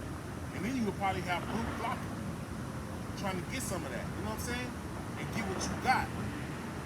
If your body's lit, if your mouth is flowing with rivers of living water, you know what I'm saying? They're gonna be trying to get that. Because people out here thirsty, man. We all looking for something. You know what I'm saying? I got it. Go ahead, get that. This is Titus 3 and 9. But avoid foolish questions and genealogies and contentions and strivings about the law, for they are unprofitable and vain. A man that is a heretic after the first and second admonishment, reject, knowing that he that is such is subverted and sinneth, being condemned of himself. Hey, this Bible is real. Playing up on tables, man. Laying up on tables. It just gave you the spirits on this brother. Spirits, some of the spirits that I picked up immediately when seeing what he wrote, and then after engaging with this brother, the Bible already wrote it thousands of years ago. You know what I'm saying? And these are the things that you got to understand in this code. I just remember something. Me and the brothers from Dallas, mainly Dallas, right? We're having a study Bible session, right? We're just talking about like discerning some of these spirits and some of the things we deal with our family and things like that. You know, we're talking about now here's my issue, right? And this is where I admittedly have to find a balance of some sort. So Rock tells us you know, how could we repay our mothers and our fathers in their old age? We can't repay them for giving us life and taking care of us, and doing the things that they've done for us, sacrifice for us, the ones that were actually there, right? So, and then it gives basically some detail on how to honor them, right? Pay it forward. Pay it forward. You know, we talk about the Ten Commandments. Christians love to say that's on the Ten Commandments. But in the Ten Commandments it says, honor thy mother and father. Well, in Sirach it gives you a little more detail on what that looks like, right? When they, you know, when they're in their old age, help them with things, right? Help them, right? And the cold part about it is a lot of us are dealing with mothers, fathers, brothers, sisters who are not in this truth. So you have an issue where you're trying to separate from them, but at the same time, you separating from your mother or father is a conflict because that was my issue. It's like, well, how do I honor my mother or father if I'm like ghosting them and I'm not fucking with them at all? You know what I'm saying? I don't want to be in the midst of breaking other commandments by trying to keep other ones. You know what I'm saying? But then some of the brothers brought out there was like, okay, well, and I'm paraphrasing here. I don't remember the script. But they brought out the point that, hey, we have the light. We can't hide it under a bushel. Like you read earlier, you know, we saw wisdom and understanding in the sight of men. Our fathers, our mothers, specifically. As far as other people, I can't say yay or nay whether you should cut them off or not. I mean, I think that has to be on a case-by-case basis, or at least to some degree with brothers and sisters, you know, they know what they're dealing with. But my point is, sometimes your mother, father, brother, sister, I've heard testimonies of cousins who are talking the worst shit about brothers in this truth doing what they're doing, but because the test of time, they've been showing their light, they seen how committed brothers are to it, they stop and say, okay, I was talking shit at first, but let me see what's really going on. It gives a space to an opportunity for that light to be given to them, for them to understand or accept the truth, or even just hear it. You know what I'm saying? So me concerning my mother and father, it's like, well, I can't just ghost them. I gotta honor them, right? And just knowing that I gotta help them in their old age and some of the things, laborious things that they might come in contact with, or protection and things like that, I gotta be there. So I can say, you know, with mother and father, you know, but concerning anyone else, it's debatable, right? But I'm letting my light shine to them. Sometimes people aren't gonna believe you in a lot of lives that we live because they either thought we were bullshit, they thought that, you know, maybe it was a fad, a trend. There was waves of people joining Muslims and Kemet and different shit like that. So a lot of our women, a lot of our brothers, they look at some of us as this is a temporary thing. He don't really, a phase. He don't really believe that thing to be true. And sometimes it might take time for them to really understand the truth of who you are. You got to get built up in this thing. Our people love and respect power. When one or two of us are out here, let's keep it 100. When one of us out here, did they have time to talk and speak? Not really. As much as they do now. Not really. Is it a little bit more now? They're more willing to like at least stop. Right. Even the ones that are like, you can tell they don't want to stop. Right. But they'll at least hold the conversation and then kind of move on. Right. But when it's one person, they like, man, I don't even see you, bro. This motherfucker's crazy. Yeah, I don't even see you. Right. And now you got 3 brothers. We have other brothers who are, you know, in and out, right? And I love when we had a unity camps, right? Brothers come down here from the other cities because our people respect power. You go out into the world, they don't respect the victim. They respect the man with the gun. You know what I'm saying? As fucked up as it is, as fucked up as it is, we respect power. We respect the one who's doing the killing. But somehow, some way, we've been tricked and walked into a trick bag to not believing that the Most High God is the one with all the power. That's right. You know what I'm saying? So we're not respecting his authority. We're not respecting his racism. his ordination of us being set apart. He has severed us among the nations. You know what I'm saying? Again, this goes back to what I was saying. We have to know who we are. We also have to know who our enemies are. So we know where that divide is. We got to put a separation between clean and unclean things. We can't be bringing unclean, just to that that scoffer's point, we can't bring a bastard into the congregation. We can't bring unclean things and profane things into the congregation. So if brothers is up here, we can't just, this ain't a Christian church. You can't just walk up in that bitch with a Moabite, an Ammonite, a Hamite, an Edomite, an Ishmaelite, an Elamite. You can't do that. This ain't for everybody. Yeah, I got you, man. Bring it up. This is Psalms 110 and verse 3. Thy people shall be willing in the day of thy power, in the beauties of holiness, from the womb of the morning. Thou hast the dew of thy youth. So when the Most High God raises us up, man, whether you 1 deep, 100 deep, man, our people gonna be like, yo, what was that God you was talking about? At that point, man, it's gonna be too late. That's why we try to tell our people, man. Seeing that brother Ernest come back, man, I ain't gonna lie, man, that brought me nearly to tears, man. Because I know the hole that brother's in. I was doing them, not them type of drugs, but shit, what's the difference? You being out your mind, you got spirits on you. And to see somebody come out that darkness, clear-minded, and they want to get to know the Lord. See, he's willing now, and that's gonna count. But to you niggas who sitting there, like, eating Pringles and shit, scoffing, and, like, just wiping crumbs off your face, man, you an unprofitable servant, man. And that day when you begging for mercy, saying, God, please deliver me from these missiles that's coming, Yahweh Shai can be like, yo, depart from me, man. Did you see that new missile that Russia debuted this week? They call it a meteorite missile. That shit go 20,000 miles an hour instead of 14. So Russia reinventing shit that's even more sophisticated than them Satan II missiles. So every time America do something, Russia bring out something, they like, yo, keep fucking with us, man. We gonna end y'all. They had the defense minister come out today and say the relationship between America and Russia is hanging on by a thread. And it's about to be cut. Those are his words.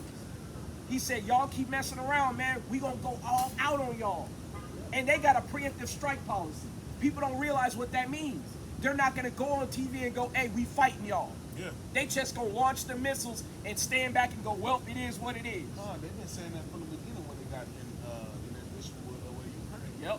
We've been saying that from the jump. Over and over again. We're not gonna hesitate to fuck y'all up. And we're going straight to the news. We're not playing no games with y'all. Quick. Yep. When they press them buttons, you gonna have about 20 minutes to get this shit right. So if you ain't got no works, hey man, I don't know what to tell you. Nah. You got 20 minutes to Y'all got time for the Bible tonight? We're trying to eat tonight. Find something to eat.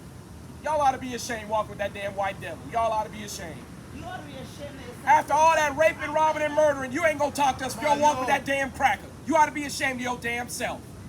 I think she's an Elamite. Well, I know that one on the left is a damn coon. Blood clot devil. On 3, coon. 1, 2, 3, coon. Coon. Get tired of you damn coon-ass females. We burying our people every damn day, and you still want to walk with the white man. I ought to be ashamed of your goddamn self. Ratted devil them. Knowing the white man down in the Caribbean, raping your people to death. They can't even go on the damn beach because the white man owned all the beachfront property. I ought to be ashamed of yourself. Put that in your husband's ass. I'm sure he like it. Holding up a middle finger. Shout out sisters, man. Hey, but we talked about it. Tired of these damn They're going to be man. offended. Then the people that's going to give us up, man. Some of us got to die for this thing. A lot of us got to have to die for this thing, right? We don't know our lot. Some of us shall be saved. Some of us going to be made to get that mark. Some of us are going to be given up to be tortured and killed. Some of us are, however it works. These are the people that we're dealing with, our own people, who are going to do that. They love the ways of Greece and best of Rome. Hey, man, I got it. But I'm going to read this real quick, right? This is Deuteronomy chapter 30, right?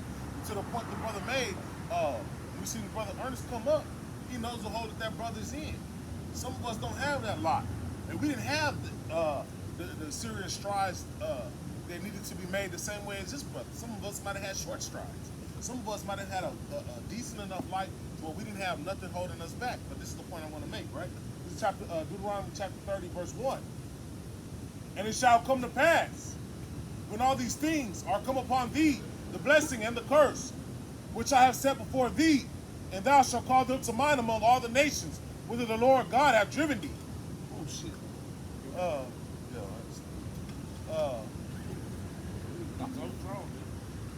We got to call them on them curses whether the Lord scattered us. Our Lord has scattered us in the Isles of Jamaica. You know what I'm saying? The Isle of Jamaica. We got to come to mind, call to mind the blessings and the curses, man. Brothers bringing it out. White man over there, the Edomites over there, the Asian man over there, fucking doing them dirty, man. Getting up very high, and they coming down very low. Scrambling for scraps and shit. How y'all doing? How y'all sisters doing? Y'all Hispanic? Come talk to us real quick. We out here for y'all. We out here for y'all. We're actually in a hurry. Well, let me give you a flyer, though, all right? Can I get a flyer? All right. Just know that, you know, blacks, Hispanics, and Native Americans, we out here for y'all. Love y'all. Y'all beautiful. Get home safe. Thank you. You know what I'm saying? And that's what it's gotta be. We gotta be them dudes. On the side note, you know, a lot of these red pill guys, they talking down on women, and some of them make good points. But what I've noticed is that a lot of times they, you've heard things I've said, right? Yeah, I've heard. I just feel cheap. But you know, I gotta sit there and listen to the shit, and not disdainful. I'm here to understand and listen. You gotta hear our people talk. Because really, you know, you can't be red pill and be an Israelite, to be honest. We have some of those right now. You gotta be all about for your people, right? Then being saying that, you gotta understand. You start looking at a lot of these red pill guys, some of them ain't Israelites. The ones who are Israelites are following other heathens, right? And the ones who are heathens, they always make it some type of point to talk about an Israelite system to degrade them. I'm not gonna be a part of that. I'm not following. Fuck you. You know what I'm saying? Black women, no, fuck that. What about your boy built body, fucking devilish white women, bitch dogs? You know what I'm saying? Fuck them. You know what I'm saying? Don't talk about my sisters. You don't know what's going on. You know what I'm saying? You don't live that life. It's a family issue, man. And just cause you got dark skin don't mean you're dealing with the same shit we dealing with. Your bitch ass had a good life. Fuck off. Your people didn't pave the way like our people did. You know what I'm saying? You ain't dealing with the shit that we had to deal with. Fuck you, right? But real quick, let me finish up on 30, right? Verse 2, and shall return unto the Lord thy God, shall obey his voice according to all that I command you, not some of them. To all that I command you, thee this day, and thy children, with all thy heart, soul, with all thy heart and all thy soul, right? And that's the whole point I wanted to make, right? Some people have different lots, and they have more of a mountain to climb than other brothers. It's all about your heart, soul, and your mind. How much you're willing to put in for this thing and overcome for this thing. You know what I'm saying? Some of us got to lose everything. You know what I mean? Give up millions of dollars, become a social pariah, and follow the Most High. And a lot of people ain't willing to do that. It says a rich man shall hardly get the kingdom. You know what I'm saying? A lot of people, the love of money is going to wax cold. The root of all evil is the love of money. A lot of our people follow it. And every day we are. Somebody talking about chasing the fucking bag. Chasing the bag, chasing the bag. It's all about the money, right? It ain't strange. What they say, if it ain't about chains and strains, or they be saying different things. It's a whole bunch of shit. Do something strange with some change. They'll do something strange with some change too. Yeah, if you ain't talking money, it don't make sense. But they put sense as in like coin sense, which is funny because damn near nobody now really deal with you.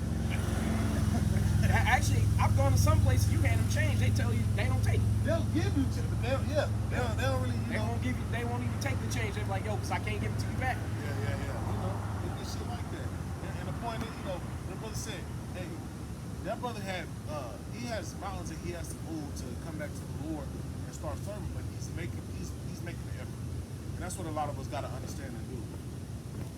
How you doing? Good. Where y'all from? Y'all from here? Nah, bro, we're just walking around. Where y'all from? Fort Worth. Not that Fort far. Worth? Yeah. Okay. Yeah, not that far. Hey, look. We got brothers out of Fort Worth. Take a flight, man. We got brothers out there, you know what I'm saying? Do that, look it over, and, you know, see if there's something you appreciate it. Y'all native Hispanic by chance? What are y'all? Middle East. Middle East? Where in the Middle East? Dubai. Dubai? Okay. All right, well, you know, check that out. We got brothers up in Fort Worth. Actually, do you know anything about the city people, the SIPDISP? How about the Dalits, DALIT? No? No? Okay, well, never mind. I just had to tell. Yeah, appreciate y'all. Sure thing, y'all too. Those are people. The cities and the dollars. Yeah, I mean that too. You know, Elon, they got the nose, and then they got the little beam around the side. Well, he looks more like Yeah. but they both look like Well, once you get up close, you like, oh, okay, they ain't got that salt. That's how I can tell. I'm like, yo, they be awkward and shit, just be standing like, you ain't got no salt. I mean, hell, the fact that he stood and talked. Yeah, when you gave the fire, I was like, okay, all right, man. Hey, nah, you gotta give everybody a card. I'm not sure. He ain't gonna do nothing with it, because if the Most High God don't open his understanding, he ain't gonna do nothing with it. Hey, I'll pray to the Most High because, hey, he gotta learn who we are anyway. Fuck him. Hey, that's just somebody else. Yeah. He might throw it in the trash in one of our people. Look at that, boy. He's reading that shit like. Now, I know you would have loved to cut him up, though. I'm trying to. I know you was trying to leave, but not, you know what? I'm trying to get past. No, when it comes to the Middle Easterners or Easterners, what I want to do is I want to ask them, do they know who we are? I'm going to tell you, whenever you have a chance, ask them. Them folks from Iran, they'll be like, yeah, y'all the Israelites, we know that. Yeah. I've had a few people, literally from the Middle East, brother from Saudi Arabia, he was like, yeah, I know you, we're Israelites. Yeah. But we are a part of the promises too, we're Ishmael. Yeah. See, and then that's where you start. That. Galatians 4. You got to let them know, hey, look, y'all ain't in the promises. Although after you serve your penance and pay us back, you're going to go back to a pristine nation. You're going to be blessed too. That's you know what I'm saying? Because I've heard, I've dealt with Ishmaelites like that, and they'll say, oh, yeah. But, you know, but they'll say either they got the blessing or some type of, or they'll lie, no, I don't know. That, you're slave. And one weekend, man, I was hoping you came. I talked to a Chinese man for probably about 30 minutes. And he was like, yeah, we know y'all the Israelites. And he was like, yeah, we know we got to go into slavery to y'all. That's the first Moabite who ever said, we know we owe y'all. And he was like, yo, and I'm ready for y'all to take over. He was like, I want to be, he didn't say I want to be a slave, but he said it's better than serving under Esau. And that's how all these other nations are. They are ready for a new set of management. They just don't. That's the part. They would rather us rule than just chill as fuck. And, I mean, let's be honest. We're really like the top of everything anyway. It only makes sense for us to take the forefront. The problem that they have is they can no longer profit from us, our conditions, oppress us, but also that they have to pay for their problems. Those are the main problems that they have. So if they can translate the kingdom to us and then not be none of those shit like that, some of them gonna have a problem. They're not profiting off of us, but they're not gonna be over to just milk us dry. Cause some of them they actually like that shit, right? They see how it is. Like, oh shit, let's jump on that bandwagon. But the ones who don't feel like that, they'd rather a white man rule. They wouldn't mind us being in rulership if they didn't have to deal with no punishment. But because they know they have to deal with punishment, on both sides of that coin, they're like, fuck hell. You know what I'm saying? You had a precept ready, right? Yeah, that Second Maccabees. This is Second Maccabees, chapter 4 and verse 15. Not setting by the honors of their fathers, but liking the glory of the Grecians best of all, by reason whereof sore calamity came upon them, for they had them to be their enemies and avengers, whose custom they followed so earnestly, and unto whom they desired to be like in all things. And real quick, our sister walked by camp and said, fuck you, and followed the white man. That's the second EMS vehicle that we've seen on that little strip right there, man. Bro, when I was coming down here, it was like fucking. I'm gonna tell you, man, where I live at, I hear sirens, and I'm talking about like at least 20 cop cars 3 times a day. Judgment is going out, man. That's why we trying to tell you people, man. Especially you blacks, Hispanics, Native Indians, man. If you ain't gonna get right, don't worry about it. Most High God got the medicine, man. He gonna kill your ass with the quickness. Judgment is going out, man. Whether you slip in the tub or somebody bang your ass up, man, it's gonna happen. It's a lot, man. I gotta make this point too. This is right. Last night, like I said, I was talking about a little bit of racism with my family member. The thing is, we brought up a point, right? Somebody that's kind of close to me, sort of, but not really, had an issue because they're dating a heathen. And I guess someone disrespected them by calling her like a nigger or something like that, being racist in front of a dude. She a Hamite. Well, she's not. But, nah, you know how much nigger. That's clear. Well, you know sometimes white men make mistakes. Yeah, I mean, he ain't everybody that ain't That's what I'm saying. void of melanin, but you know, you don't really call them niggers. You know, but somebody, I don't even know if it's a white person that said it, but the fact of the matter is, you know, they usually know who they're talking to when they call the niggers, right? In the spirit. Their spirit gets unraveled a little bit, and they get out of their body to say shit like that. But the Moabite didn't say shit. You know what I'm saying? And even now, right? This is the second time we dealt with a Benjamite sister walking by with an Edomite devil. Man, and that nigga ain't said shit. That nigga ain't did shit, he ain't said shit. And I'm asking my family member who I'm talking to, right? I said, listen, I don't care what you believe. If you have, don't get me wrong, you gotta move with wisdom. Sometimes you're gonna be in situations where you're with your rib, and it's like, all right, it's best that I make sure we get home safe. If you get taken out the way, nobody's protecting that, you know, her, your family, whatever. That's her only ride back to safety. All right, maybe. It's 20 niggas, 5 niggas, whatever. Okay, move with wisdom, right? You can't even say nothing though? Exactly what I said. Goddamn, man. That's exactly what I said. I said, damn, you motherfucker can't even say that? You said you pretend like you was Pee Wee Herman. Just You can't even say that? like you say This nigga walked by, she said, that whole scenario is crazy. She said, fuck you to us. That motherfucker ain't even said shit. Yeah, he just walking like he ain't even hear nothing. You's a weak man. You's a bitch. Like straight up. And I wish I thought it, I should have said that to him when he walked. You's a bitch. But I'm gonna tell you, you ain't gotta say nothing because she know now. Yeah. She know when Yeah, when 'cause we really out here for our she knows when her man bring that up, he's not willing to fight for her. Yeah. So it's a matter of, do you love yourself enough to get a man who's willing to defend you and at least voice that, hey, look, ease up on my woman. Right. Or are you content to beat chest with a white man because he got the bags? I'm gonna tell you, come January 1st, ain't nobody gonna have no money out here. Everybody gonna be broke. You know what's cold though? I was telling my family member, I said, hey, check it out.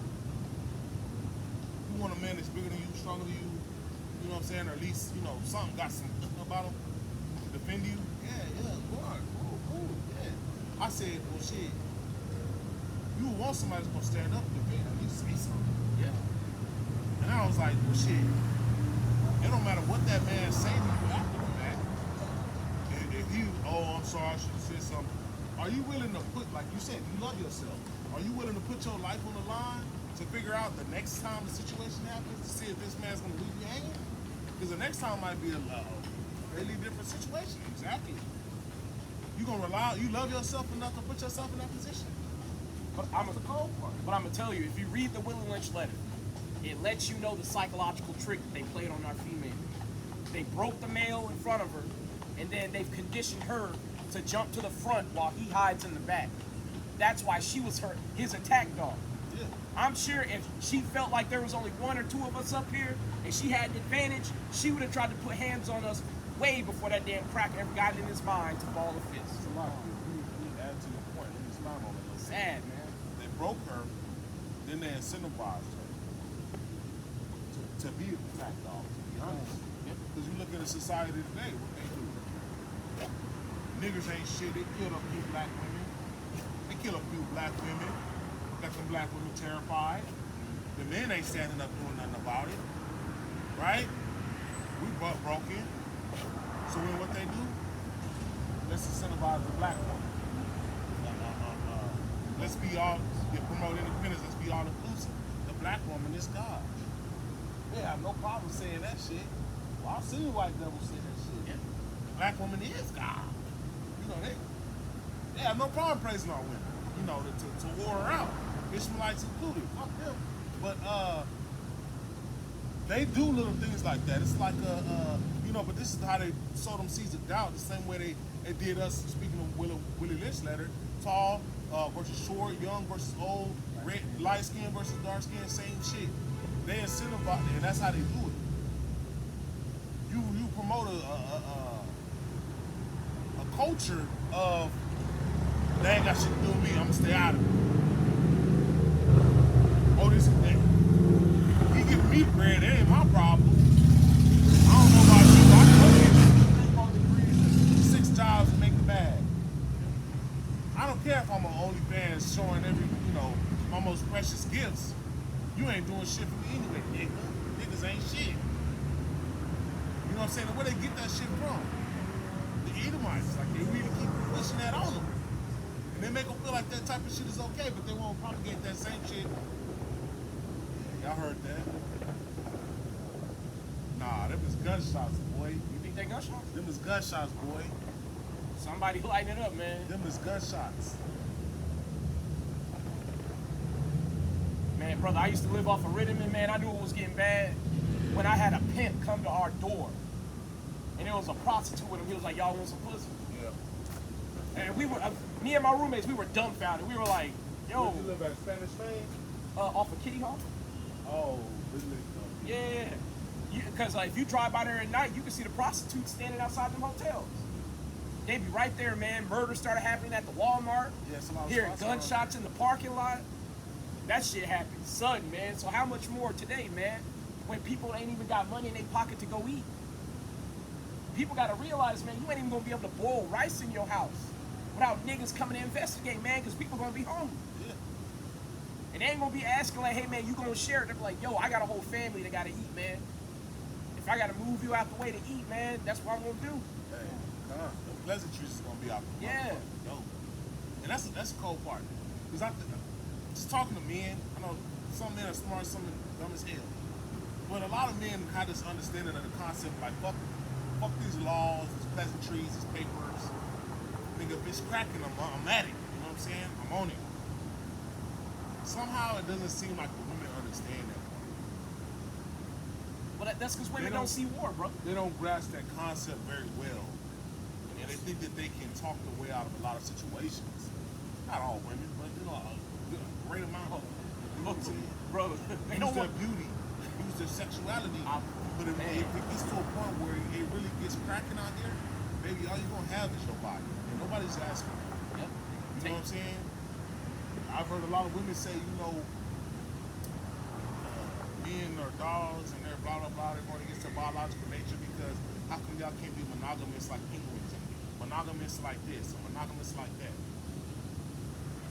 Baby, the laws of nature don't give a fuck about you. The laws of nature say that, right, if I'm bigger than you, stronger than you, I'll come eat your food every time, or I eat first until I'm full and then you eat. The laws of nature say that, hey, I might fuck around and eat you too if I ain't got no food. You know what I'm saying? So, right, and consent is not even a thing. What's the precept for it, man? Consent is not even a thing in the laws of nature. A lot of animals just take that. You know what I'm saying? When you look at lions, like they be in pain and hurting, and a lot of animals like rabbits, they just come and take what they want. You know what I'm saying? And they keep coming back. In that day, man. In that day, when that time comes, man, that sexy dress, that you like my verse, you turn me on type shit, ski, it's not gonna fucking save you. You don't get the business, you know what I'm saying? You gotta be a ready for that or have a man of the Lord to save you. I got a precept for that. How you doing, sis? Take the slide? No? We out here for y'all, you know, blacks, Hispanics, and natives, and the true children of God. I'll talk to her. I appreciate you. She was going to stand with me. Okay, go ahead. This is Isaiah chapter 13 and verse 14. Bring it out. And it shall be as a chaste robe, and as a sheep that no man taketh up. They shall every man turn to his own people, and flee every one into his own land. Slide. Real quick. You see what I'm talking about? This is what I'm talking about, right? A man, the Most High is going to make a man more precious than gold that days. This man, instead of walking up here strong and unfit for the Lord, see, he looks like a heathen. He might be one of us, but he look like a heathen. His bitch ass went around. He went way around. You know what I'm saying? It's that scary shit we were talking about. But anyway, go ahead, bro. Verse 15. Everyone that is found shall be thrust through, and everyone that is joined unto them shall fall by the sword. Their children also shall be dashed to pieces before their eyes. Their houses shall be spoiled, and their wives ravished. No? Yeah, we out here for blacks, Hispanics, and Native Americans. We the Israelites that the Bible speaks of. We're out here to build a community up and protect our people from, the slavery, the missiles, from nukes, from Russia. The white man is going down. He's going into slavery for the rape, rob, and murder of the Israelites, of the black, Hispanic, and Native man in the Western Americas. You know That's what I'm saying? right. But anyway, Come. This is Isaiah 13 and 15. Everyone that is found shall be thrust through, and everyone that is joined unto them shall fall by the sword. Their children also shall be dashed to pieces before their eyes. Their houses shall be spoiled, and their wives ravished.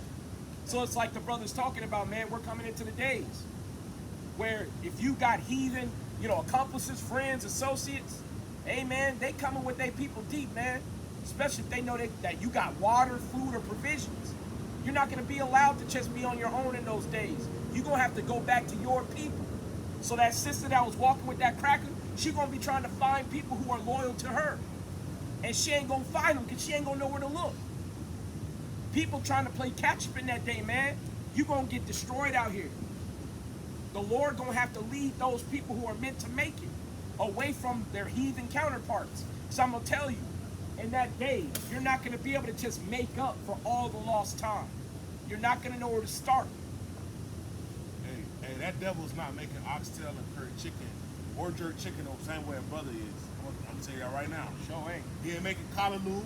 He ain't making Atkins saltfish like a brother is. I'm going to tell you that right now. That motherfucker, he putting Frank's Red Hot in that shit. You know what I'm saying? But to this brother's point, right? Matter of fact, read that again. Sure. Come on, the whole thing? Yeah. This is Isaiah chapter 13 and verse 14. And that shall be as a chaste robe, and as a sheep that no man taketh up. Then shall every man turn to his own people, and flee every one into his own land. Every one that is found shall be thrust through, and every one that is joined unto them shall fall by the sword.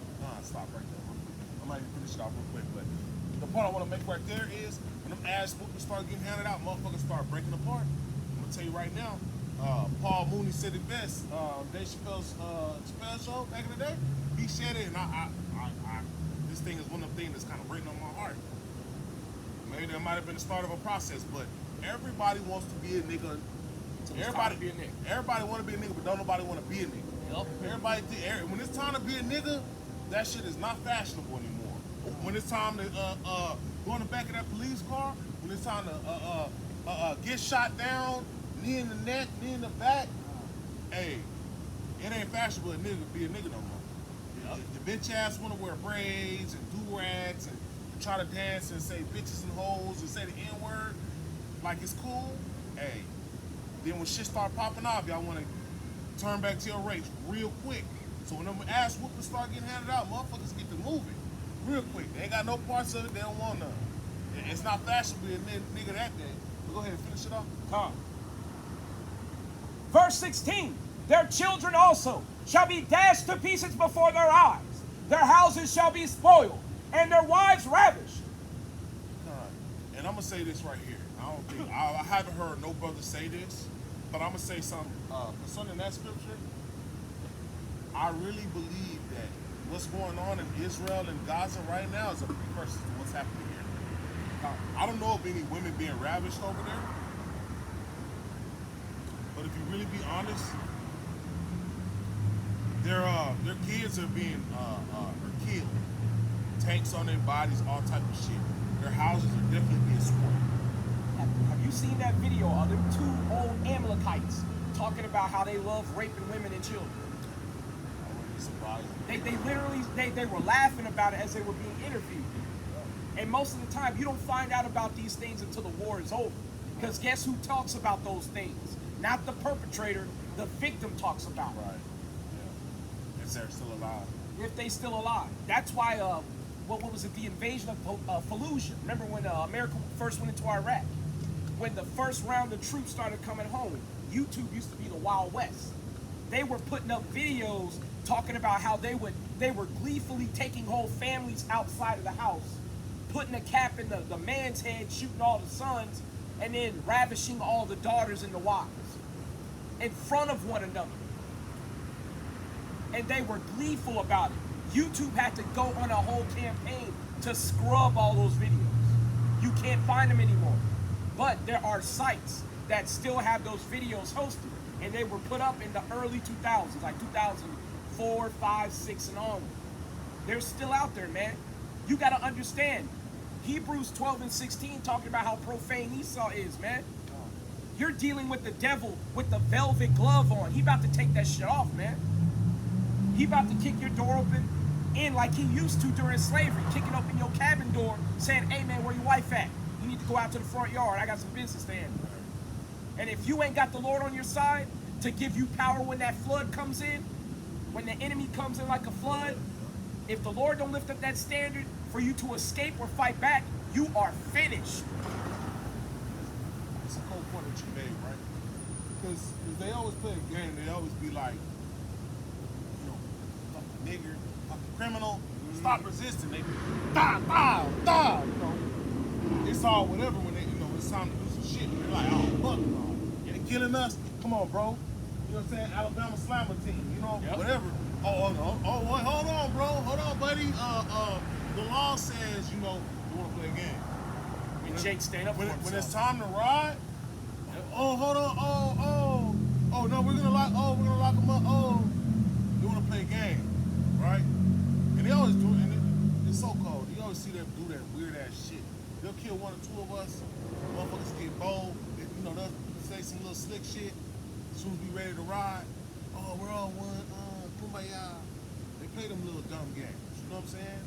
And this is why we need to separate from them all together and stop loving them, right? Never trust our enemy, right? It's Rock 12 and 10. These are the things that we need to listen to, right? And understand Deuteronomy 7:6, we are above these people. I mean, and let's be honest, anybody out there with any type of competitive bone in their body, if your people are the best of everything, why wouldn't you want to surround yourself with them and be around them, right? Don't get me wrong, we have a lot of people who are in wickedness, committing wickedness, I get it. But just understanding that, right? That should at least want you to stop loving your enemy just a little. There's another point I want to make on that. Not only are we doing this, right? It's like I forgot it.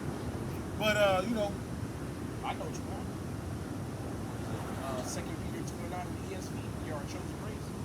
yeah, you can get that. There's something else I want to say on that. You know, we gotta love our own people, right? We're the best. We gotta compete of our own. And it's not to say that you don't have to compete in jobs and different spaces like that with the heathen. That's all fine and dandy. That's cool. You know. But no matter, this is what I was gonna say, right? A lot of people these days, they say they surround themselves with millionaires and billionaires so they can soak up game. Matter of fact, you give me 2 Peter 2:9. me I think all icons consort together. Yeah, I got it. It's wrong. Hey, get it in the ESV though. I got to pull it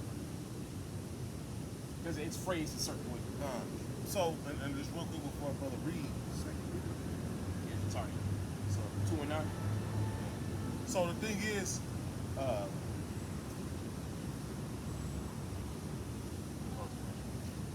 well, hold on, real quick, before the brother read, a lot of people talk about these days, you know, birds of a feather flock together. I mean, that's kind of an old thing, but a lot of people say these days, you know, I'm only in the building with, you know, rich men. I'm only in the building, I'm only in the room with ballers. I'm only surrounded by real niggas. I'm only around this. I'm only around that. I surround myself with these type of people so I can be one of these type of people. I'm upgrading to these type of people, so I'm gonna be around these type of people to soak up game like these type of people, right? This is the book of 1 Peter chapter 2, verse 9. But you are a chosen race, a royal priesthood, a holy nation, a people for his own possession, that you may proclaim the excellencies of him who called you out of darkness into his marvelous light. And that's a cold point, right? I'm gonna speak on this twofold. If your ass wanna be the best, you need to be around the best. The Bible talks about there only being one people that's the best, above all other people. And on another level with that, this is also again is what I would consider a standard or a measuring stick that brothers need to listen to and take the wisdom in to understand. Certain brothers we know, you know, they might be going through things. This brother right here is going through shit. He's fucking out here. He's out here and he's around the brothers he wants to be around so he can continue to further his journey. His life didn't end. He still has a life he has to live for other people who are still alive that need him. Let the dead bury the dead. Let the dead bury the dead, right? Go. And that's a cold point. We gotta continue to be out here for our people. Some of our brothers think that, you know, and it's only most high or the devil talking to them and let them know, like, hey man, you know, fall back from this shit. You know, you having a hard time. Just fall back a little bit. Take a week off. Put that shit to the side. Nope. You know what I'm saying? You gotta be doing something. You know what I'm saying? Even if it's rough at first, even if it's not, you know, you doing something. Brother, Something. the folks who don't do nothing, they be the ones talking the loudest about the kingdom of heaven. This shit be crazy. I'm like, yo, Yeah. nigga, you don't do nothing, bro. You gotta be doing something. And Talking about they need rest. You know Rest what's from what? cold? You don't work. And you know what's cold? I'm having this argument with that brother online, and I'm at work, and I'm damn near getting in trouble being on my phone, and all hell's breaking loose at work. And real quick, I got maybe like 2 more scriptures. Can you get me look up where it says Yahweh shot against you, pick up the water, the water letters from prison. It said, when have I done that? It said, Oh, you talking about Matthew 25, bro? yeah, I was thinking 24. But real quick, you know, brothers be out here talking shit, and it's like you're not doing a damn thing. You're not even doing a damn thing for the people doing the damn thing. You're not doing a damn thing for the people who are doing the damn thing. That's a cold point. That's a cold point. Yeah, come. You're not doing shit. You're not even congregating around this type of people. At least, and at him, he talking about he at the house. I knew he was on the couch.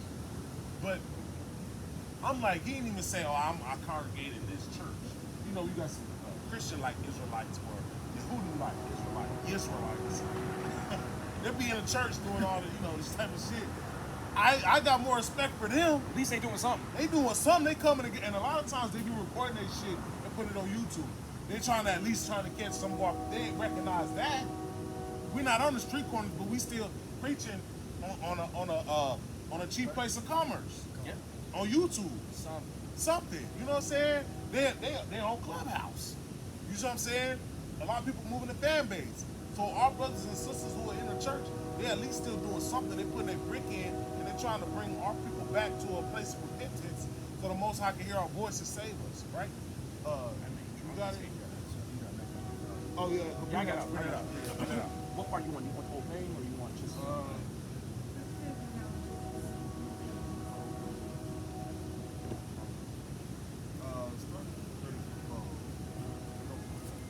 This is Matthew chapter 25 and verse 34. Then shall the king say unto them on his right hand, Come ye blessed of my Father, inherit the kingdom prepared for you from the foundation of the world. For I was hungry, and ye gave me meat. I was thirsty, and ye gave me drink. I was a stranger, and ye took me in. Naked, and ye clothed me. I was sick, and ye visited me. I was in prison, and ye came unto me. Then shall the righteous answer him, saying, Lord, when saw we thee, and hungered and fed thee, or thirsty and gave thee drink? When saw we thee, a stranger and took thee in, or naked and clothed thee? Or when saw we thee, sick or in prison, and came unto thee? And the king shall answer, and say unto them, Verily unto you, inasmuch as ye have done it unto one of the least of these my brethren, ye have done it unto me. My voice going out, bro. I'm out now. Oh, I got some slack. I'm not ever this thing now. No, you good. Man, it's been a long time since I had to do this long, bro. But 41, then shall he say unto them on the left hand, Depart from me, ye cursed, into everlasting fire, prepared for the devil and his angels. For I was an hunger, and ye gave me no meat. I was thirsty, and ye gave me no drink. I was a stranger, and ye took me not in. Naked, and ye clothed me not. Sick and in prison, and ye visited me not. Then shall they also answer him, saying, Lord, when we saw thee, and hungered and athirst, or a stranger, or naked, or sick, or in prison, and did not minister unto thee? Then shall he answer them, saying, Verily I say unto you, inasmuch as ye did it not to one of the least of these, ye did it not to me. And these shall go away into everlasting punishment, but the righteous into eternal life. It's like, I appreciate it. I got some more. But it's a lot of hard-hitted points in there, but it's talking about brothers getting salvation, entering into the kingdom. We're not talking about Day Day, Pookie, Ray Ray, Lil Charles, Ron, and all Crip Mac. Well, you know, Crip Mac got time for repent, but we're not talking about niggas going to we're not talking about niggas going to jail for doing wicked shit. You know what I'm saying? Matter of fact, get that Revelation 2. We're not talking about wicked niggas going to jail because they poured out our sister drug trafficking pimping. We're not talking about niggas who went to jail because they selling drugs. We're not talking about niggas who went to jail because they want to be a drill artist. They don't really live that life. They lied on the mixtape, so now they gotta prove themselves to other men to be, you know, not for themselves or for the Most High. They gotta prove themselves amongst other men on the internet, so they gotta go out and do the shit that they rap about. We're not talking about them type of people going to jail. Go ahead, Slim. This is the book of Revelation, chapter 2, verse 10. Fear none of those things which thou shalt suffer. Behold, the devil shall cast some of you into prison, that ye may be tried, and ye shall have tribulation 10 days. Be thou faithful unto death, and I will give thee a crown of life. And real quick, you got brothers out here doing the work of the Lord. Niggas might get locked up over some dumb shit. The people who are visiting those brothers who are in jail, they're gonna be entering the kingdom. Yeah, that's a work too. That is a word. You know what I'm saying? We're not even on Christians. We on, man, I don't even know. We banging on everybody. The cool part about that is, again, we're not talking about Ray Ray, Day Day, and them. We're talking about brothers over here getting locked up, killed, even giving up. You know what I'm saying? Wrongfully accused. Brothers gonna be getting put to death, all type of shit. Concentration camps, all type of shit. They're gonna be martyrs for Yahweh Shah and the Most High, all type of shit, right? Brothers gonna be in prison 10 days. Hey, brothers might not get out of jail. You know what I'm saying? Somebody gonna have to find out about this truth in jail. You go to jail, damn it, your job need to be, let me convert this whole prison. Because we know the Muslims run the jail. Hey, you get some fruit in the prison system, hey, you're gonna have a big fight to fight. You know what I'm saying? You got a piece up or no? I got you. Hold this for me. Give me Deuteronomy 21:12.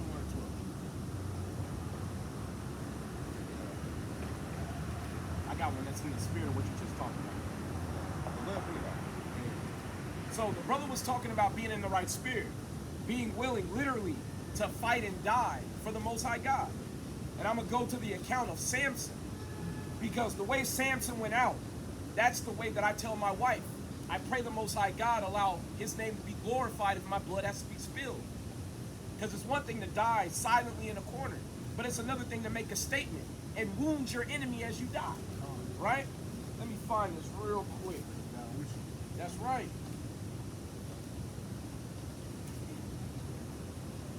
You know what?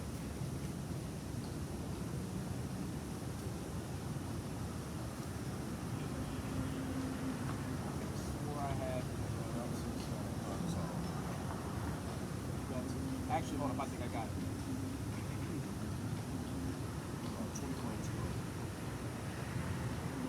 This is Judges, chapter 16 and verse 28. And Samson called unto the Lord and said, O Lord God, remember me, I pray thee, and strengthen me. I pray thee only this once, O God, that I may be at avenge of the Philistines for my 2 eyes. And Samson took hold of the 2 middle pillars upon which the house stood, and on which it was borne up, and of the one with his right hand, and of the other with his left. And Samson said, let me die with the Philistines. And he bowed himself with all his might. And the house fell upon the lords, and upon the people that were therein. So the dead which he slew at his death were more than they which he slew in his life. And that's how we got to believe. Let me die with the Philistines. If that's what it comes down to, God damn it, let's get it on. You got a lot of our brothers sitting at home, sitting at a damn computer, tearing down the brothers who go to the streets. You would assume you finally see Jake standing up, bidding his people to repentance, that you would at least support them. They spend their whole time talking shit. You be like, yo, are you a white man behind the keyboard? Like, what's up? But the reality is, man, everybody ain't got that spirit. But as for me and my house, man, we gonna serve the Lord unto death, man. Right. That's the only way you gonna make it. Only way. And seriously, you know, I stopped joking around with the dude, like as I mentioned before. I asked him, you know, have you been in a fight for the truth? You know, these type of things. And it wasn't like a point for like to boast or nothing like that. But the truth of the matter is, who are you to tell me anything when you have done nothing? Hell, we had that when the brothers came down, right? That brother came up like, I don't know what his problem. He had the devil on. You know, he was talking about, oh, y'all need to be teaching about, what did he say? Not paganism, but idolatry and like all You the shit. talking about the 5% of brother? No, the Hispanic brother, the tall one. Oh, yeah, okay. We're sure. Yeah, him. Y'all need to be teaching about, he getting close and act like he want to fight. Interrupting all type of shit. Bro, who are you to tell anybody anything? You ain't on the riverwalk. Right, you ain't on the block with 30, 50 brothers, you know what I'm saying, rebuking the wicked, bringing out truth, fighting for the Most High. You ain't doing that. Where's the fuck is your army? Right. Who are you to tell me anything when you haven't sacrificed nothing like I have? Where your sword at? Where's your sword at? Where your fringes at, brother? Gird yourself up. Like, that's cold. And I'm gonna bring this up, right? I got time for the Bible tonight? 5 minutes? We got a flyer for y'all. We out here for the Black, Hispanics, and Native Americans. The true children of God, the Israelites of the Bible. Somos Israelitos, los mismos. Nah, as soon as I looked at him, he said, But that's what I'm talking about. Buck broken men. yep. Soft men. Could be Men a who woman. are afraid. Could be a woman, I can't do it. It's gonna be a day where these men have to stand up and fight, whether they want to or not. That soft shit, that weak shit ain't gonna fly no more, right? This is the book of Psalms, chapter 3, verse 6. I will not be afraid of 10,000s of people that have set themselves against me round about. Arise, O Lord, save me, O my God, for thou hast smitten all my enemies upon the cheekbone. Thou hast broken the teeth of the ungodly. Salvation belongeth unto the Lord.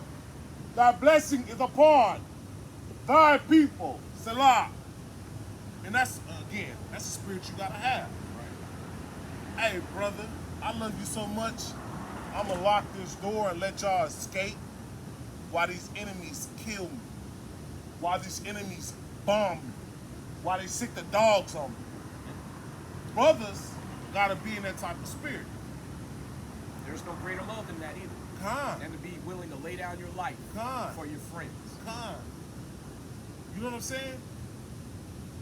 And I know I'm getting a little fantastic, but let's be honest. The Most High does have a sense of humor.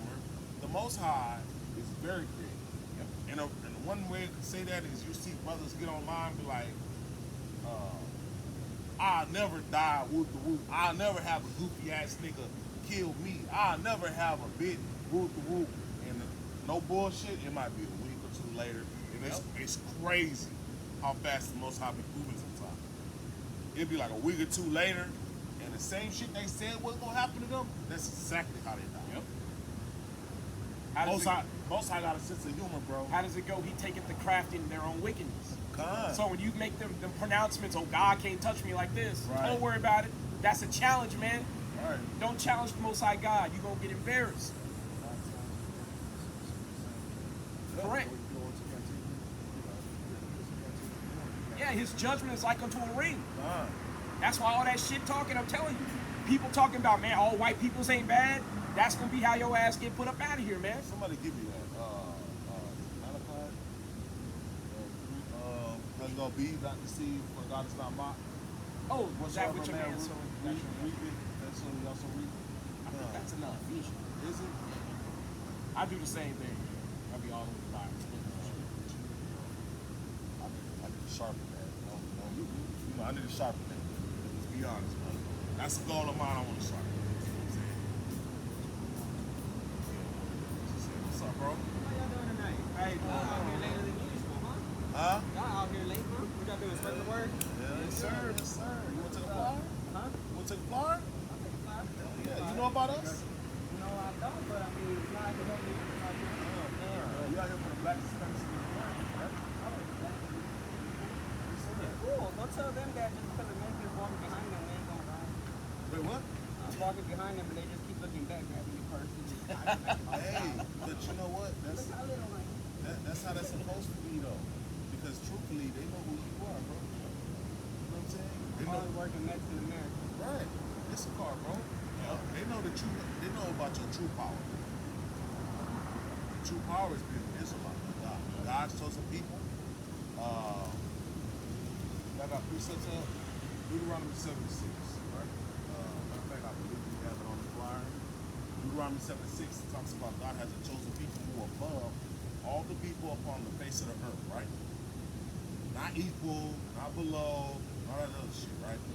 We're better than everybody. And honestly, if you look out into the world and just be honest, we look the best, we fight the best, we fuck the best, we love the best, we have the best kids. We hardest workers, we're most creative, we create everything. Everything we do, they're always watching it, they copy it, they take it, you know, everything we do. You know what I'm saying? All we do, we just living our daily life, trying to do our shit, you know what I'm saying? And they're like, oh my God, that's like the most amazing shit I ever seen. White man out here going crazy for cocaine and guacamole these days. You know what I'm saying? And we just like, hey, bro, put that shit on the taco. You know what I'm saying? Hey, I grew up with Mexicans, bro. So we used to put the tortilla, bro, put the guacamole with the tomato on it, a little salt, pepper. Hey, that was it. You know what I'm saying? Or we ran if we didn't have tortillas, but it used to go down like that. These motherfuckers over here, oh my God, I gotta have avocado toast. I need some Starbucks and avocado toast. They going crazy. I work at a place that makes that avocado with Yeah, exactly. And white bro. folks love it, don't they? yeah. Be eating it up. Yeah, We out here, blacks, Hispanics, and Native Americans, right? We talking about Cuban, Puerto Rican, Dominican, Peruvian, Brazilian, Canada, all the way down. Caribbean islands, all that, all in between. All of us went into slavery. We have a listed on there. Deuteronomy 28 is one of the first 5 books of the Bible. Talks about the curses, right? Deuteronomy 28:15 talks about we're going to be put in slavery by another nation is going to come from far. Jeremiah 17:4, we're going to lose our heritage. We're going to go on slavery, it says on ships. Mexicans, we got Mexicans. We're just talking about it. We got got Mexicans in Israel right now. We got Mexicans in the Philippines. We got Mexicans everywhere. Y'all had a diaspora the same way so called black people, right? What's it called? The Ruta de la Paz. Ruta de la Road to Paz. Sul. You know what I'm saying? There's a lot of things that have happened to quote unquote black people that happened to Hispanic people. Some situations is worse. Neck and neck. Us and Native Americans, same shit, right? This was your land at one place at one time. Somehow everybody the fuck was here living it. We just had a fucking white dude roll up here like Hot Wheels and shit, living his best fucking life. You talking about he just enjoying his life, you know what I'm saying? But we out here just, trying to get by, you know what I'm saying? So you like using a rush? Hey, we want to tell you who the Israelites. We're out here to preach the word of God, tell who the true people of God are, what's going to happen, the prophecies, through history, archaeology, and the prophecies of the Bible. This place is about to be destroyed. I don't know if you know that. You can feel it. You can feel it. Feel it. Russia, North Korea, China, Everything that's going on. Iran, Saudi Saudi Arabia. Exactly. I keep up with that stuff every day, man. I hate seeing the buildings bombed. I hate seeing the injured children. I hate seeing how many people got kidnapped, over 100. I don't like it, man, but it's gonna come over here pretty soon. America's gonna get knocked down from everything they took from the Indians, the blacks, the Mexicans. That's biblical. That's biblical, bro. I'm gonna tell you something real quick. 2 points on it. It's crazy because the whole world have sympathy for them, and I'm not saying what's going on is not wrong. But even between blacks and Hispanics, they put our plight over y'all's. They don't even emphasis on y'all's. But even but even with us, the two of us, the Northern Kingdom is what we call the Hispanic side. A lot of Hispanic and Native American brothers, y'all be the Northern Kingdom of Israel, right? We have your history, how y'all got here in the Bible. Yeah. Second Ezra 13, 40. Yeah. So, How much time you got actually? I don't know what to do. My phone broke the other day. you need to call the call somebody? Nah, man, I'm trying to take the bus out right now. It's 10:44. All praise the I Most got High. enough time. Cool. Let me get What time you got? I got about 45. Okay. Shit. 20 of that was Now, actually, I want to say this before I read this. So, who are y'all called before you were called the Mexica or the Mexican? You were called the Aztecs, right? The Aztec. Yeah. That means. But Go the ahead. Aztec disappeared? No, The Mayan. you're the Aztec, brother. They didn't disappear either. Now, here's the thing. The Bible talks about how the wicked, they take lands and they call the land after their own names. So if you're born in America, but you are Chinese by lineage, just because you're born in America, are you American? No. So how are you American? Didn't America come to you? Yeah, because before you were the Aztec. So, and Aztec means people of time. In the Bible, your tribe was responsible for reading the signs of heaven and telling us where to go. Y'all were so good at it that what do you have today? That they emulate and copy to make calendars. The Aztec calendar. Yeah. They said the Aztecs disappeared. They said Mayans disappeared. Hell, they said the Taínos disappeared. Yeah. Well, who the fuck are Puerto Ricans, Mexicans. Puerto Ricans and Dominicans? Yeah. Hell yeah. So, we even have, they've hit our history. Like the Dahomey tribe on the west coast of Africa. The Congolese tribes back in the day were basically the, Makongo. So you have all these different European powers. They would come in, they would kidnap you, and they would give you another name. And then if you tell your children, hey, you're a Mexican, well, how are they supposed to know that you're an Israelite? Sounds like what Rome did back in the day. All this thousands of years ago. The great. Yeah. They did that. And you gotta understand who's doing that though, right? Because we got some cold points about who the Romans are, and who the devil of the earth is that the Bible speaks of. Well, I'm gonna get that, but he just said something very spiritual. Because the Bible says we have a zeal for God, but not according to knowledge. You said that it's cyclical, nothing has changed. This is Ecclesiastes chapter 1 and verse 9. That thing that hath been, it is that which shall be, and that which is done is that which shall be done. And there is no new thing under the sun. Our people think like that, right? But this is how your people got over here, right? This is going to be 2nd Ezra, chapter 13 and verse 40. Cool. Those are the 10 tribes which were carried away prisoner out of their own land in the time of Hosea the king, who Salmanasseh the king of Assyria led away captive. So y'all were taken into slavery to the Assyrians, while the southern kingdom, which would be so-called blacks, West Indians, and Haitians, we were left behind in Israel. Y'all got taken into slavery to the Assyrians, right? Salmanasseh the king of Assyria led away captive, and he carried them over the waters. And so came they into another land. But they took this counsel among themselves, that they would leave the multitude of the heathen, and go forth into a further country, where never mankind dwelt, that they might there keep their statutes, which they never kept in their own land. So y'all literally had a conference with each other, because the Assyrians were at war with their enemies. And while they were distracted, y'all met with your elders and said, hey, look, we're going to leave to go to a land where never mankind dwelt. And the tribe of Issachar aided those tribes in reading the signs of heaven. And you're going to see that here, right? Verse 43, and they entered into Euphrates by the narrow passages of the river. For the Most High then showed signs for them, and held still the flood till they were passed over. Those signs were in the heavens. That's why in Mexico today, y'all have something called cenotes. They're rock formations with openings at the top, with pools of water at the bottom. You see them on brochures all the time, with crusty-ass crackers diving off into them. But what y'all use them for is at night, you look at them like a map, where you stand on the edge of the water, and you can see all the stars.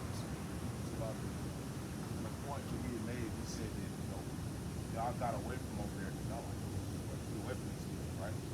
This understanding that y'all had back in the day, that most I said, if you deal with these people a certain way, they're always going to be a thorn on our side, right? He's going to leave them around us to be stumbling block for us, right? So once we did that, his reasoning behind it was that y'all really, it gets a little bit of history of why they just keep coming around. That's why we can't ever be anywhere without them being all up in our business. You know what I'm saying? So y'all understood that. Y'all like, man, let's get the fuck out of here. We know a place where ain't nobody living. Let's get the fuck out of here. Let's get over there. You know what I'm saying? This is the last part, verse 45. For through the country there was a great way to go, namely of a year and a half. And the same region is called Arsarid. This land is called Arsarid. Now, you play any video games? You remember World of Warcraft back in the day? Well, in that game, the main map is called Azeroth. They know what these names are. That's why all these movies and video games, they take all their cues from the Bible. All of them. Real quick. Yeah. You ever seen this before? Or did something similar to it?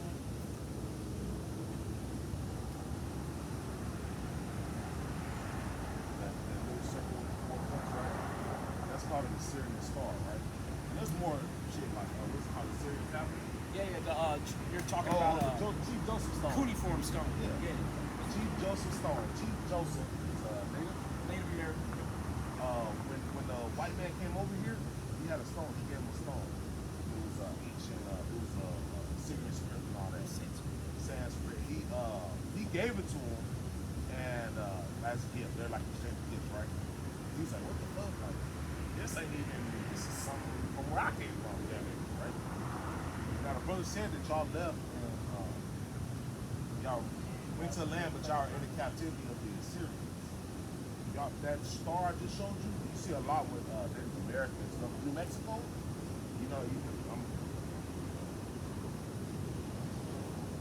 but what it is this stone. It had was it like a war, right, something like that?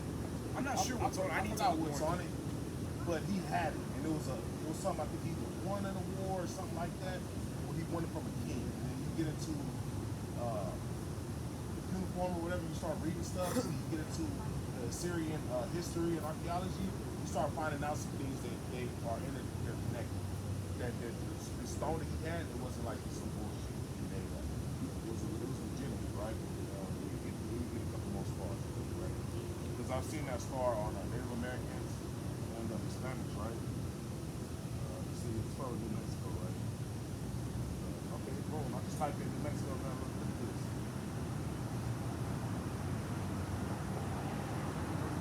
It's similar, right? It's really fucking similar. You say us?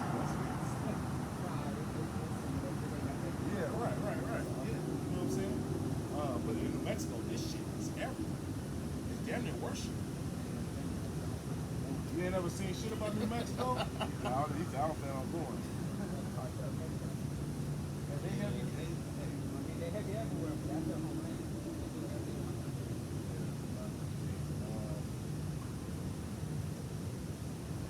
Mexico star. Because they have that same star, but they got it like different ways, different patterns, different colors all over. I don't know what they call it though. They have that shit everywhere. These cars don't fucking shit. Hell, do that. That's the next one. You know what I'm saying? It's like shit like that, and then let's go to.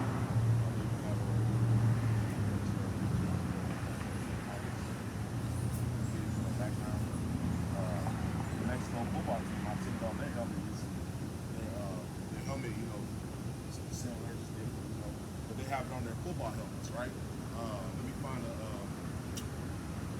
Native Americans. Native American store. But while he's getting that, I want to show you the prophecies surrounding Issachar. Because when you read about the prophecies in the Bible, you know who you are by these prophecies, right? This is Genesis 49 and verse 14. Issachar is a strong ass, meaning a donkey. What's the unofficial animal for Mexico? The burro, right? Crouching down between two birds. Y'all are between America and South America. Well, really, North America and South America. And there's always a humanitarian crisis.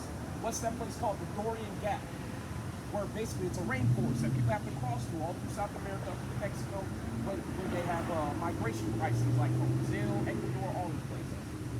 You know, when the immigrants come to the border, they go through Mexico. And then you have immigrants leaving America, and they go all the way back to Mexico. And y'all are in the middle. You're crouching down between two burdens, right? And he saw that rest was good, and the land that it was pleasant. So the way that y'all came to Mexico, y'all settled in a place where you said, you know what, this is it. Y'all were looking for certain signs. And when you saw that the land was good, y'all rested in that land, right?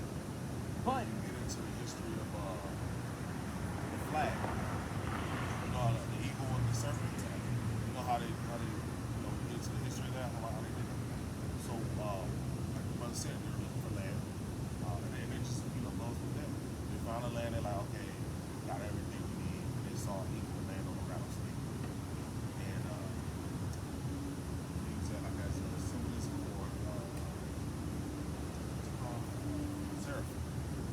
A fiery serpent or a feather serpent. They catch a photo. You see what I'm saying? I work at a company where we have get products from a place called a company called Quetzal. And every time you see that word Quetzal or something like that, it's always a bird. Colorful bird, shit like that. I'm looking for this picture of the Native Americans with that same scar on their body. They have different symbols, but because I don't know what they call it. Native American, like, their heritage or whatever, right? Some of them call it they call it different things, right? But I can't find it specifically what tribe I can find it with. They would have it on their garments, but one thing I will say is when you watch a lot of old movies, or movies about like Western shit, like some of my favorite movies like Dance with Wolves, shit like that, a lot of cowboy Indian movies, you'll see that star. You see, and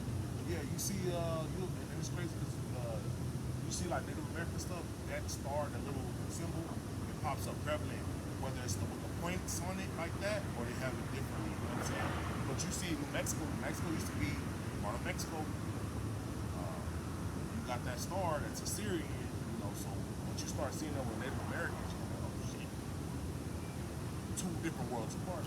that's Quetzalcoatl carrying a cross. Yeah. Now, the parallel between Jesus Christ and Quetzalcoatl, it can't even be mistaken. Quetzalcoatl literally was crucified for his people, according to the mythology.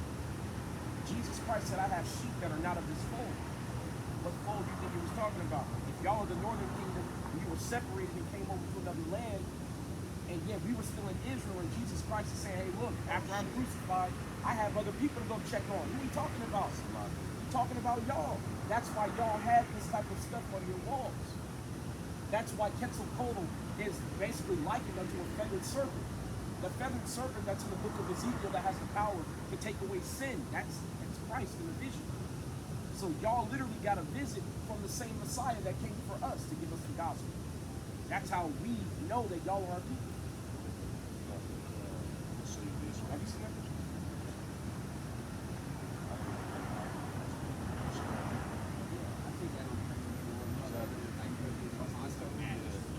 You know what's crazy about the poncho?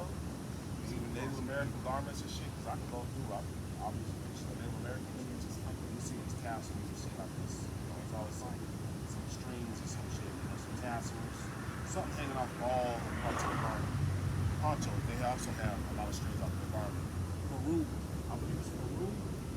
They have culture like women fighting and shit, but even with them, they have different style of like tassel, I think it's bones or something like that. But you see right here, right? Tassels. This, when you look at the ancient pyramids in Egypt, you start finding pictures where it's men that look range from your color to my color to darker. They have little things like bands, like some of the Native American, you know what I'm saying, or even like Central South America, they have bands where it's like little frills at the bottom. Some of them you see like it looks like a skirt, or it's like the frills at the bottom, you know what I'm saying? Or they'll have something like this in the walls of Egypt. You know what I'm saying? On the walls. What you gotta understand is Egypt had the Israelites in the Bible tell you. We have them in slavery. Again, another connection. The pyramids in Giza, right now in Egypt, they always talk about those, oh, it has gold on it, oh, it has, you know, they're built to a certain degree where they're communicating with aliens or some bullshit like that. They don't hardly talk about the pyramids over here who are built to the same degree. In Mexico. All throughout America. In America. Yeah. There's a shit of it. I don't know if it's more over here. Yeah, there's more over here than anywhere else in the world. The largest amount of Hebrew artifacts were found in Puerto Rico. 800. When they met the Native Americans, they spoke a prayer that's written in the Bible. Is it Shema Yasharala, Alahayanawa, Yahweh Akkad? You know what I'm saying? They said that to these British people. Because Christopher Columbus, when he came, he brought a Hebrew interpreter. Somebody who could speak Hebrew. You see what I'm saying? And when they met these people, they speaking Hebrew to them. They're like, oh shit. I got a guy, he speaks Hebrew. And they tricked them on some shit, right? They're like, oh, these gotta be our brothers. They speaking our same language type of shit. Because you know what language the Aztecs spoke? They spoke Nahuatl. It's a broken dialect of Hebrew. It spelled like N-A-U-T-L. It is weird, but it's pronounced Nahuatl. If you look at it, almost like Nahuatl. Yeah. Their God was called Yahweh or Yehovah. You gotta go, brother. Yeah, I got it. All right, Yeah, man. but yeah, Sure man. thing, brother. Just look into it, man. Look into the history. I mean, just some of the basic things, you know, pyramids, you know, fringes, you know. Well, the name of God before you go, we gotta give him that. You give him a flyer. You get a flyer. Yeah, but before you go, just know God's name is not God. That's a title. That's like calling your dad Mr. Right? Every time you pray to God, his name is Yahweh. Yahweh. And then Jesus Christ is not named Jesus. The letter J is 500 years old. His name is Yahweh. That's on the flyer, brother. But every time you pray to God, remember, address him as his real name. Because you're his chosen. All right? We out here every Saturday, man. See us good, man. All right, brother. Be safe. Have a good night. You too. You Thank too. you. We're about to. Yeah, for real. Bring that piece up. We got About to wrap it up, man. My voice is shot on. This is the book of Deuteronomy, chapter 21, verse 12. Then thou shalt bring her home to thine house, and she shall shave her head. It's like a startup verse. Verse 11. And seest among the captives a beautiful woman, and hast a desire unto her, that thou wouldest have her to thy wife. Verse 12. It says the context of it is if you go to war, right, and you see a captive woman. Now, the only captive woman that there can be is the heathens, right? Let's start there, right? It can only be a heathen woman. We're not supposed to enslave each other, even though we have, I get it, whatever it is. But this right here is talking about, this is a law right here, right? We see a woman, she's a captive, hey, we think she's beautiful, this is what we can do. Verse 12. Then thou shalt bring her home to thine house, and she shall shave her head and pare her nails. Now, Salaki, some women, you know, there's a deeper understanding with this, but this is not, I would say this is not an Israelite woman, right? You get into like purification of a woman who's not an Israelite, you shaving her hair and paring her nails, it's kind of like her starting her life over, her journey over, essentially with like a pureness, right? Because we got the purity of the Lord, right? She's not, and honestly, you know, a lot of people talking about spirits on these Elamites and Moabites here that our sisters are putting in their head. A lot of them talking about spirits and demons that's on these hairs, you know, because they sacrificing other gods and all this other shit like that. Praying over, all type of shit like that. That might be a thing for real. You know what I'm saying? Hey, cut your hair, baby. You know what I'm saying? Get all that shit out your system. Cut your nails. Paint that shit, whatever. Starting over with a real one, right? Verse 13. And she shall put the raiment of her captivity from off her, and shall remain in thine house. Now, real quick, Salaki. We're not putting none of our sisters in slavery. So there ain't no way that our sister could put off her, like that don't even make sense. We have laws governing our sisters and how we deal with them. If you lay with a woman, you shall surely endow her. You see what I'm saying? Right. Yeah, you can make a contract, seal it, sign it, whatever. So y'all can, you know, it can be called to mind or brought up in court, whatever the case might be. But you also have, you know, you have tokens of virginity. You have ceremonies where you taking, where you have levirate marriages. Your brother don't have a baby with her. You got to go in unto her. It's different situations, you know, to continue his lineage. There's different situations and scenarios that are expounded upon about how we are to deal with our own sisters. That's not one of them. That fits nothing. It don't even make sense. You're going to kidnap her, put her in captivity, and she's going to put off the raiment of her captivity? The Most High before that said that we're going to be having slaves of all the heathen round about us. So that's talking about a slave woman. Go ahead. And bewail her father and her mother a full month. And after that thou shalt go in unto her and be her husband, and she shall be thy wife. Salakia, no. We got to sign a document and go to Esau's courthouse and do it that way again. And she shall be thy wife. Hold on. You shall go into her. You should And be, after that thou shalt go in unto her and be her husband. No. We gotta goddamn have a ceremony. That's $100,000. You gotta have a ring that's goddamn 3 times your salary. No prenup. All this other weird ass shit. Get that again. And after that thou shalt go in unto her and be her husband. Lawful sex is marriage, fam. That's it. I mean, it's simple as saying sex is marriage. You do have some qualifiers there, but this is talking about a heathen woman. You put off her raiment. She has to mourn for her mother and father a month, right? Cut her hair, shave her nails, all that. You gotta mourn her for a month. Or Salaki, you gotta not touch her for a whole month after you bring her into your house, right? Then you lay with her, and now you're her husband. It didn't say shit about write it in the book, you know, put all things in paper. Granted, hey, the Lord says that in certain cases, and that is an advantageous thing to do, to record it, chronicle everything. You know what I'm saying? It is a good thing to give our sisters something to inherit after you die in this current captivity. And your sons and daughters, it is a good thing. Don't get me wrong. But you don't necessarily have to follow the ways of Esau to do that, right? That's a trick bag, goddammit. Dope special. All that shit. And the way that Esau is setting our sisters up, even sisters in the truth these days be leaving like goddamn like a wild. They running like they shoes and their hair on fire. On righteous brothers of the Lord out here doing this work. That's crazy. I'm new in this thing, really. But to see that, hey, because I think I met like only one sister in the truth for real. Outside of that, I don't know. You know, I've only heard them. I haven't met any. I only met one. So to see a sister to see and see some of the things I see with some of these sisters in the truth, leaving their husbands. Hey, man. Sheesh. But go ahead, brother. You say that. Verse 14.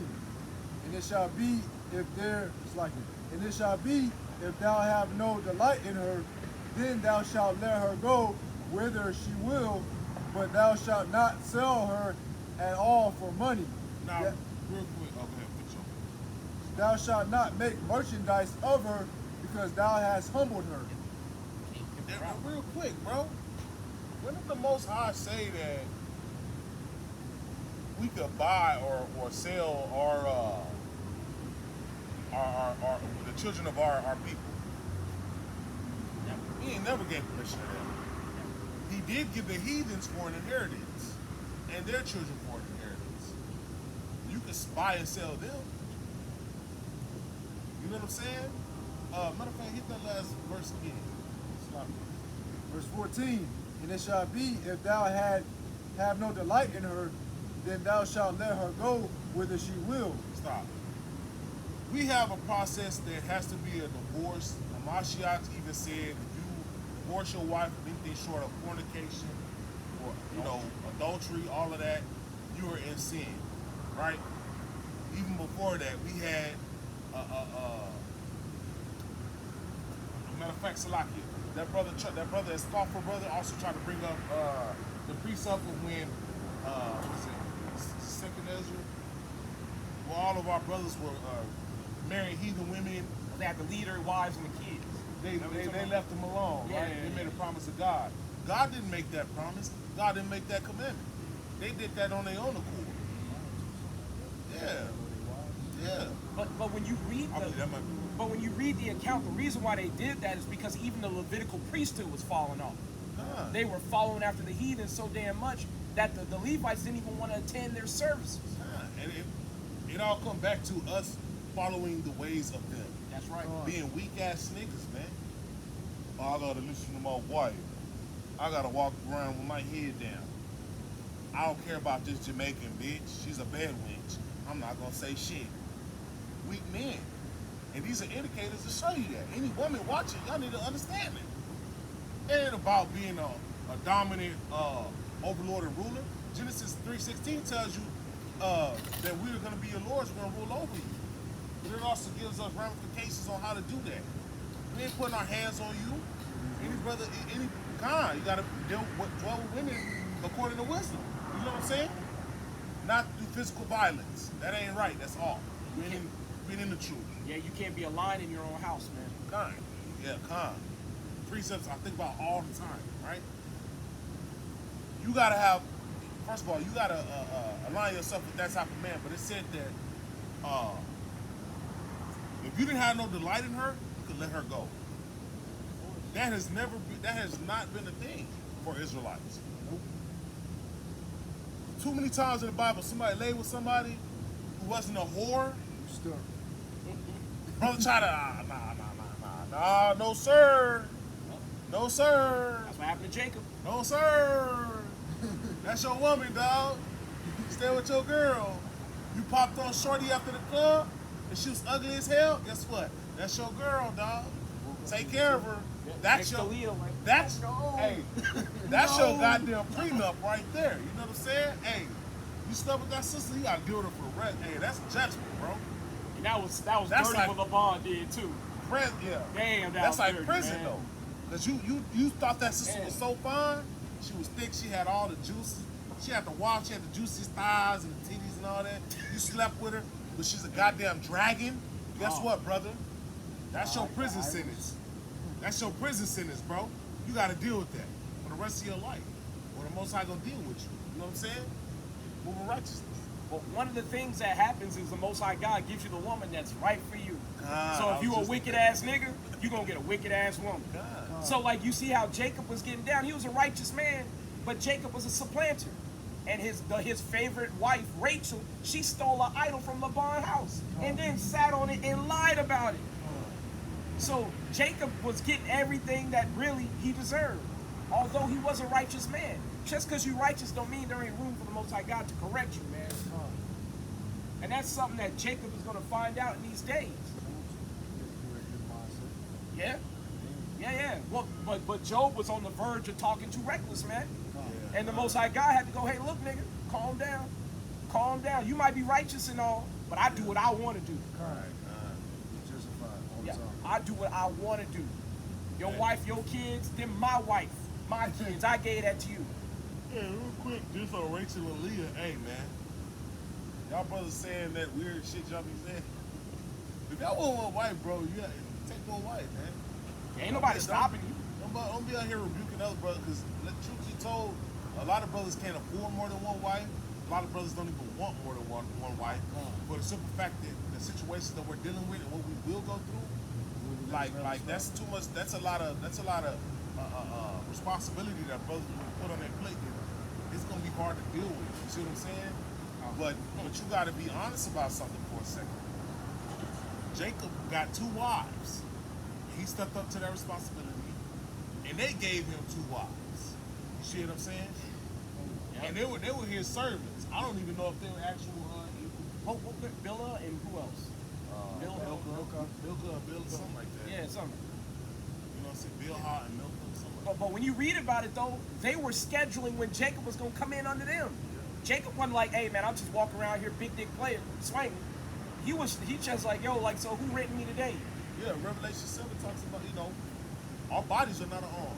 We're subject unto our wives, and our wives are subject unto us. Ain't no such thing as date rape. Like that bullshit these feminists be pushing these days, right? You know what it was when you got with that man, that's your punishment now, sister. You want to fuck this old man so he could be a sugar daddy, guess what? You stuck with him too. Or the Lord gonna get up with you. You know what I'm saying? When he start beating you upside the head, that's it, man. You stuck. Hey, guess what? You got to deal with that shit. You can't even leave him. You can't even divorce him. Yep. But on the scripture we talking about in verse 14, this is describing if you not having delight in a woman. It had nothing to do with fornication, nothing. It didn't even say nothing about the law. It just said if you didn't have no delight in this woman, you can let her go, send her on her way. And you can't sell her. The only people we can sell is the heathens. Keep it 100.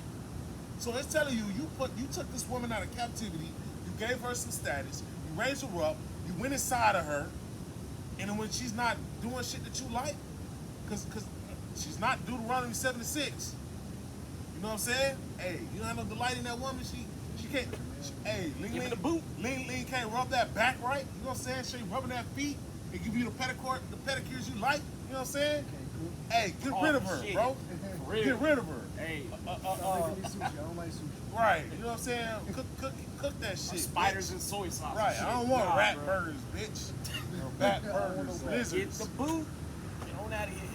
Salakia. I'm not saying giving no Edomites, but if you got an Edomite devil, hey, that bitch ain't seasoning the food, hey, Boot. bitch, stop putting raisins in the potato salad. You know what I'm saying?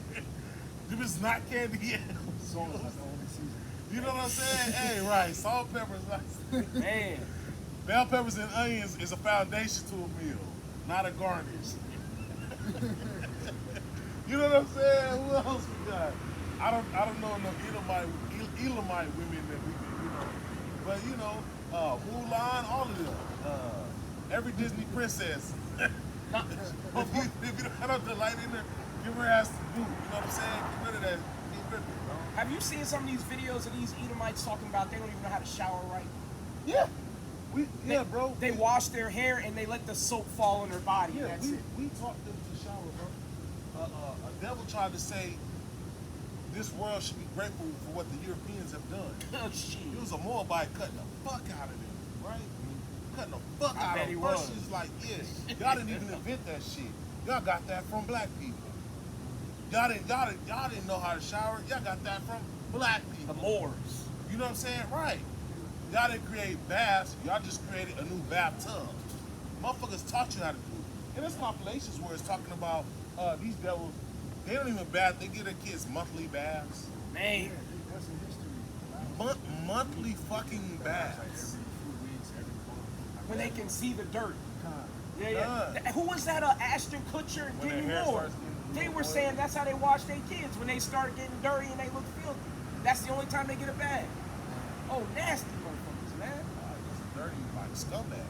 And Jake be wanting to drink in that Inside- white woman dirty bath water. I'm Hey, like, yo, inside, nigga, what's wrong? inside and out. But here's the thing though. Even the ones who do take a bath, they don't use bath towels. Man. A lot of them, and they don't clean their ass crack. Oh, yep. I've heard about that too. I heard that's a big thing. Man. Like women have actually tested to see if like a dude was gonna like, Get in there. you know what I'm saying? Like they tested it, or they tested if he actually used soap. Because the tub would be wet, maybe the towel might be wet. Different ways that could happen. The soap would be stuck in one place. You know what I'm saying? It'd be crazy shit like that. Bro, and it, right. And honestly, what makes it the worst is that it ain't, don't get me wrong, I've been there where, you know what I'm saying, you don't take a bath for a couple days, I'm not saying that's clean. It might not stink. I'm not saying that's clean, you gotta bathe every day. Wash your stinky ass, nigga. It's not player. You're not leaving no household, you're not getting no sister like that. But I'm saying, I've been there, right? My point is, with these Edomites, they're not just in the house, laying in their drawers or maybe in some, what do you call them, sweatpants and shit. They gonna work. Nah, Do these niggas everything. be in the fucking woods. Hey. Keep it 100. Yeah. A lot of them be in the woods. They always walking around with camo, they be in the woods. I mean, some of the ones that going to work and shit, they still don't have no excuse. You know what I'm saying? You walking around, friction and sweat, and dirt. You know what I'm saying? Man. Real talk. Real Yeah. talk. No. You know what I'm saying? But they'll put all the rules on you and fire you for that dumbass shit they don't even follow. But a lot of them motherfuckers be in the woods and shit. For days. Oh, we gotta bring out Job 30, man. For days, bro. We They be gotta out there bring for out days, Job 30. weeks, hunting and shit, staking and shit. You know what I'm saying? And then they be out there, even they women sometimes be out there with them. Yep. Staking and shit, fucking, sucking, dirt. God damn it. Ugh. But This is Job, chapter 30 and verse 1.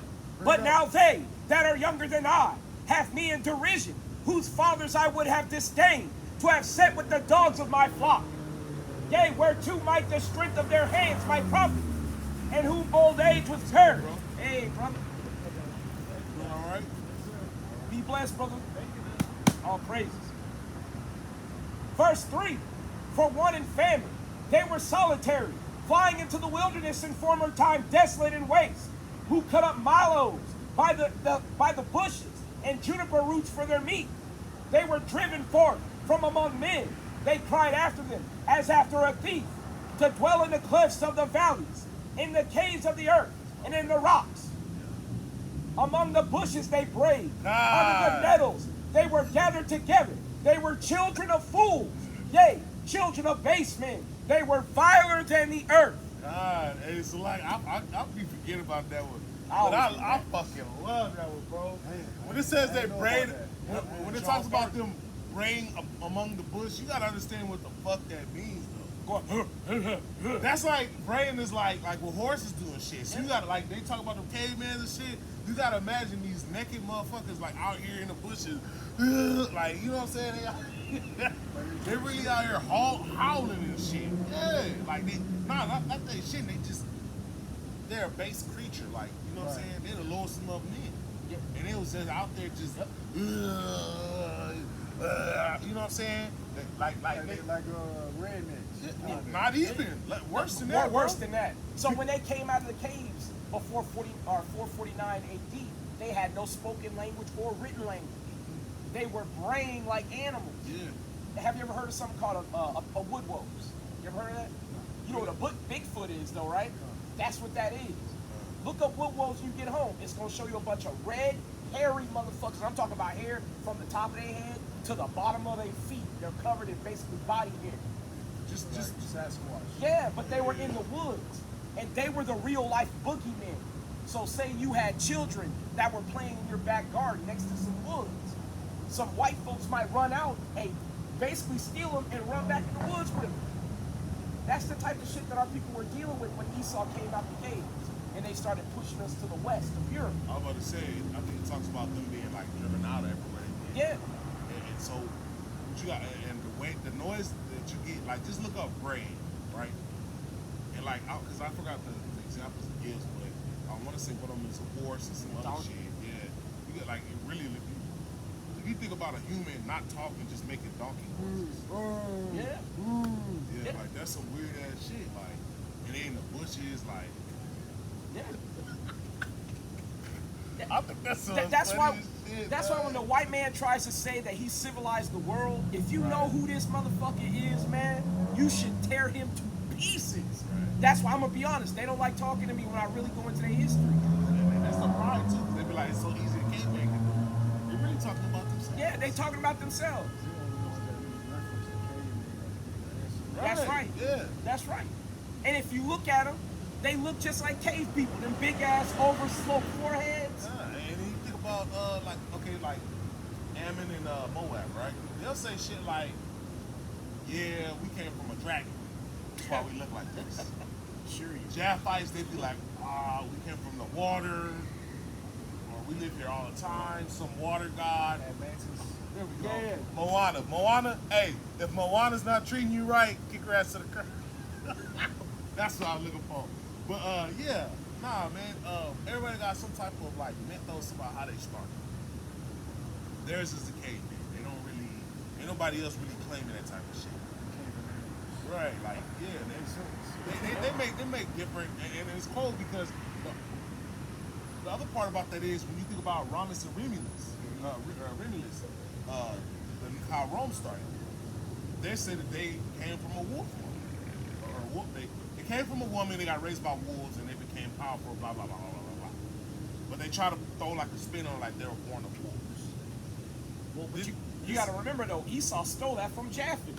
Oh, That's not I even know them. The Minoans and the Etruscans are the original Romans and the original Greeks. Mycenaeans too. The Mycenaeans, yeah. So a lot of kind. But I'm saying like a lot of that Darwinism shit started a while back. Yeah. And this is you look at things like that, you find wisdom and you can track these customs going back to certain people. That's a perfect point you made. They're the only ones who reference themselves as being the cave people, right? So that's a cool point. I think I had yeah, Brandon, what you had a scripture on it? Finish that off. I think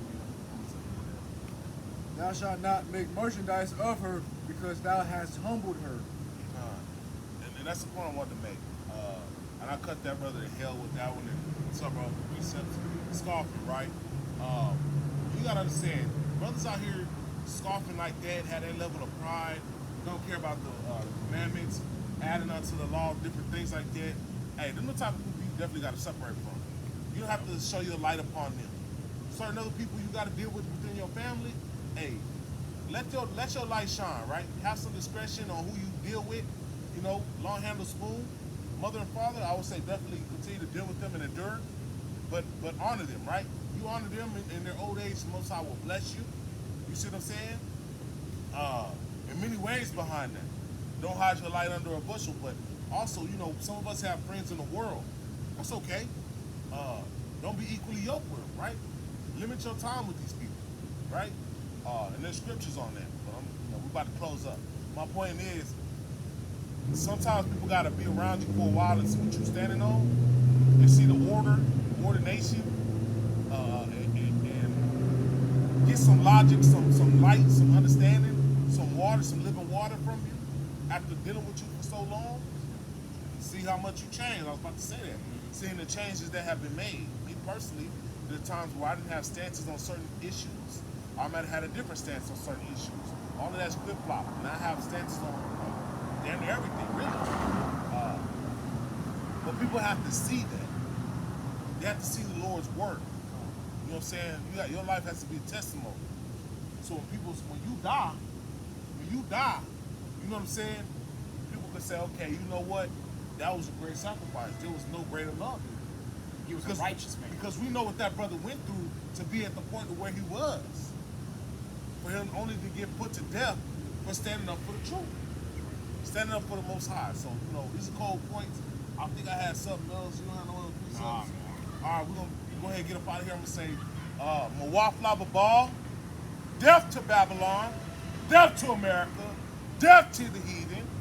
And I'm going to say, Call Allah Yahweh Bahashim Yahweh Shai, man. Yahweh Shai. Let me sign off with the scripture though. We're going to go ahead and give the favorite scripture that I like anyway. If y'all got a favorite, let me know. Right? But you read it earlier, so you stole it. It's fine though. Right? This is Revelations, chapter 22 and verse 14. Blessed are they that do his commandments, that they may have right to the tree of life, and may enter in through the gates into the city. As the brother said, we're going to go ahead and sign off. I think the brother did an amazing job today, and his sign off was perfect. Death to America, death to Babylon, and all praises be unto the Most High God, Yahweh, in the name of his son, Yahweh Shai. All right. We out. Shalom, y'all.